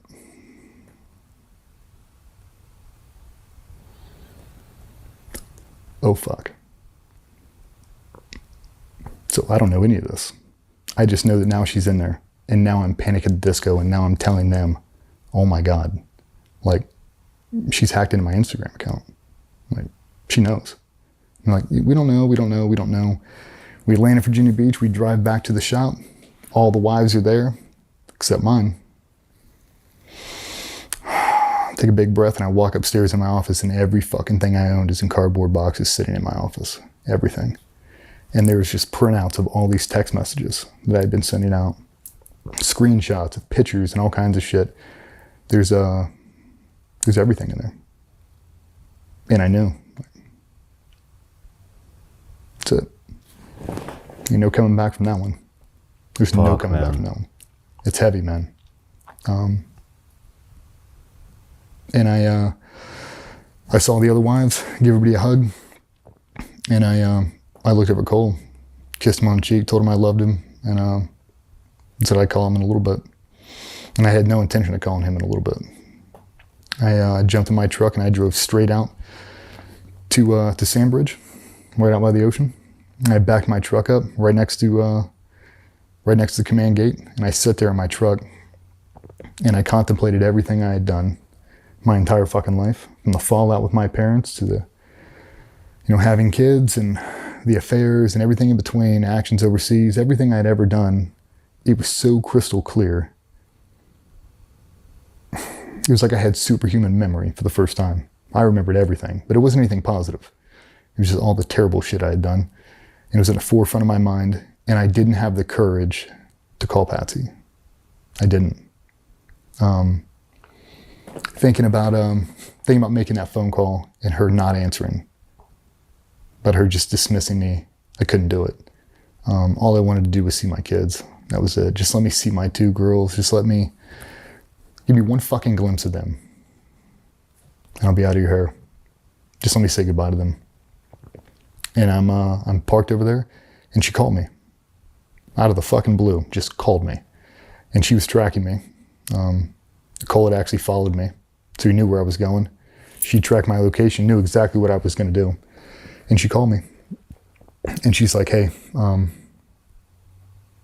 need to see you. I'm going to see you fucking face to face right now. Is that okay? Had you made your mind up how you were going to do it? Yep. I shoot myself right in the front seat of that truck. Made a video for the kids, whole thing. Selfie video, that's it. Fuck, man. So she found you. She fucking drove up, parked right next to me. She got out of that car like she had 1,000 times, and I was sitting on the tailgate, and she walked over to me. I'm sitting on the tailgate, and she walked right in between my legs and pulled my glasses off my fucking face. And she cried. I've never seen a woman cry like that. Fuck. Bawled her fucking eyes out. So did I. I mean, one of those uncontrollable ones where shit's just coming out of your face. And I was trying to tell her how sorry I was, how much I regretted everything, and she looked at me right in the fucking eyes, and she knew that I was back. It's the weirdest thing, you can't explain it. But she looked at me, and my eyes were clear for the first time. I was off all pain meds. When I woke up from Ibogaine, never had another painkiller. No Cymbalta, no Adderall, no Copenhagen, no nothing. No affairs, nothing. Since then. But she saw it. She saw that I was completely sober for the first time ever. And she looked me right in the fucking eyes and she said, are you willing to try to work this out? I said, abso-fucking-lutely. And she was like, I don't know if that means we're married. But she's like, I can't have you kill yourself. She's like, these fucking kids need you too much. The shop needs you. Don't do this to these families. Like, you and me can figure out a common ground. And that's all I wanted. I knew we'd never stay married. I don't fucking deserve her. I just didn't want to lose it all. I didn't want to end it like that. And we went back, we had a super hard conversation.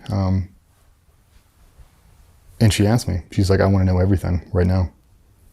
And I fucking told her everything.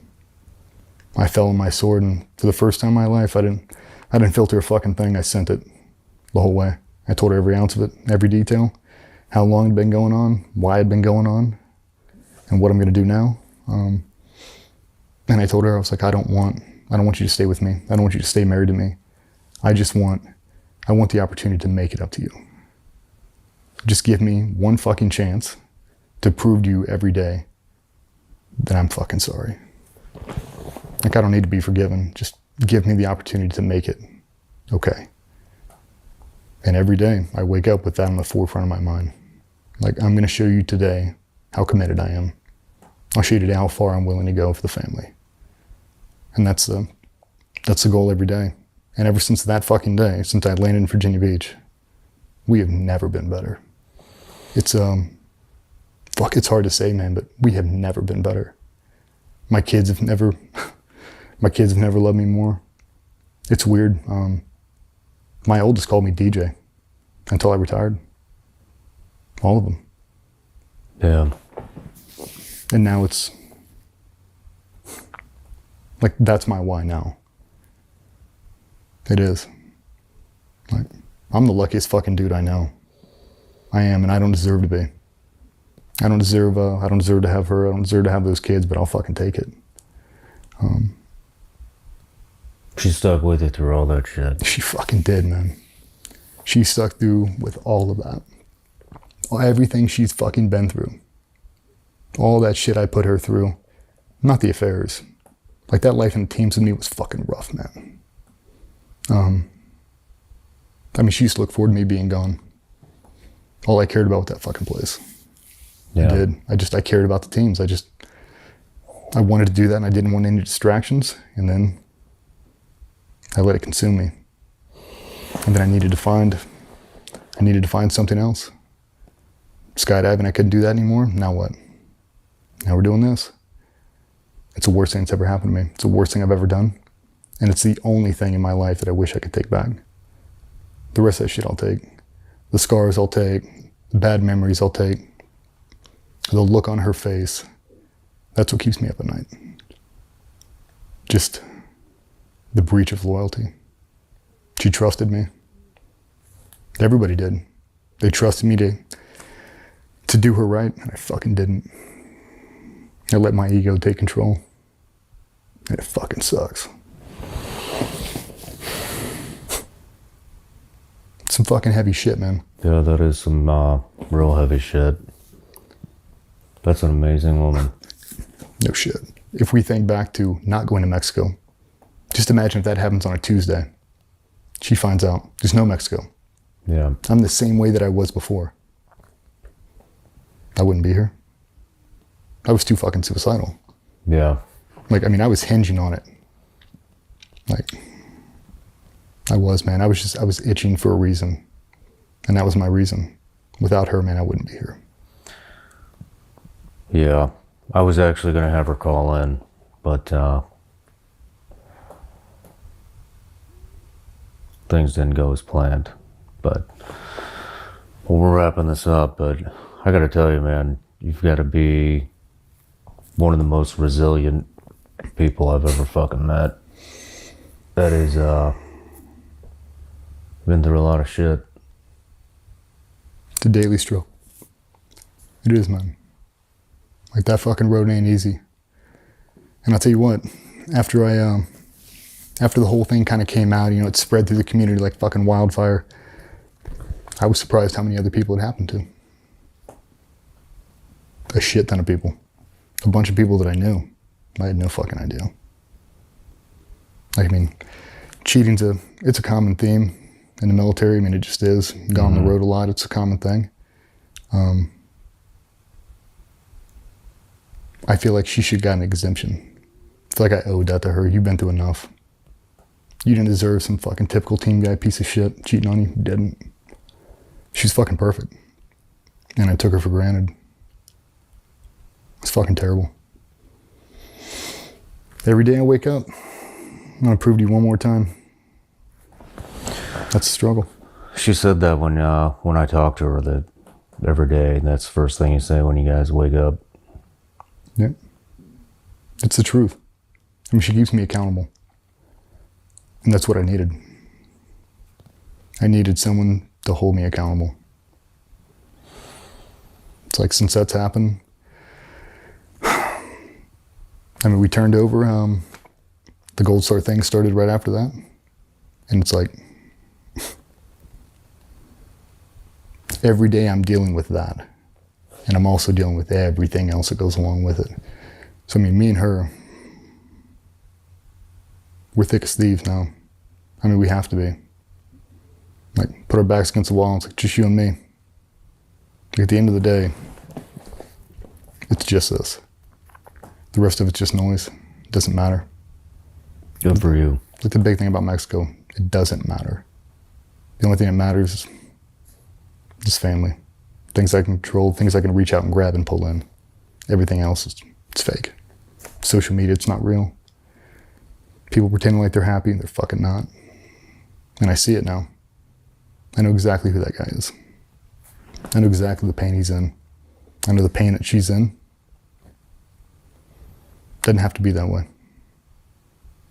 If we just open up and we just say it, it can save people. Like, I'm sick of people killing themselves over what feels like a mountain at the time. It's not. It doesn't have to be. Yeah. No, I think we were just more open about it. Just say it. We'd be a lot better off. If you had one piece of advice for guys coming out now, because we're hitting 20 years, you know, what would it be? Guys transitioning? Yep. It's going to be a lot harder than you think it is. I see a lot of guys who do a failed transition now because they try to do it alone. You didn't do anything in the military alone. Nothing. You didn't write your own eval. You didn't do anything. You didn't do your own med checkups. You had a team supporting you the entire way through. Guys try to get out and they try to reinvent themselves into something brand new with no experience. And they try to do it as a singleton, and when it doesn't fail, It's a damn good point. they hit rock bottom. Like, why? Like, I get it. You want to go to Goldman Sachs. That's awesome. You're the only Navy SEAL in that fucking place. Who are you going to talk to? Like, who are you going to have a conversation with? When you're having a bad day, a fucking bad day, what are you going to do? Who are you going to call? Everybody else is busy. Like, you have to have people to check in with. I think that was the thing that saved us. After Mexico, we just say it. Like, there was open dialogue in that place now. All the Gold Star kids that are in there, we just say it. Like, we're not having this shit anymore. We have open forum conversations. Like, you got something on your mind, say it. Say it right fucking now. Don't hold it. Don't let it fester. It won't get better with time. You won't just get over it in 5 years. You won't. It'll compound, it'll snowball, and it'll consume you. Well, I'm glad you're spearheading that. Yeah, I appreciate it. I got one last question. You have kids. After all you've been through, all those deployments, all those injuries, mental, physical, would you want your kid doing that?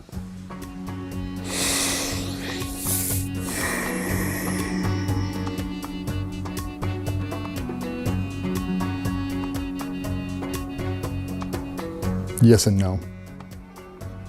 If they were going to do it with true believers, with the right crowd, that dedicated to the mission, and really obsessed with it, absolutely.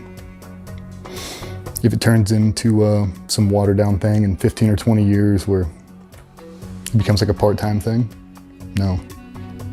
In my opinion, that career field, special operations in general, it cannot be a part-time approach. You can't mass produce that. You need people that'll obsess over every detail. The nation deserves it. If I have a kid who's lucky enough to be a part of that, then absolutely. But I don't want some watered down bullshit. I don't want that. It's too dangerous to have that. It's like the only way to do it is to do it right. Do it the best of your ability. I know I do it all over again. I do every ounce of it, except for the last 2 years. But as far as military, every bit that I hated, every time I was motherfucking somebody, it's all part of the story. I was exactly where I needed to be, doing exactly what I needed to do, and I do it all again. Roger that. Well, man, I just want to say it was a real honor interviewing you, and fuck. Seriously, truly, it was an honor. I appreciate it.